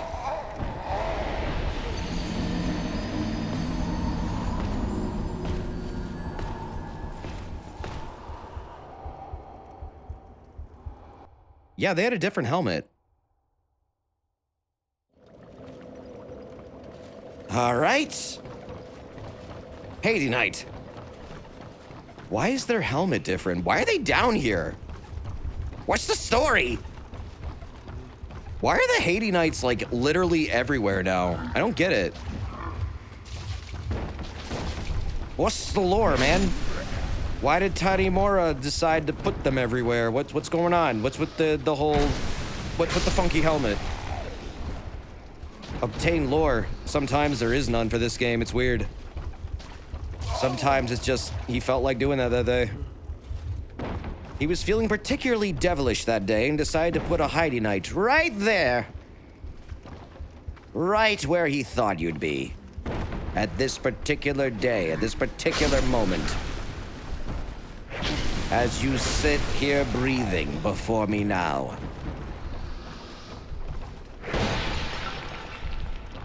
Tanimura is on record saying, well, you see, the lore of the Haiti Knight being down there in the gutter is, fuck you.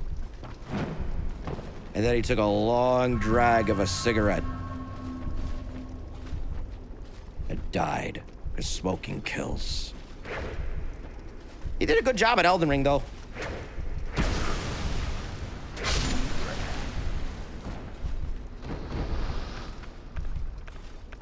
I know how to deal with this dickhead. I got you, man. Ba-ba-boom! Oh, what the, get the fuck out of here with that shit!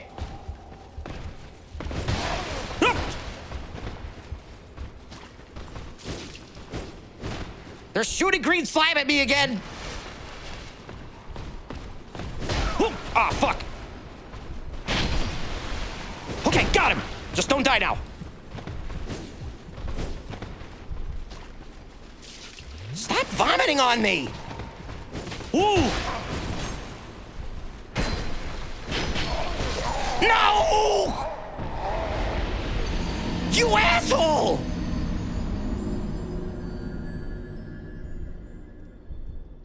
I thought a fucking, like, poke would make him die. It did.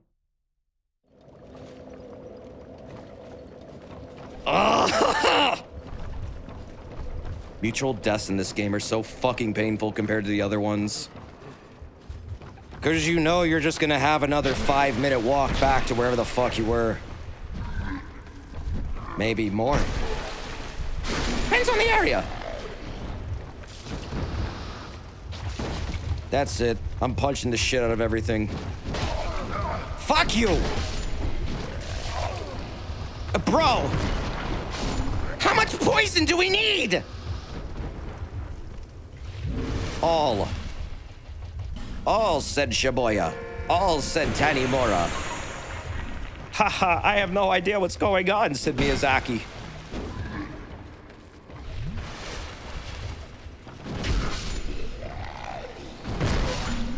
Bitch. Give me your prisoner's tatters. There's still a fucking torch down here I gotta get. You think the poison here is bad? Wait till you see the other areas. The DLC areas. Where they got the red glowy-eyed funny little stone statue fellers. They're real fun. They're great. They don't piss me off at all. I definitely didn't get super petrified cursed over and over and over and over and over again trying to run to the goddamn gang squad. Never happened. Perish the thought. I'm not mad. I'm still not mad. I never got mad. I never fucking get mad. Never fucking get mad. Ever. Ever. Did he seriously drop something and now I can't get it?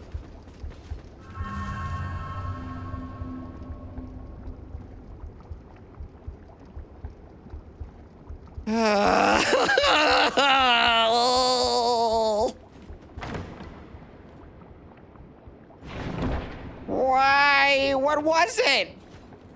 Yay. What was it? Was it Heidi Knight armor? Was it his cool-ass helmet? That's the Oros armor, but now it's visible, right? That's cool. I mean, I already had Oros armor, but at least now I can see it. Looking like the fucking Lich King. Or Sar something. Oh, this doesn't raise equipment load. Oh, neat. Okay. Yeah, I guess I could use a bonfire aesthetic. He drops the Heidi Knight Iron Mask. It's used to be from the chest near the... oh. Okay. I probably wasn't going to use it anyways. I don't care. I don't care. Does that knight drop the lance? The lance? The Slayer of Dragons? And the mask. The one Jim Carrey had? No way. No way. You're fucking lying.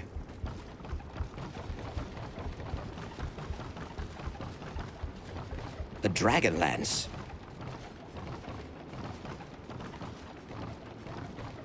The silver spears of yore? Capable of piercing the thick hide of the chromatic dragons that are raging over Kryn.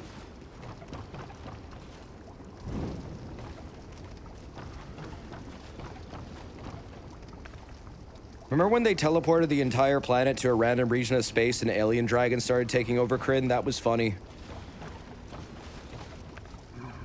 The second age of fucking Dragonlance is so weird. It's so weird! Takesis literally just said, hi, I'm gonna teleport the planet now. I'm not gonna tell anyone else though. Bye! And then she did that. And everyone's like, the fuck is going on?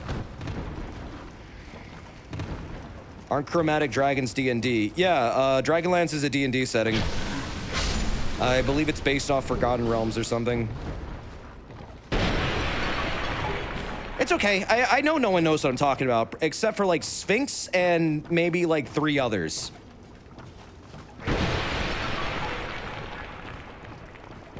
No, it's different. Oh, Zito, you know Dragonlance. Was it based on Forgotten Realms or what? It's some setting. It's a unique setting though, for sure. Dragonlance before the 5th age was shit. What? Wait. Hold on, I thought wait, hold on a second. Is the 5th age with Palin or whatever? Fucking Raceland's goddamn nephew?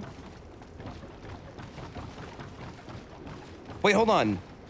Wait, whoa. 4th age was Raceland, right? 5th age is the one where the teleportation thing happened and Kryn got moved. He said the shit, not shit. Oh! 5th age is basically post-gods. 5th age is after War of Souls, right? Where, fucking Palantil, whatever the fuck, Palanthus, the good guy, the guy with the beak in the name, he become mortal and he stab himself and go, look, I bleed now. And Takesis goes, no. And then he says, yup, I did it. And he's like, why did you do that? Now I'm mortal. He's like, yup. Yeah, no more gods. Sorry, we're done with this shit. I honestly thought that should have been the ending of the series.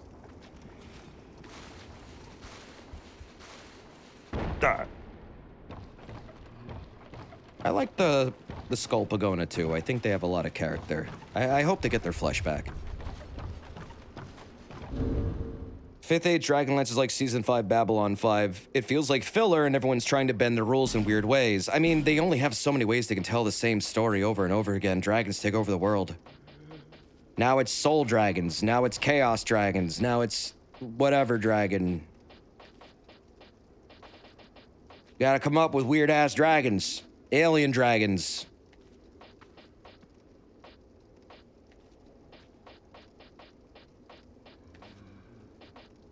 What? Yeah, there we go. Gem dragons. There are earth dragons. They're fucking massive mountain-sized dudes, though.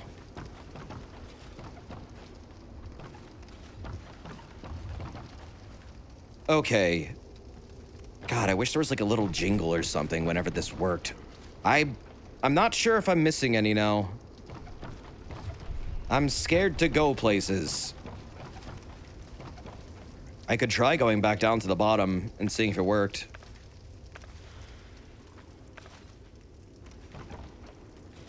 An invader will spawn when you got them all. Well, yeah, but they spawn at specifically the bottom, right? They don't tell you up here. At least I don't think they do.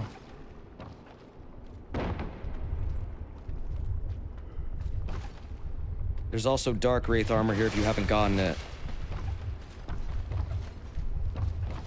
Not overly concerned about that, but I would like to find all the torches. Yeah, you just gotta go check. All right, let's head back down. Free torch. I love the Kender, dude. I think they're the funnest race in all of Dragon, like, Lance and D&D. They're literal cartoon characters that can't die. A Kender is about to be smashed by the god of chaos's literal fucking foot, stomping on it, trying to flatten it like a fucking pancake. What happens? Oh, suddenly that Kender can time travel. Yeah, that literally happens in a book. And it goes right away from that little area and dodges the foot. Goes back in time. Right on the spot. It's like that's literally what happens to them, repeatedly. Just insane Deus Ex Machina bullshit, and that's kind of like their racial bonus. The power of bullshit. I love Kender. I didn't know you read books. Occasionally I dabble in the words of the world. Ow!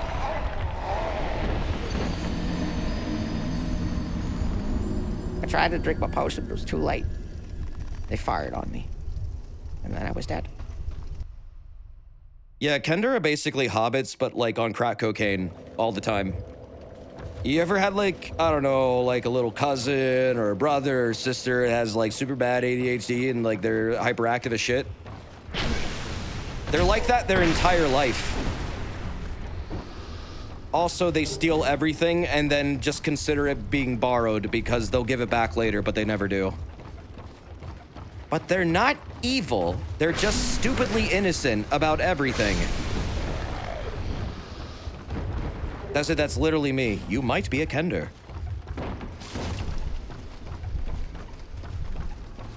In 2nd edition D&D, they could steal their party members' shit with no consequence because fuck you. Almost every person I've ever played, like, any kind of D&D style thing with who had a Kender character wound up stealing fuckloads of shit from the rest of the party. Just because they did. It's being a character, I guess. Whatever. Like, if something goes missing, you bet your ass they have it. Oh, the Kender has a bag of holding. That's cute. Who gave it that? Did it need that? No. Never give a Kender a bag of holding. That's literally their ability now in 5e. Wait, all of them have it? Who gave them this power? Why would you give a Kender this power? What the fuck?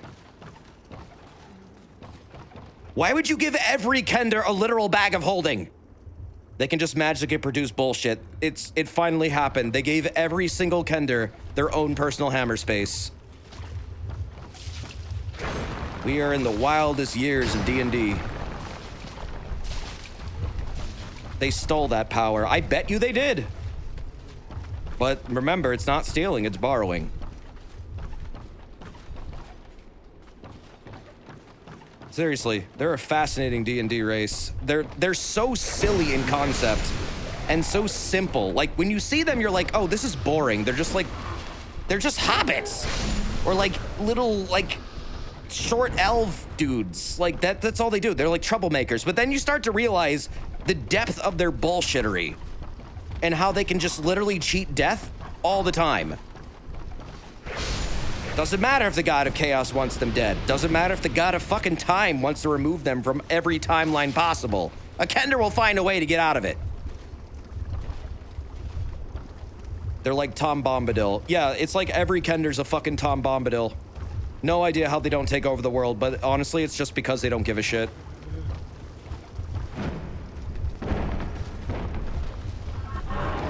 They are so painfully innocent, they don't care. They probably could if they wanted to. In fact, Kenders have them like a militia. And apparently they're not to be fucked with. They are actually like really good at killing things when they feel like it, but that's pretty rare. I've never seen an evil Kender before. I don't know if they're actually capable of that because of their origin story.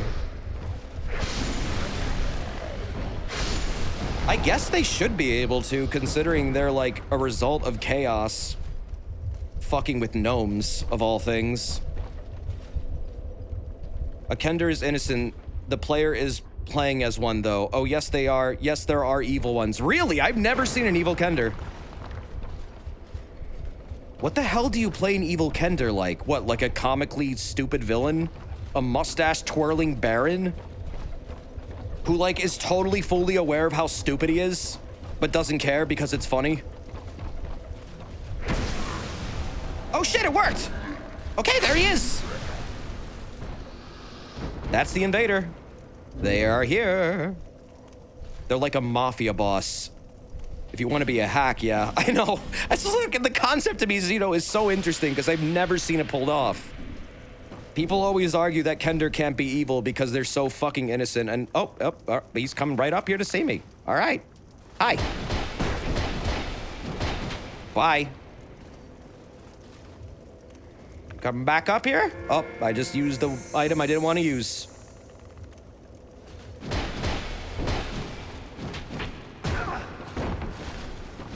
Beat me a Diarrhea. Whoa! Fuck you! That is... Stop it! Stop being evil for 5 seconds!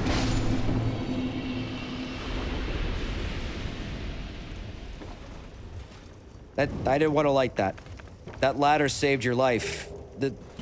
No. No. God saved my life. For in that instant, I prayed to him, and he said, go fuck yourself, you haven't called me in weeks. Ah! I blame God!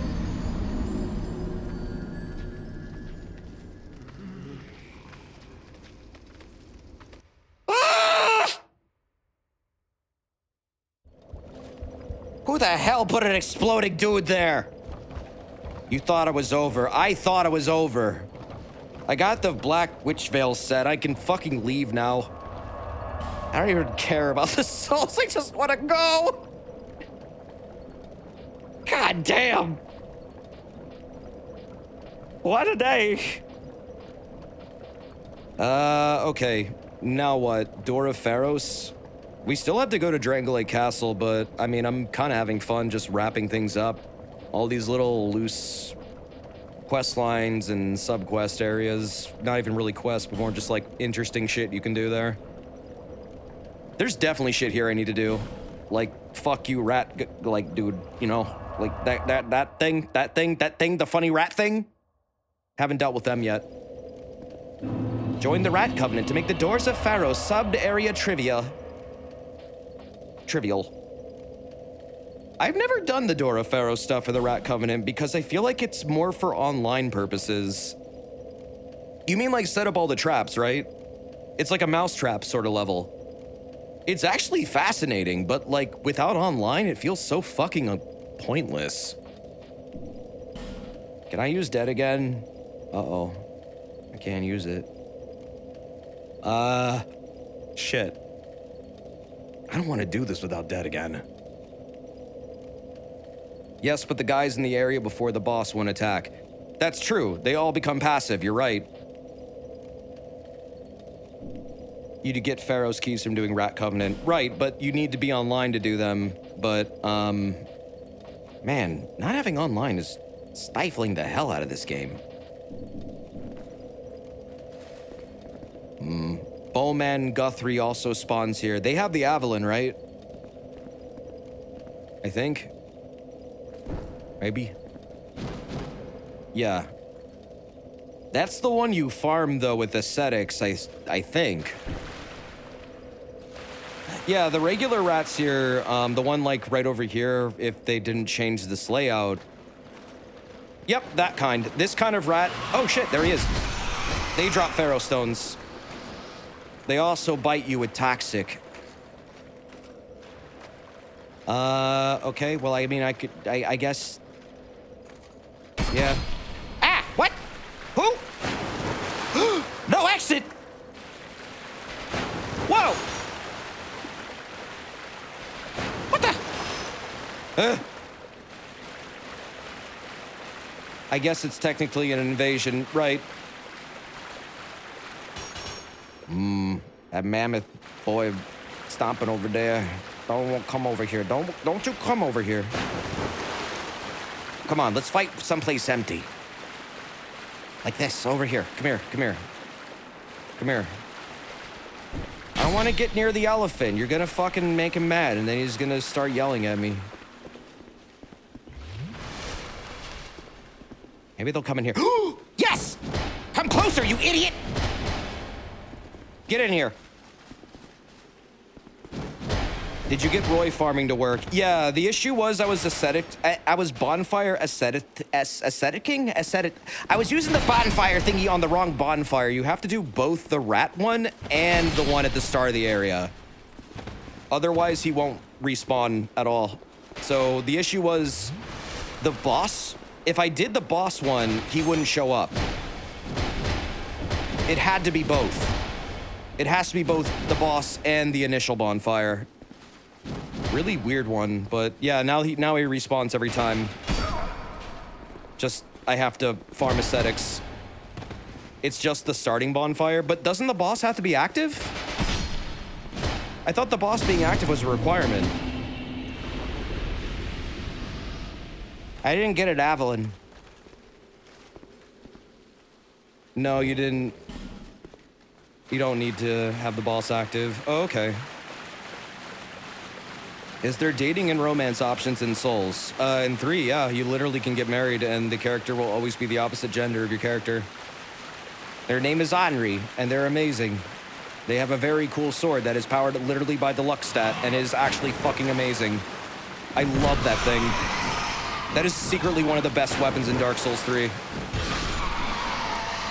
That thing fucks shit up. I killed Gale with that thing once. It would not stop stun locking him. It felt like cheating. Like 3 strikes, he was locked. And you could just do it again and again and again. Did you play Resurgence mod for 3? No, I think I want to do like a bunch of 3 mods at some point and just do like a showcasing because I find them so fascinating. There's so many goddamn good ones. 3 mods are like super fleshed out and really impressive, especially for like just Soulsborne mods in general. But the 3 ones go like really hard. They completely change the fucking game sometimes. Like into like completely different game. There's a fucking Pokemon one. And it works exactly how you think it would. It's hilarious. It is the funniest fucking thing I've ever seen. I tried it for a little bit. Amazing mod. Whoever the fuck made that is a goddamn genius. Just incredible. Incredible. Incredible. Spike while scary. Oh, no, no. Okay. I was worried you're gonna hit the thingy. No, over here. Fight me over here. You're gonna smash shit, and I want you to do that. Okay. Prostate inspection! Butt scratcher!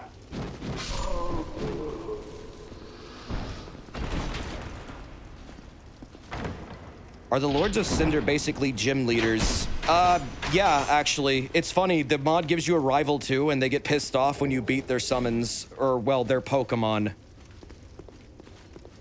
They'll, like, start emoting that they're frustrated every time you beat one. Also, you do, like, 1 damage in the mod, so you literally have to rely on, like, training your summons to make them stronger. It's fucking incredible. It's like the Spirit Ash system, but, like, really fucking thought out. Goddamn, I love modding DS3. Seriously, there's a lot of good ones. I highly recommend checking them out.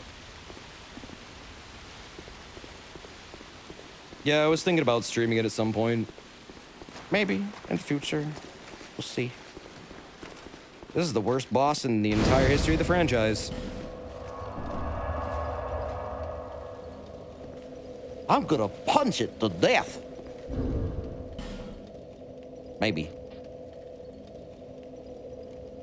I'm assuming this boss is immune to poison.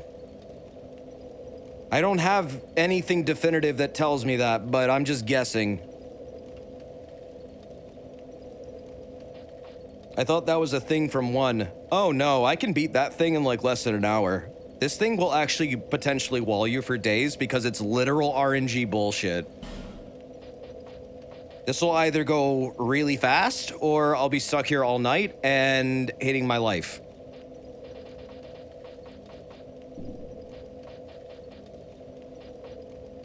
You'll see what I mean when I die. And I will die. If I don't die, that's insane.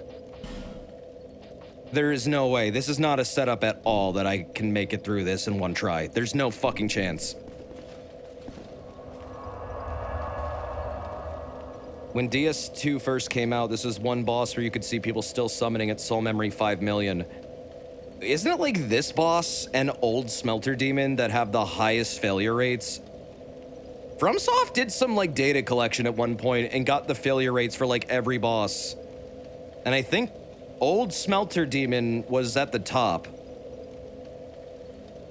And then maybe like Fume Knight and probably this thing. No, that goes to Fume Knight. Okay. Wasn't it like 90%? I really didn't feel like Fume Knight was that fucking hard. People are trying to fight it with like the healing things or something. I don't get that. Why is it that high? He's really not that insane of a boss. It's weird. Like, yeah, he's definitely challenging, but I've definitely seen other bosses that are ridiculously more hard than he is. I don't know. I felt a little bit underwhelmed almost. I was expecting that dude to throw out explosions and shit like it was nobody's business. Oh, it's because he destroys shields. Okay, yeah, I guess if you're not doing a dodgy playstyle, it can fuck you over bad. Positioning, right. It's standard ultra great sword bullshit positioning, but I mean, I guess if you're the type to face tank it, well, yeah, he'd probably fuck you over bad, wouldn't he? I wonder if that has anything to do with the healing statues. I think it does, because literally if you leave them up, they can like make it so he heals throughout the entire arena, if not more than half of it. So that would make it really difficult, but I mean, honestly, just make sure... I didn't even know about that until I like fought him and beat him. But I kept enough of those like barb things, thinking they were important, not knowing really why. I guess I had enough of them to take them all out and I got lucky, but I don't know. I didn't even know they were down there. I literally didn't, like, I was doing that totally blind. But I guess I can see some people like using them all on the wrong statues and then getting fucked over by still having maybe one left. But that, man, yeah, them giving that boss like a potential way to heal is pretty rough. God, I wish I could use Dead Again here. Dead Again fucking destroys this boss. The ads in this boss remain in the arena, and Dead Again makes them all into landmines. The boss routinely is stepping over them, and it is just like free damage.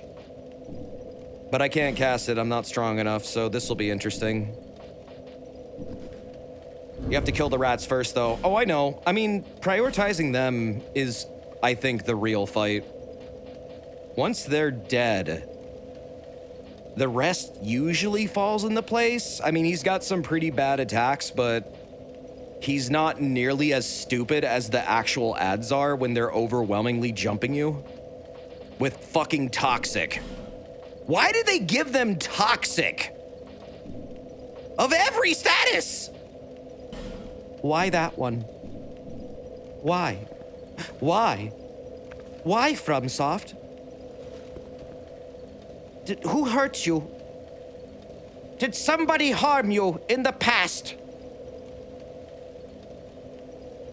Oh, God. I'm not looking forward to this. I don't even know if I should do this right now. Why do we even have these out? These are not gonna help me. He's fucking resistant to poison. He definitely is. No. We're doing... Do I have any, like, good fire shit? Or dark stuff? Or... Man, I'm nervous. Shit, I'm nervous. So, yeah, whoever made this boss was having a bad fucking day, I think. I'm, like, overwhelmingly hyping this thing up. You'll see. This is like someone saw the Sif fight and then said, yeah, I can do that, but make it way harder. Watch this bullshit. I guess I have some pyromancy, but not very many good ones. This is not really gonna help much. Okay, well, time to die. I'm going to die. I love how they start rushing you, and then he immediately comes down and doesn't even give you a chance to, like, start the fight. This dude gives you no time at all. Here he comes!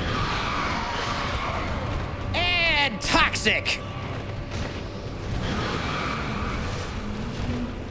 Right off the bat! That is one of the worst hitboxes in the goddamn game. Convinced.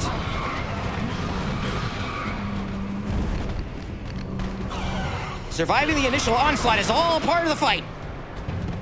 I'm going to die. I'm going to fucking die. Oh, wow, he's actually taking out his own dudes this time. Okay, got it. Got it.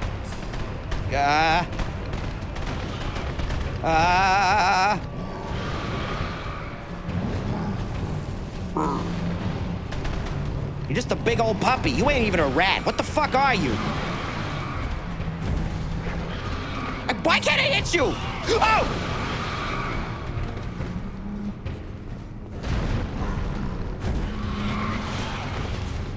Woo!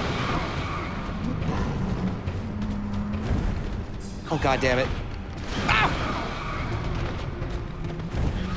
Fuck! Fuck! Shit!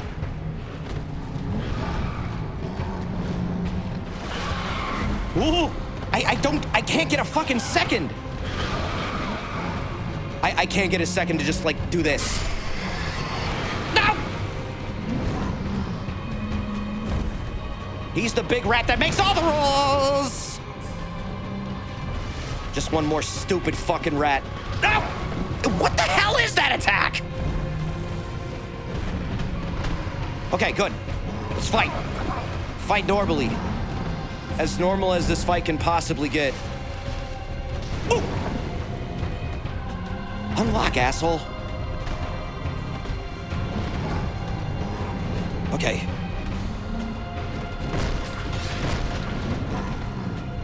Oh, jeez.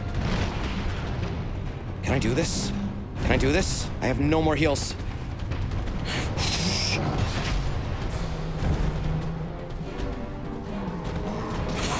Ugh. No, no, no, no, no.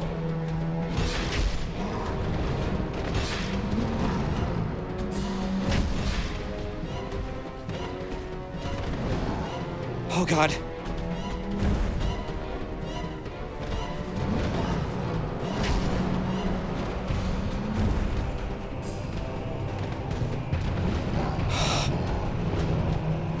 Please.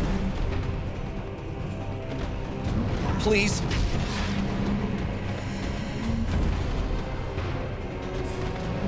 Whew.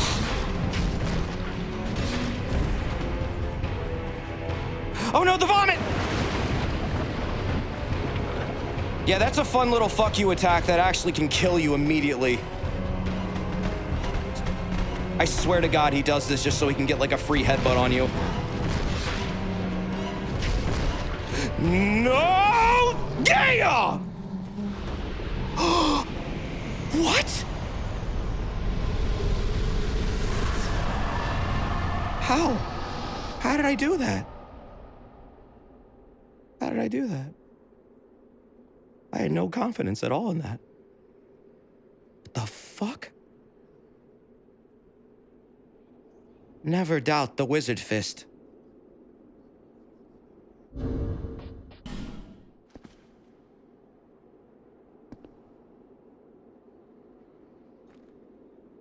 Get Doriad, bitch.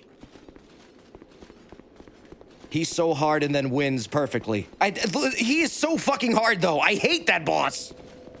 Maybe I've just gotten that boss down so deep in my mind that I was able to tap into an ultra form of focus and I was able to expertly dodge everything he threw at me immediately.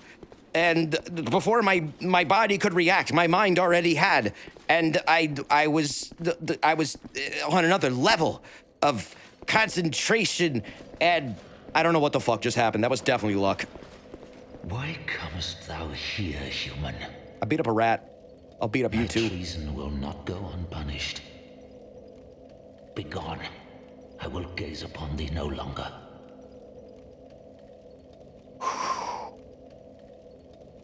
Desert, why was there a dog being called a rat? Oh, it's because they reskinned Sif and then called it a day. Yeah, I don't want to be a blood dude. I want to be a rat man.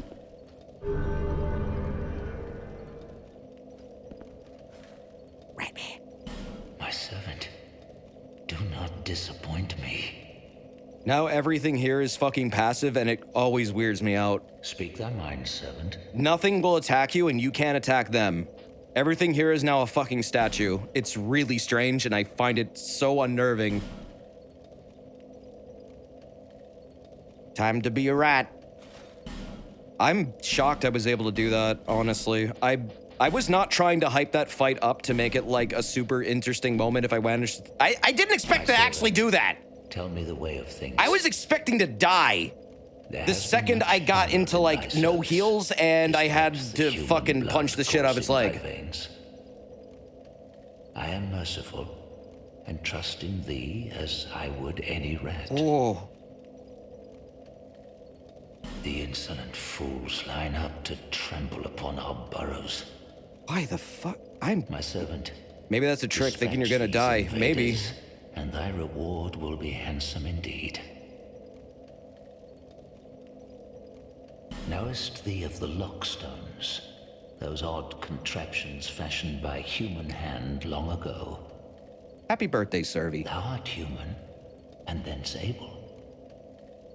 I know. Wanna grab Saintures? It's in here. Yeah, I think I do. If I have a lockstone for it. Which one is that? To thy employ. I love that spear. That spear is really useful, especially because it can't fucking get broken. Well, you break it, but then literally it's the best weapon in the game after that. Servant, tell me the way of things. There has been much honor in thy service, despite the human blood coursing thy veins. Blood. I am merciful, and trust in thee as I would any rat. I like him. He's very nice, and unlike other NPCs who are mean to me and make me pay them money so they'll give me a ladder.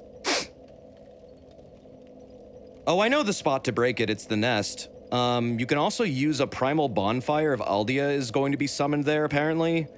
And there used to be a glitch with corpses, but that's not in this version or this patch update, so...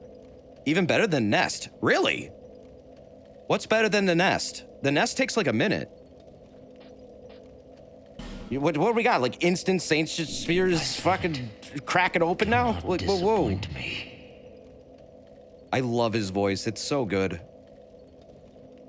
Well, this is like the original Blythe. This is what Blythe... He crawled so Blythe could be a himbo. Or something. Which one is it? Why is it good to crack the spear? Because once it's broken, it, one, will never repair itself, but two, it then becomes the most versatile and one of the hardest hitting weapons in the game that literally is indestructible and will never have a durability issue. It is permanently at 0 durability, but then it becomes the strongest weapon. It's fucking backwards and stupid. But I love it. Apparently the PvP community had to decide amongst themselves to not use it in PvP because it felt too cheap. It's that good of a weapon. It has like 3 different movesets in it. The door next to the elephant dude after the bonfire. Oh, wait, is that the triple door? The big one? How many Pharaoh's Lockstones do I even have? I have 6. Yeah, the big one. Okay. Say no more. Ooh! Oh, I felt a lump. Might need to go to a doctor. Oh, never mind. It was just poop. Ah, the mundane build. I remember once when I was going to do that. He's not here. Damn. I still think mundane is really good, but I think it's more fun right now to do a more focused build. I might try and fuck around with mundane. It can be really fucking strong. Like super strong, actually. He's still in Harvest Valley somewhere. Oh, is he in Harvest Valley? Where would he be in Harvest Valley? That would make sense, because he's the poison boy.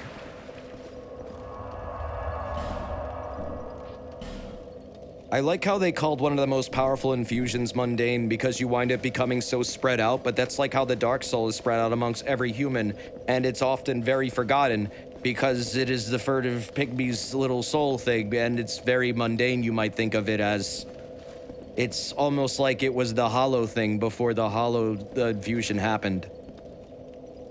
There's a reason for everything. In the poison mist pit. Okay. I think I know which one you're talking about.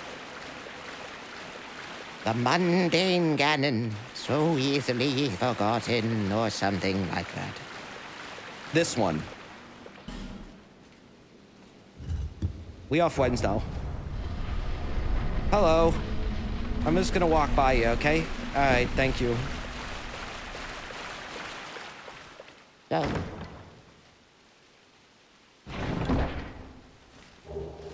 Yay! Good ass weapon.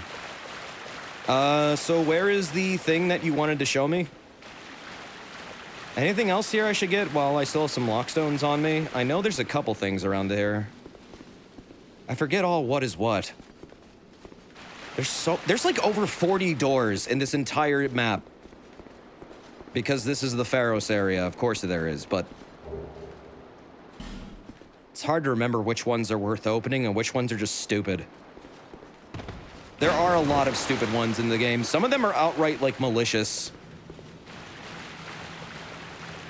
There's a couple of chests here, but they aren't too important. Yeah, I know. It's just, I'm trying to remember, like, if any at all, besides Saint Your Spear, are worth getting. Got the herb. That herb I got, boy.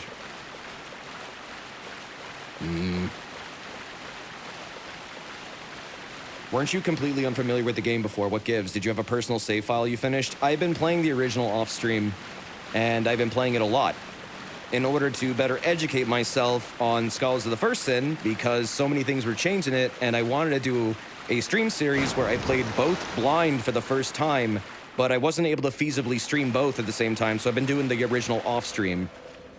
And I guess share my findings and like observations while I stream Scholars of the First Sin. So that's why I've been like coming down hard on a lot of the changes that this version made and not understanding why they made them, because it does feel weird going back to back between them.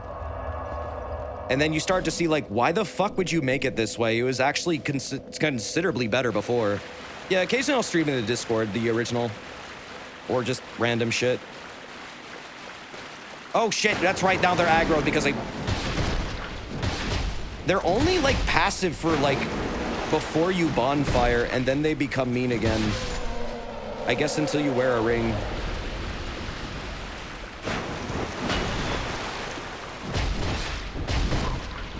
If you're a Rat Boy Covenant and they use giant tree seeds, do they aggro? They probably do. Did the Covenant break? No, that's normal. They're only passive inside the Covenant area. I mean, he just was passive. I rested at a bonfire and he wasn't passive anymore. I think it's purely if you bonfire after you accept the Covenant, the effect goes away, I think, until you put the ring back on.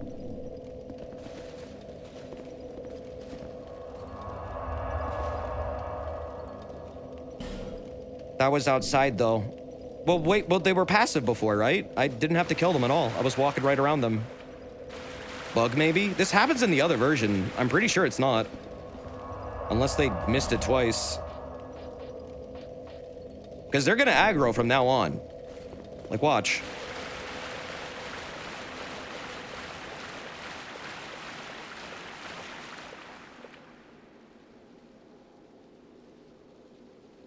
He's up to something. Okay, I'm wrong.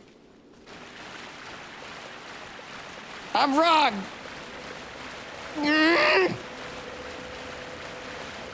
What about you? See, he is not a friend. He's a jerk. Okay, I was wrong. Why was he passive earlier? That was weird. Maybe it is a bug. I guess it's a bug that's in both versions. That's always thrown me off. Weird. I love it when I say something so matter-of-factly, and I'm completely fucking wrong. That's the best. That always feels great. Thank you.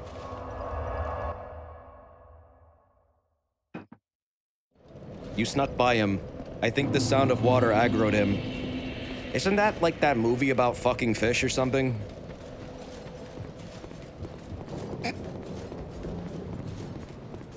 Yeah. They fucked a fish in that movie. Where is Gavlon? I wish to wheel, I wish to deal, I wish to see my friend, my boy, my muse. Did you already talk about Elden Ring, Patch? Listen, skeleton. Yes, I have. And I'm very happy with it.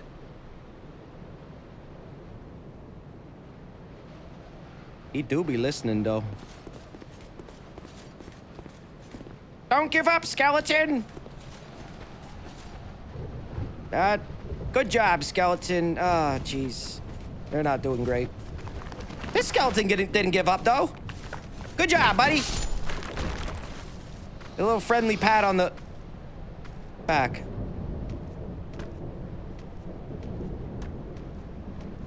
Bro, that's like me at the end of the night, spreading out all over my bed. Just feeling like a liquid. What are a skeleton's favorite snacks? People. Right? Bread. Oh, well, yeah, bread would make sense, too. Wait, oh yeah, I gotta get it to here. Wait, Gavlin's not in here. Where is he? Got a fragrant branch of fart. Wow!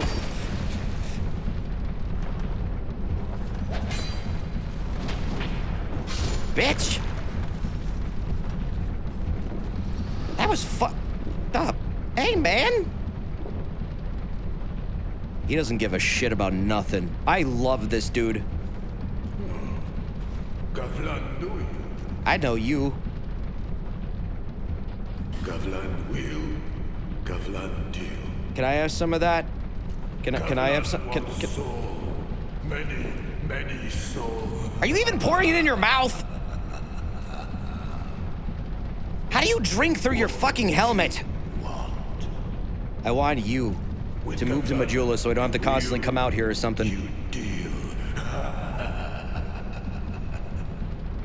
I wish we could learn more about Gavlan. He seems like a very cool guy with a lot of deep lore that is very interesting, and he still doesn't have infinite arrows. God damn it.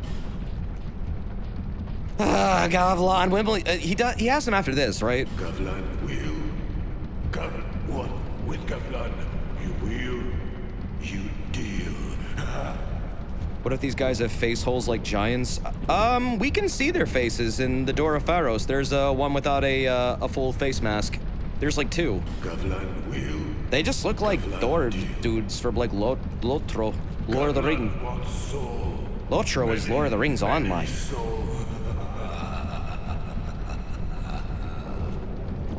Nah, they're just literal like dwarfs. There's a point where you start to realize Dark Souls, Elden Ring, and like every other Miyazaki adjacent game is pretty much just him writing Lord of the Rings fanfiction. And this is definitely one of those elements. I'm surprised the Germ didn't come back in DS3 at all. I don't remember there even being references to them. And I've tried to look, like there are DS2 references, a lot of them throughout the game, but not Germs. That's the entire fantasy genre desert. No, but Miyazaki really likes Lord of the Rings. He made a game called Elden Ring. It's got a big ring in it. If you like it, you should put a ring on it. Yo, El Zudi, thank you for the 22 months. My favorite trope is a character that can drink or smoke through their mask without any visible holes or ports.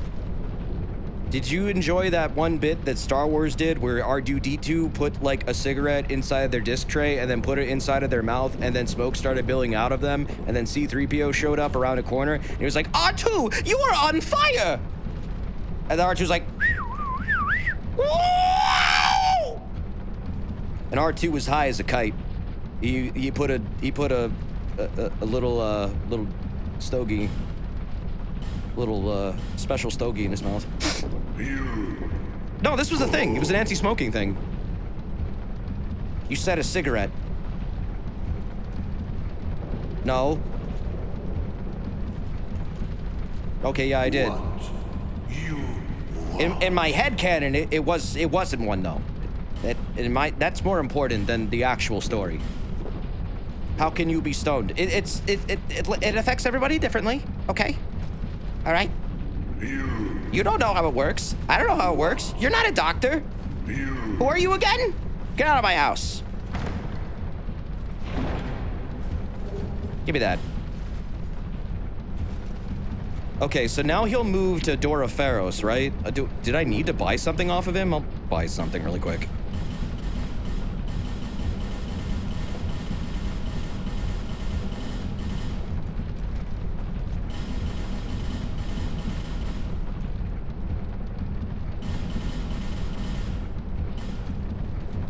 I will buy one knife. Many deal, many thanks. My wife is a nurse and she says you're wrong 100%. Well, my wife is non-existent and I have a bachelor's of science in zoology. And I say that you should eat bugs.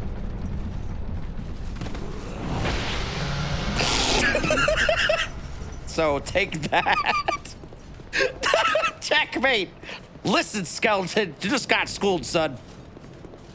The Skeleton's like, what the fuck? I was just sitting here.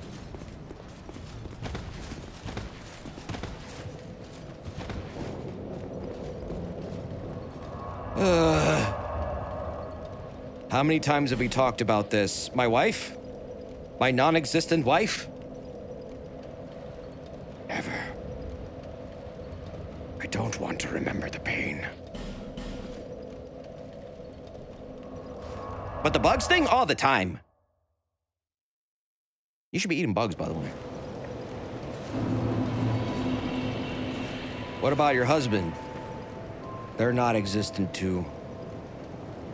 It's complicated.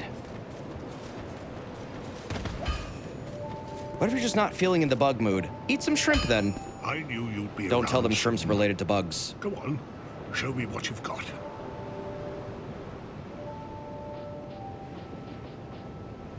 What if Margit showed up like outside of Stormvale and then instead of engaging you in a boss fight, he just said, "Tarnished. You need 2 ladies." And then you're like, why? Because I don't got any maidens, so now I need 2? Are you trying to just like dig it in? He's like, no, you need 2 ladies. These ambitions to rest.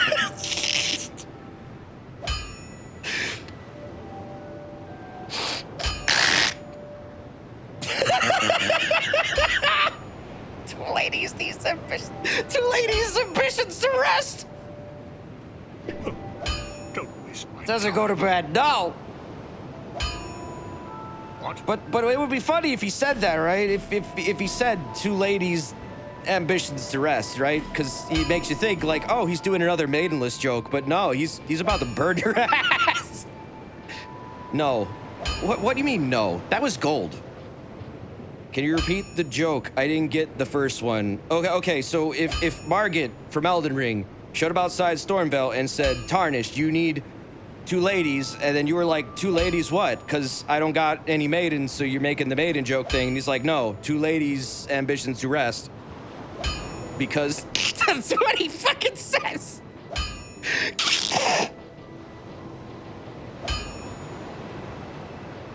To which you say, who's on first? And then he gets stuck. He doesn't know that who is a person. Third base.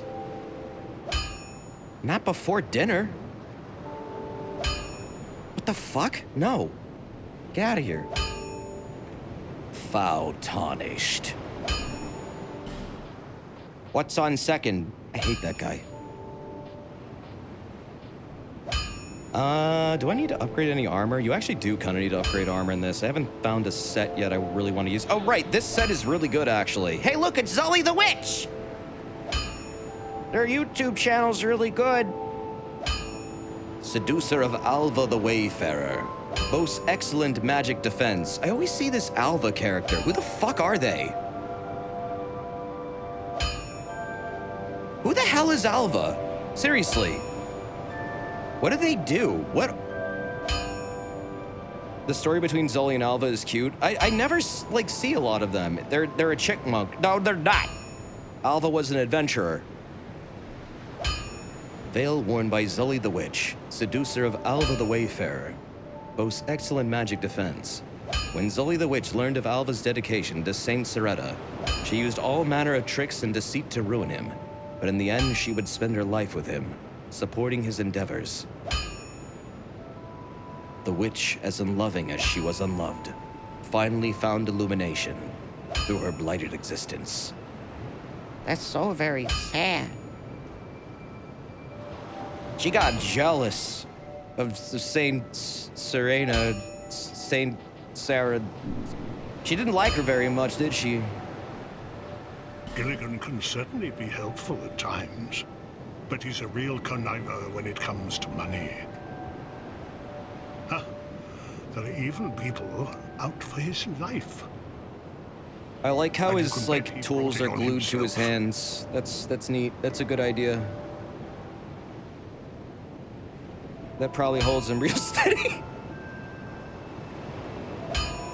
So Alva went on a journey of discovery. Theodore went hollow and ate Simon. Oh, okay. I'm starting to see. I get it. Don't waste my time. I'll waste it more later. They're actually only glued to his gloves. Oh, sorry. Yeah, you're right. Is that a shard you found? Here, let me see it, so that I may help you. To see light, to see hope, however faint it might be. Did you get the binoculars here in Majula yet? No, I didn't actually. I don't think I did. Where are they? Where'd be them binoculars? Actually, wait, let me pop some souls. Get some proper leveling.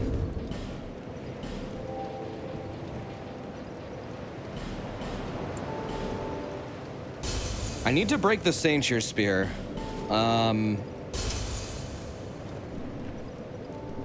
Near the Things Betwixt entrance. Okay. Bearer of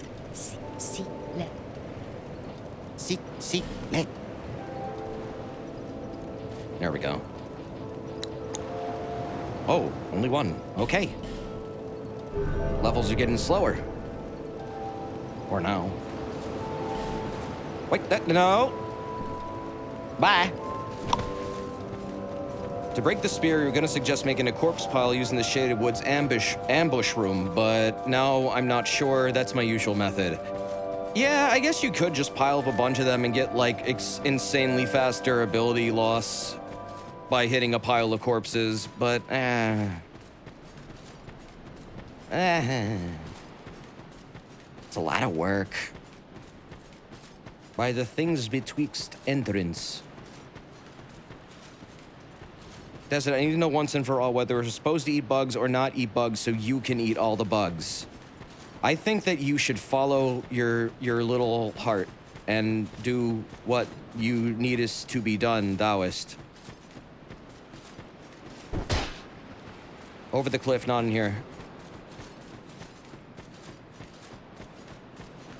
Okay.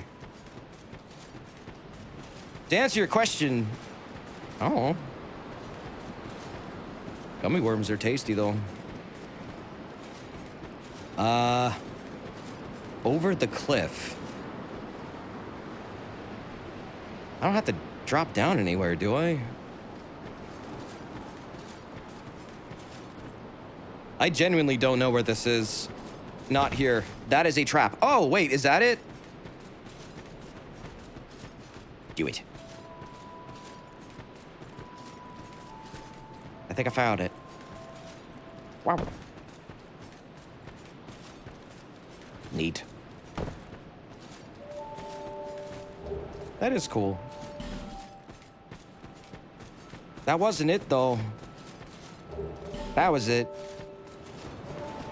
Yeah, I was gonna use Dino Antillo's nest to break the spear. Just because it's a really fucking good weapon. It's oddly one of the few weapons that, like, is preferably kept on raw. I don't know how the hell that manages to work, but it literally is its highest form of damage. I guess because it's broken and its scaling is all fucked up? It used to be good with mundane. I was reading about that, how it, like, was insanely overpowered when it was mundane. It would just, like, do truckloads of damage for no good reason. Whoop. Whoops. I wanted to get the lore, but I pressed square on the wrong thing. A spear that was embedded in a stone statue. According to an old legend, a great spear was used to defeat Censure, the walking statue. Perhaps this is that very spear. But it will be difficult to utilize such a thing in the matter of a spear. Your only choice is to swing it around and smite foes about the head. So when this is in this form, it's more like a hammer than it is a spear or a halberd. It's like a weird combo weapon. I think this does strike damage. Pretty sure that's strike. Specifically when you hit things with the head. That said, this is 500 fucking durability. It's one of the most, like, reinforced weapons in the goddamn game. It is a pain in the ass to beat. It's the ground until you want to break it. Because you gotta, like, hit so many things and then not bonfire, because if you bonfire at all, it'll just repair itself. So what you do is you find something that will shred its durability faster than you could blink.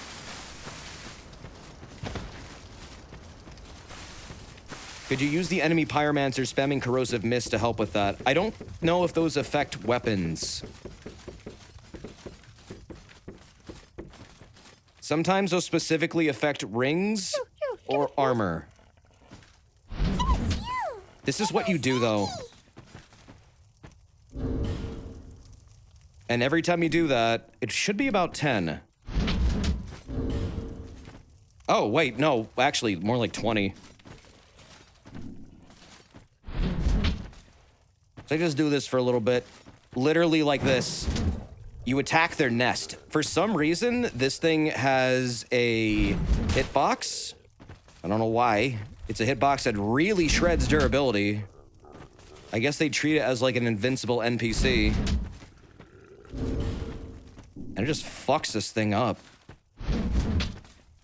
Sin I've heard is an alternative, but I'm not sure it's worth it just to break the spear. That sounds like a fucking awful idea. I would not want to just, like, sit around and fight a boss until my stupid spear broke. I know he has increased durability loss, but, like... why not just do this? It doesn't take that long.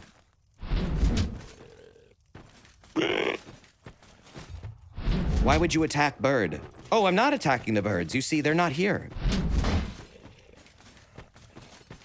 They are somewhere deep up above. Deep up above. They are somewhere else. We never get to see the birds.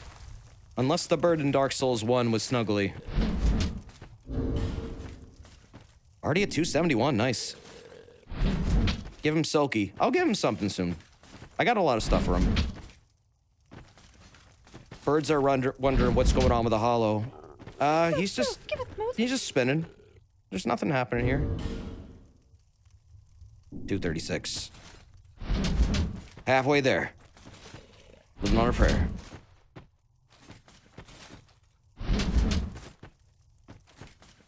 I mean, Ornifex is from the Painted World, but I don't think they're the same thing as, like, Snuggly or, you know, Tillo and Sparkly and Pumperum and all these funny, wacky birds that talk. They seem to be, like, actual birds, but I don't even know, like, what their lore is.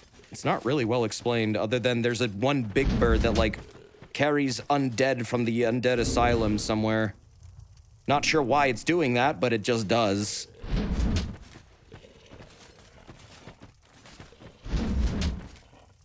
I guess the birds don't really like the Way of White very much. Good on them. Way of White sucks. What are birds? We just don't know. Give us Silky! In due time.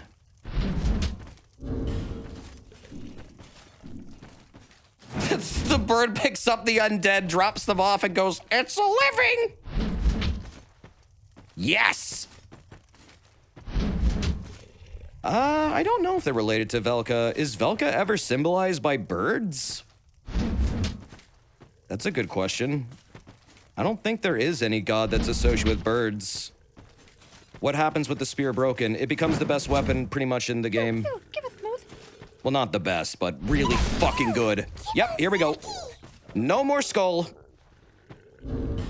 It is now stuck at 0, and it doesn't really lose any damage. In fact, it becomes better. It is now no longer just a halberd. It is now a fucking twin blade. And it does ass loads of damage. Is that a glitch? Nope. Just a fucking versatile ass weapon. I love this thing. This is absolutely intended. It's kind of a secret. You're supposed to think the Sanger Spear is just this really awkwardly, stupidly heavy spear with insane durability, but then you break it and your reward is an indestructible weapon that will never get weaker and is actually super good and just stun locks the fuck out of things. It's actually incredible. Yeah, I wish they did this more with other weapons. Like, they never did this again in, like, any game. Don't know why. No idea. This is how you do this really fast. You just leave a whole bunch. Individually, though. Only individually, never in a stack.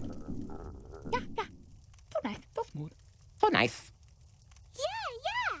Silky smooth. Can you do that with Mad King Crucifix from DS3? I don't think so. I don't think that weapon has any secrets. Yes. Divine Blessing. third Channeler's Trident? Fuck off! Now I have too many. That's just stupid. A third one. Okay. I'm starting to get numb to that. Can I get any of the other ones? Like, there are other things, like that. That's another one. That's another one. What the hell is this? What the fuck is this? Why? Why? Really? Really? Really? I now have 3 Channeler's Tridents and 2 Demon Great Hammers. That's just... Yes, you! Give us Silky! I don't know what the fuck just happened. That's just fucking stupid. Power stance the hammers. I think I would need a strength of 80. 100. You literally can't. You can't. It only goes up to 99. 75? Oh, wait, actually, you're right. It's not double. Right, no, it's 75. I'm thinking when you two-hand something, your strength gets doubled. Does it over-strengthen this one, actually? Does it go past 99? Yeah, it's 1.5. No, I can, but it'd be 75. Fuck. If I were to do it now... Well, it's not going to be 75. You can power stance everything in the game. Yeah, I know, I had the number wrong. I just realized that myself. Even the smelter hammers. Oh. 75 strength is a fuck ton. Sainture spears Verdun Sainter, or is it French? Saintier, or something like that. It's a spear. It's just... It's a pokey stick. Except you don't poke.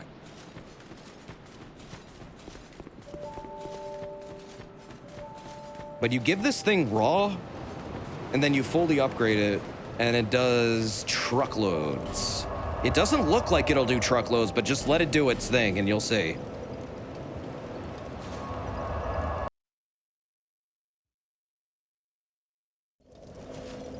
Eight medulla part of the brain. Yeah, that's your medulla oblongata. And it does stuff that helps you stay alive. It's good to keep. I want to remove that part. If you can help it. So yeah, pretty much every other infusion makes this thing weaker. Except this one. It goes up to like 400 or something with a Flynn's ring. It's pretty fucking good, because this thing hits really fast. Because it's a fucking twin blade. This is probably the strongest twin blade. Just for like how fast it hits and how hard it hits. But yeah, that's a good like fail-safe weapon to keep around. This thing is absolutely worth dumping your Titanite into. Look at that. Only +3 and it's insanely strong already.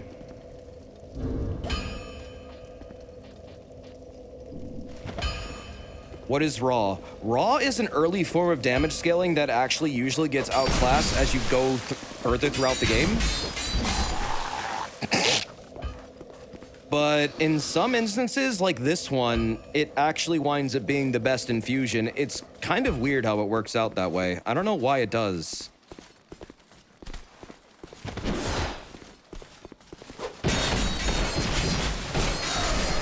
I love this thing. This thing is so fucking stupid. It doesn't lose durability anymore, by the way. It's just, you have this thing forever. It can never break. Is there a wriggling type weapon? What, like a whip or the puzzle sword that you can like use like a sword whip? There are sword whips, yeah. And regular whips. This moveset feels more Dorfy. It is. This weapon is super good though. I don't know. This is like...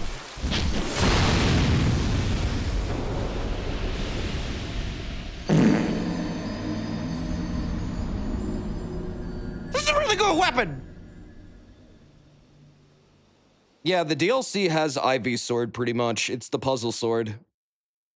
I think this weapon is really fun. I mean, honestly, if you want to do a fun run of this game and not worry about durability, this is a one that can carry you through the entire game. I killed Ancient Dragon with this fucking thing. Like, literally, I wouldn't pick anything else because it doesn't fucking break, and that boss takes a million years. You need some kind of projectile that can, like, bounce back. Oh, like Discus of Light in Elden Ring?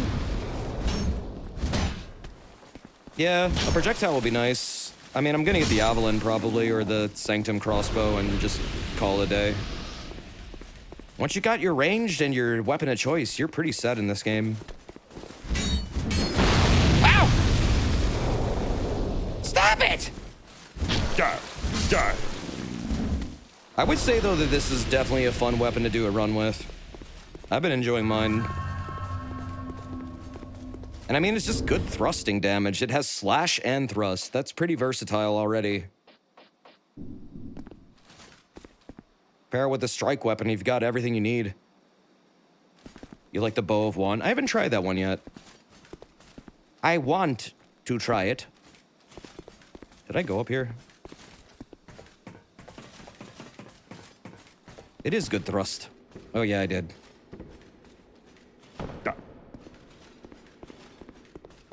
Right, it fires sunlight spears. I remember now. Yeah, that bow is special. It uses up sunlight spear if you want. I just love how this like alternates between twin blade and lance and halberd moves. It's just fucking good.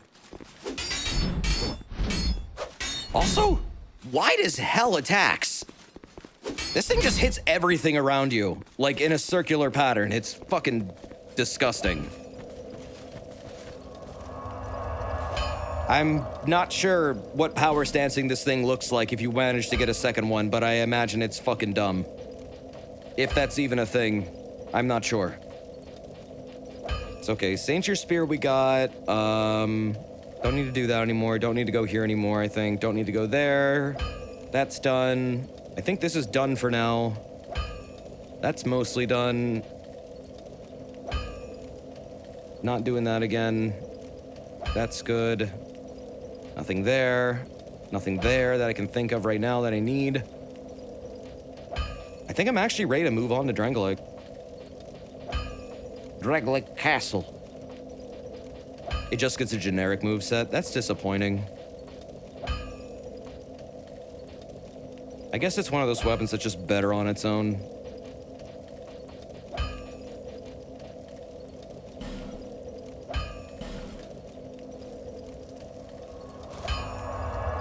What time is it? Oh. Shit. This was definitely like a prep stream. Goddamn. Fuck. It is almost 1 a.m. 5 hours too. 1 a.m. Big Apple. I keep losing track of time with this game. Throughout all the, like, struggles I have with it, it just melts away like I'm going hollow.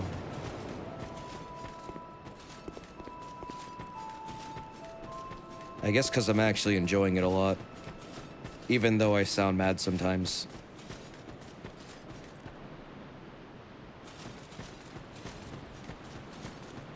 I could show you Drangleic Castle. I'll probably not do, like, Mirror Night or anything, but it's kind of a big area. It does take a while to get through, and I'm not really energetic right now. Desert Doe. I just want to look at it. It is a cool visual. It is a cool area. You'll be tempted. I will not be. I am very well aware of what happens in there. That is a long-ass ride. But I said we're going to a castle today, and I intend to show one. Jesus, this weapon is good! Yeah, this is like a fucking game changer. It's absolutely gross.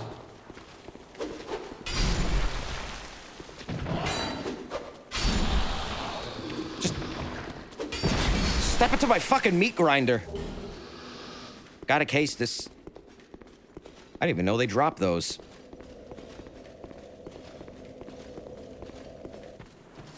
If this thing is not like one of the top weapons of the game, I don't know what to say. This thing is disgusting. It is good. It is very, very good. It will get the job done. Oh, good night, Kurai. I'm about to wrap up. Don't worry, man.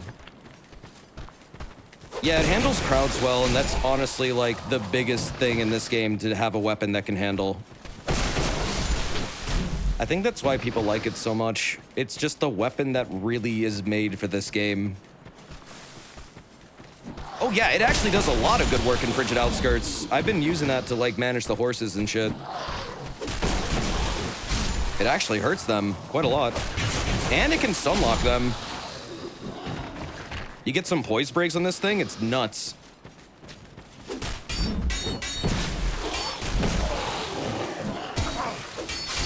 Throw a fucking poop rock at me?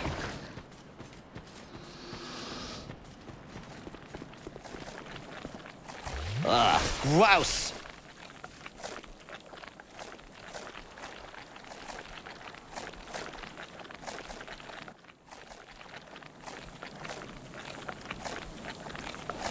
Louder. Louder. Louder. I wish to hear the visceral sounds of them chopping through the bone. Delicious. What are they eating? Oh, bugs. They're enjoying a delicious buggy meal. You see, they know nutrition. They are smart. They eat the bugs, Chad. Unlike you, who has bad nutrition. This fucking weapon is so stupid. They drink that roach milk. Yeah, they do be drinking that roach milk. They be sucking it right from the roach. Right from the roach titty. Go. I don't think bugs have bones. They do, but they're on the outside. They're not really bones, though. It's chitin. Don't tell my biology teacher I said that. He'll be upset I said bugs have bones. He'll take my degree away.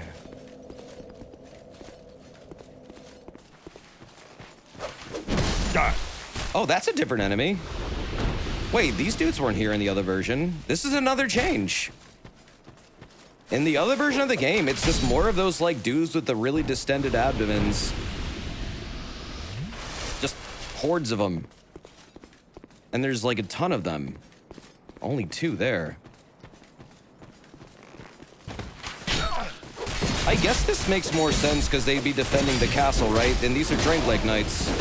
I guess. Ah, fuck!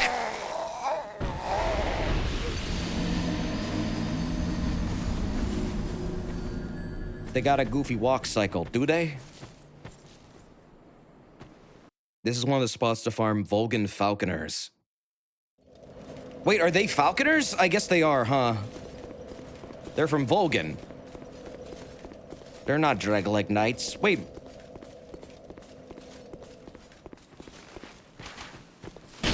Well, would it make more sense for them to be here then? Would this be like a lore change kind of thing? Because it is a totally different enemy type. Kuwabara, Kuwabara.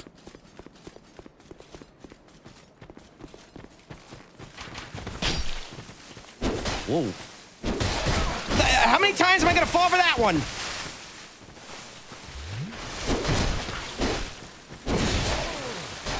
Fuck all you. Get sliced and diced. Step into my magic bullet. It shreds vegetables into little bits. Those things are fucking awesome. You want a puree? They'll puree anything. Carrots, fruit, vegetables, bugs. It's whatever you want, man.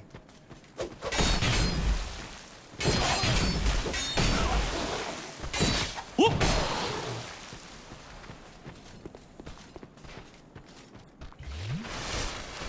Ah.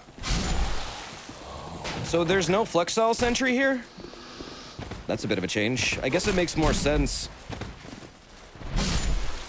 I don't know why they decide to make like a flexile sentry just randomly show up here. They're not doing anything, and usually they have jobs. Like they're being a sentry for something, or they're carrying undead to the Lost Bastille.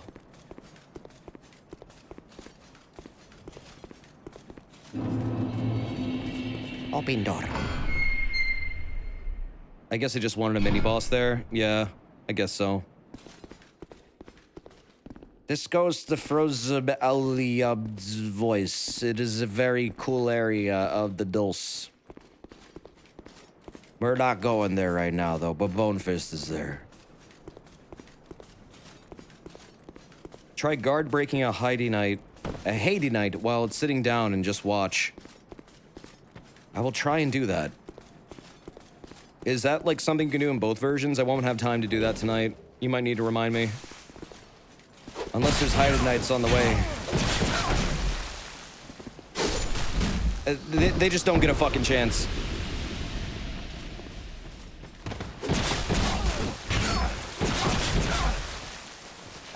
Just disgusting. I like the Bone Fist. It's a totally different kind of punching weapon, though. It can actually be so different, you might play worse with it. I did for a long time. But man, that fucking spinning R2 punch it has is actually insanely good to just stun lock the fuck out of things. You'll knock them down, and then they just get back up, and you knock them down all over again with your Oki. You get Oki Kazebe. It's like a fighting game. The drop kick is good too, yeah. It's hard. It's just significantly slower, so you kind of have to get used to that. You can't really use it the same way as the Caestus. Kind of a different, like, attack thing in general, really. Oh, hey, Exon. I was probably gonna wrap up soon, but thank you for the raid. How you been tonight?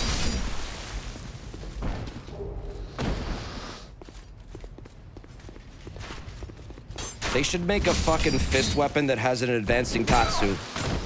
So I can be more like Ryu. Bro, if they don't add the fucking Bone Fist back into Elden Ring and give it the goddamn Hadoken it deserves, what the hell just happened there? That'll be very disappointing. And I will be a very sad puppy.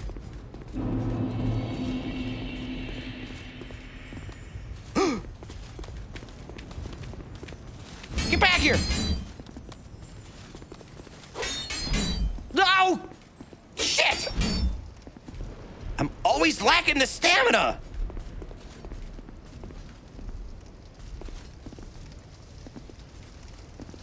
Oh, hi, Emerald Herald. This castle is isolated. But nonetheless, you must forge on. Yeah, the one-handed bring an running end R1 to would have your done it, but I journey missed. And mine. That usually kills him.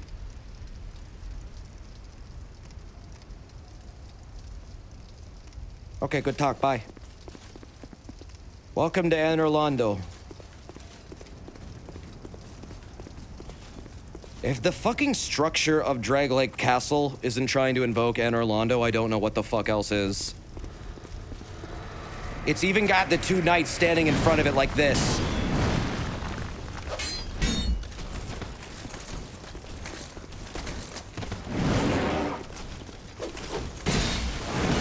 Whoa!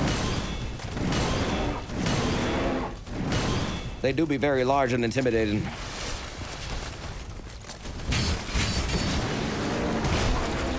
Oh. Damn, they're strong. Probably need to go poke mode. Yep. Thrust. They are weak to thrust. Ooh.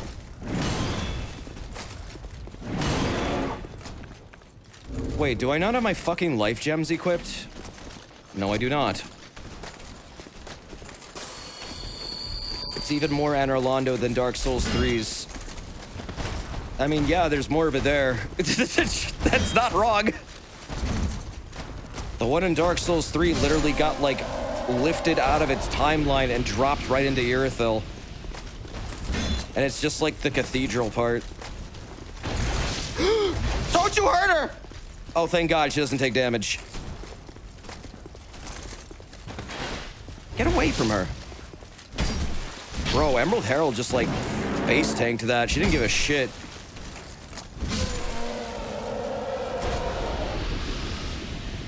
Yeah, I like the Mammoth Warriors, whatever the fuck they're called. They're cool. They're really weird and they never show up again. Which makes me a little sad because they're such an interesting idea for an enemy. It makes me think of like Sullivan's Beast Knights, but someone like Vendrick actually managed to make like Beast Knights or something, or they're like a race from some other location that is never brought up again. Also, this is a door powered by dead people. You kill things nearby these golem dudes and they do that. The enemies here can be farmed infinitely until you do this. Fun little fact. Don't you dare, dick.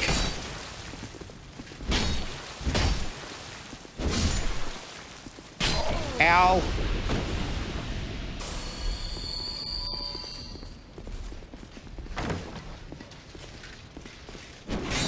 Why does everybody gotta hit me when I'm trying to open shit? Stop it! Give me that. Woo.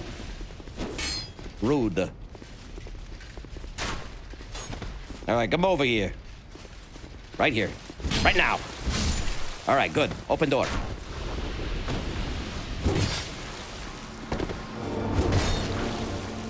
Ooh. Oh, wait, the night dudes are alive now? Oh, shit. Oh, they get activated if you're too close, huh? I guess they also get soul powers.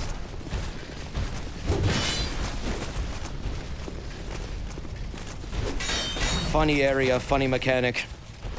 Kill things in the wrong spot, get punished with another enemy. How many enemies do you want in your game, in your Zerg Rush encounter? This many, thank you.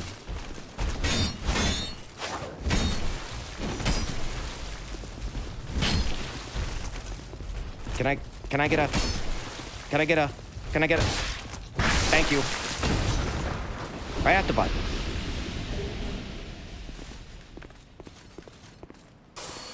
Okay. Nice.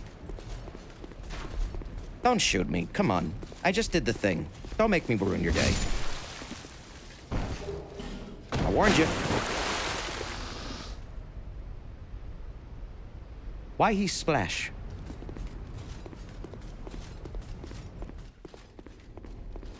Here's a spooky ghost. Who are you? And by whose permission do you stand before me? This castle is a domain of King Vendrick. Is your trespass intentional? His Highness. Where has he gone? This is illegal, you know. You are a guest of our castle. I am the Chancellor, Velaga. Yeah, this guy does sell coveted items in New Game Plus, too. That's how some people just, like, rush and get that achievement. Unfortunately, just beat the game twice. It actually takes less time. My lord, the king has... The queen has taken him. To bed? My lord made magnificent findings on souls. An accomplishment for the ages. He vanquished 4 great ones and built this kingdom upon their souls. Our king has He's the chosen undead of his world. Since ages long ago. No, really, that's what he is. That's Vendrick.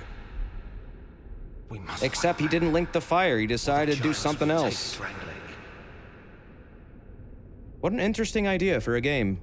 The king had a dear queen, a woman of unparalleled beauty. Long ago, the queen came to us. Wonder how that worked for him. From a faraway land.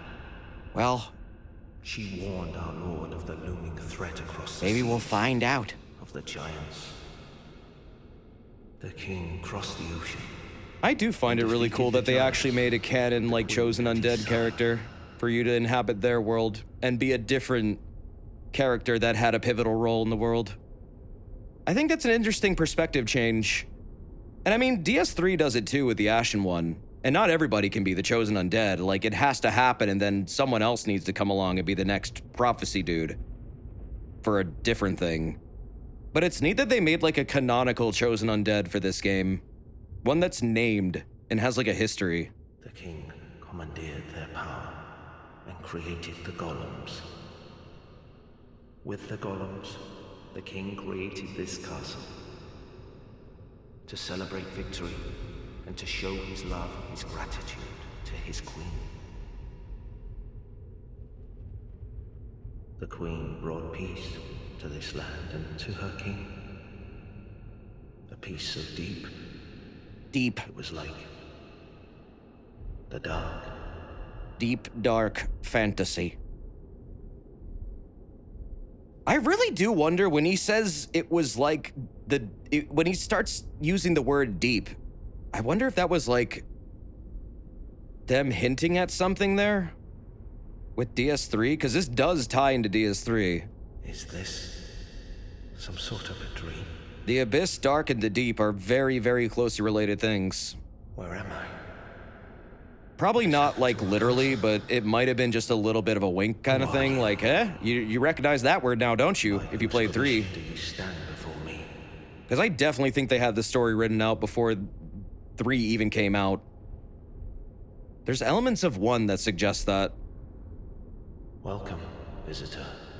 Are you done talking? Give me a lore dump. Are treated with honor. This is the way. I've been here the whole time. You don't have to welcome me twice. Tell me if you should require anything. This guy sells the fucking electric arrows, and I love him for that. He forgot. It's okay. He's a ghost. This is my best friend. This is also my best friend. My ham. Gone so soon. Great gesture too. Yeah, I like this guy. He's got a lot of good stuff. This is a good NPC to remember exists and like come back and like buy shit from a lot. He's got some of the best stuff. Also good lore. This kingdom upon their soul. Our king has watched over this land. But yeah, if you need repair powder, this is your guy. Gone so soon. Be safe on your I'm not sure how ghosts really work in Dark Souls. It's like they have to be floating forms of humanity, and yet they don't seem to be humanity either. Yet they're bound to this world somehow in this weird form, but you can interact with them too. So they're not like shapeless, and sometimes they're straight up cursed to like roam around, but I don't know what's going on with this guy. Maybe wearing the ghost form ring, clearly. Yeah, ghosts have always been a very strange part of Dark Souls. I guess it's more like the spiritual aspect, that you're not meant to truly understand the nature of them. It could be time memories. I think that is one aspect of it. There are like echoes or something. I've always kind of thought of them that way. But then like literally in New Londo, New Londo has ghosts that are like cursed to be there by something, but we don't really ever get the explanation for what the fuck are they. They're just there. Oh, I know. Like, most of Miyazaki's stuff is extremely thought out, and there is a reason for it. I think with the ghost, though, he may have just left vague for the sense of, like, spirituality, because that's another theme of his games. You don't have to understand everything. And sometimes things are just spiritual, or, I don't know, just weird.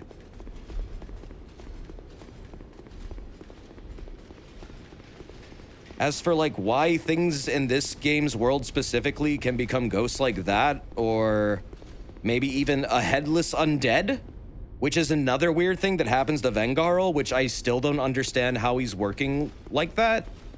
I don't understand Vengarl's curse. He shouldn't be alive in the condition he's in. I'm assuming some weird-ass wizard cursed him. But we don't really get that explanation, so I just accept it. He's a cool dude who has managed to separate his head from his body. And I mean, I know that's a trope in, like, you know, mythology, especially Japanese mythology, of like a headless warrior. And its body just keeps on raging and, you know, fighting. That, like, Sekiro does that a lot, the headless. Yeah, and the Mausoleum guards in Elden Ring are headless ghosts too. Like, yeah, they do this a lot, but specifically for that character to be an undead when undead have very specific rules for how they work, it does fall outside of the norm for them, where if you chop an undead's head off, their body should die, but their soul, their humanity, instead, like, I guess gets drawn to a bonfire that is being kept by a firekeeper in order to regain form. So the body just becomes a hollow husk and is like just a template for a human after the soul leaves it. It's just a mass of flesh that isn't moving anymore because it's a fucking hollow. But I guess humanity can regenerate itself in some ways, and since it's like tied to bonfires, I guess that makes them extremely hard to kill. Because you also can't really get rid of fire easily in this world. DS3 makes it canon that no matter what, even if you don't link it, even if you outright ignore the first flame, it will always come back no matter what. Unless you arrest that power and make it your own, which is what the final ending of that game is about. And why it'd be really weird if there was a Dark Souls 4, because there literally wouldn't be a conflict like that. I think it has a lot to do with, like, human tenacity and persistence. Absolutely. I think that is an absolutely definite theme. Still, I just wanted to get that bonfire. So this is Dranglake Castle. This is one of the worst rooms in the game. If it's left like it was, this looks even worse than it was before. I'm not looking forward to do this right now, so I'm not. That's the fun room. Yeah, you like Ruin Sentinels? Did you like fighting 3 of them? How about, let's see. How about fighting 6 of them? Sound fun to you? Yeah. Real fun. 6 Ruin Sentinels, they really got and did it. There's not 6? Oh, thank God. Oh, thank God. What is it, like 4 or 5? What is the actual count in now? What's the count in that room? It's 7.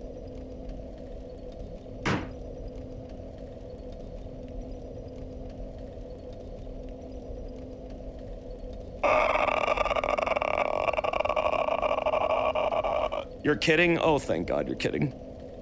Go in there. I don't want to go in there. No, I know where the door is. I know how to get out of there. I'm just gonna end for the night, though. So, yeah, I just wanted to get the Dranglake Castle, set myself up for next time. So we'll go through this next time. We'll have a lot of fun in here. This is a pretty interesting part of the game. Pretty good bosses, too. And then probably Shrine of Amana next time. That's where the Throne of Wan is. We can't go there yet. But later, maybe. Good stream. Yeah, overall. Got salty around the chariot part. I fucking hate Huntsman comps. Cutsman. The deadly Cutsman. The Cutsman hops. Hops? The Huntsman. It's like fucking flubbed my word there, spoonerism. But yeah, I hate that area of the game. It's filled with lots of annoying enemies. Huntsman comes. Huntsman comes. Hey, Mega Man, you're running a little low on air. I'm running low on brain cells. All right. Well, that's it. See you guys later. Thank you for hanging out for this stream, though. I really appreciate it. This was a lot of fun. I enjoyed. I hope you did, too. And, thank you. So, usually at this time of stream, I like to view art if there is any art. Let me get some music, actually. I'm gonna get some DS2 music in here just to end with. I don't know if there's art tonight, but let me check. Sometimes there's art, sometimes there's not, sometimes there's little, sometimes there's a lot. But, no matter how much it is, I always appreciate it. And I know I just, like, restarted the segment, so Yeah, I don't expect a whole lot right now. It's all good. But if you want to send me art, you can always send it to @desertp_art or to the art section of the Discord. I'll take a look at the end of the stream what people have made. Ow! Music. There you go. There is an art. Oh, okay. Hold on. Well, let me grab it.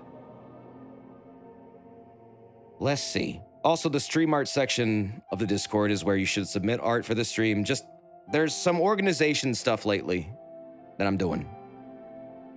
But, yeah. Just a crouchy boy, looking kind of nervous. I like the crouchy boys. They are very cute. I appreciate you making that, Thistle. It's nice to have something to end with. Even if it's just a crouchy boy. I'll allow it. I've grown fond of them. I've been trying to actually focus the art a lot more to make it like more stream related, so that way it's, you know, just a more consolidated segment. It was getting kind of out of hand. The segment was going for like over an hour. But Thistle, don't be nervous with your Pogona art. You can do good art, Thistle. I know you can. You can do stream art. You've always been able to. I think you're overthinking. And I am guilty of that too. I mean, if you saw the rules document, clearly, I'm guilty of that. I'm very flexible. I'm not going to come down hard on people for maybe doing, I don't know, something that doesn't completely fit the scope of the section. This is a hard thing to define because for so long we didn't really have a structure to it, but then I started to realize that was kind of not good. So, just some growing pains, but I mean, we'll get into the habit of it. But you're good, Thistle. Don't worry about it. You want to draw a crouchy boy? Go ahead. I appreciate them. It's just nice to know you want to draw stuff for the stream, seriously. And of course, Thistle, it also doesn't have to be just for the art section. It can also just be in general for the Discord. I'll still look at it no matter what. This is purely just for focusing on the stream. It's not that I don't want it. I wouldn't worry about it like that. I think your art belongs, Thistle. I hope to see a happy Crouchy Boy soon. This is Crouchy Boy when I'm like dying a lot in Dark Souls. Just constantly beefing it. And then I feel like I've just completely done a shitty presentation of the game. But no, Thistle, you do great art, dude. I'm sure you'll figure it out. Don't worry. You could draw the Crouchy Boy like hollowed. Yeah, that's totally up your alley, Thistle. That's something you could do. Make him look like beef jerky. How about that? That's a good idea. That's a good idea, Servy. Green beef jerky. Or yeller. Whatever. Crouchy Boy's a death counter for souls, maybe. I think it's a bit late to have a death counter, but the game does have one built in. So, I mean, yeah, maybe. I think Crouchy Boy is part of the continuity of this stream. I don't think you need to worry about if they won't be able to be shown, Thistle, because I will show them. You know I will. They are such a staple. I was actually hoping you'd come back with these. You can still make the other stuff too, Thistle. Don't worry about that.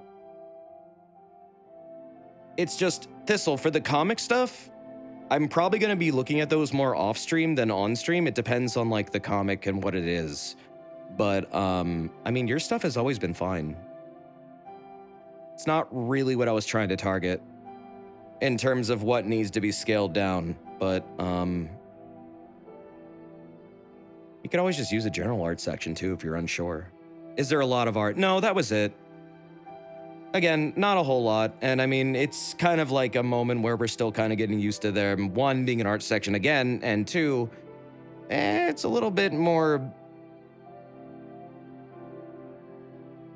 little bit more focused, I guess. But yeah, it's gonna cut down on it heavily.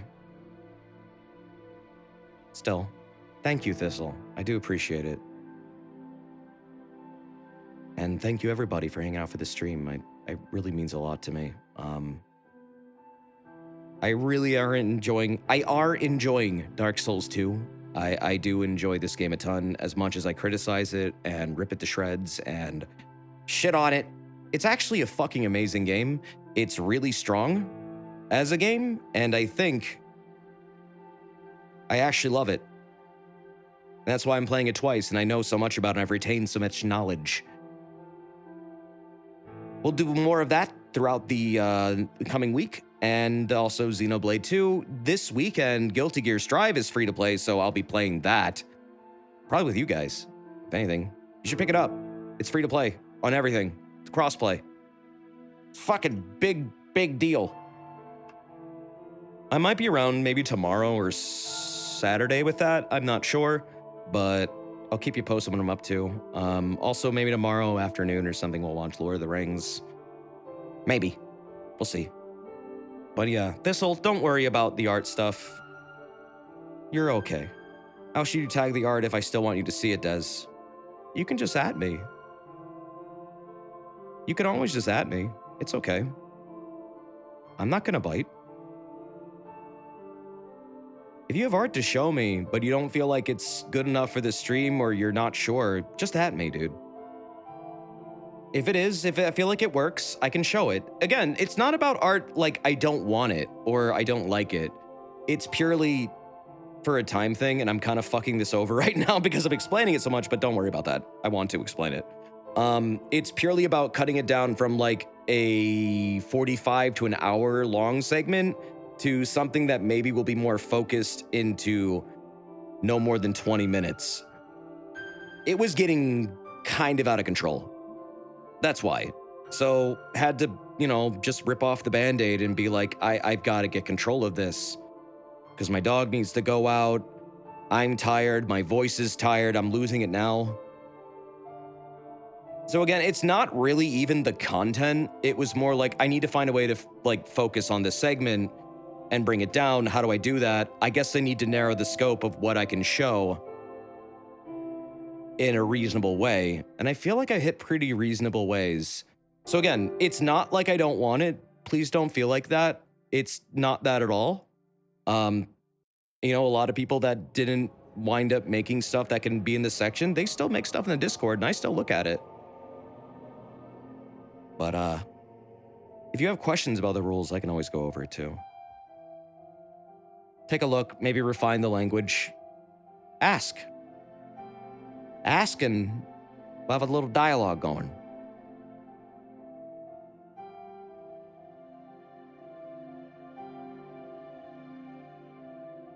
Oh, Thistle, Rule 3 is bothering you?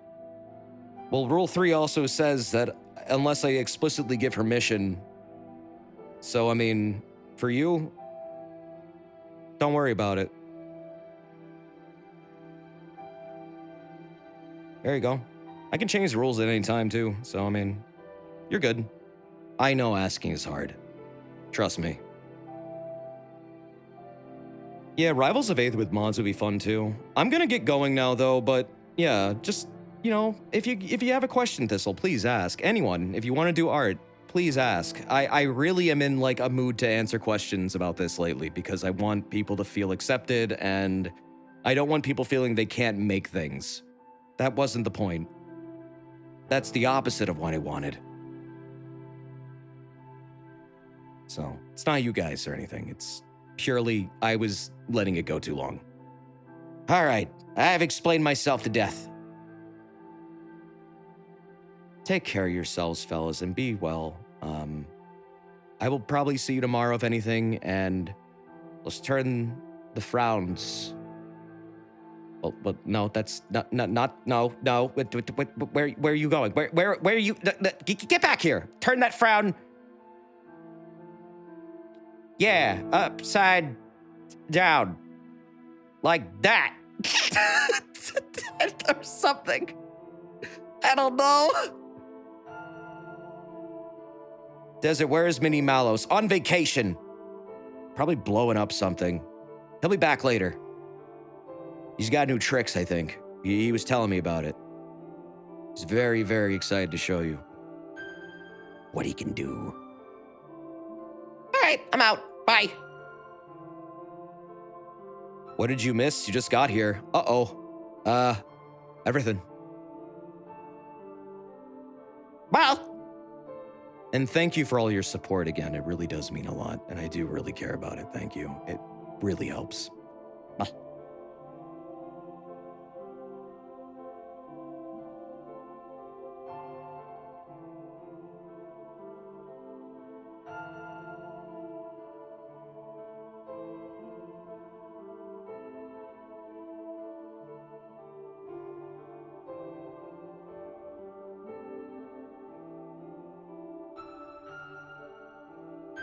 Will you guys stop peeing all over the stream? You can't see Gandalf's face in the ass print. Come on!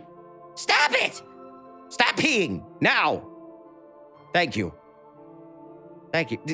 Holy shit, it's Einstein. No, that's... Actually, wait. You know, when I think about it, I think I see...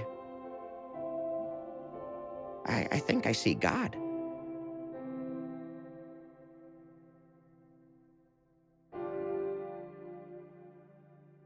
Wow.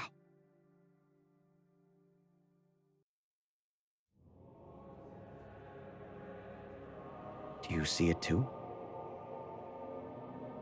The face of God.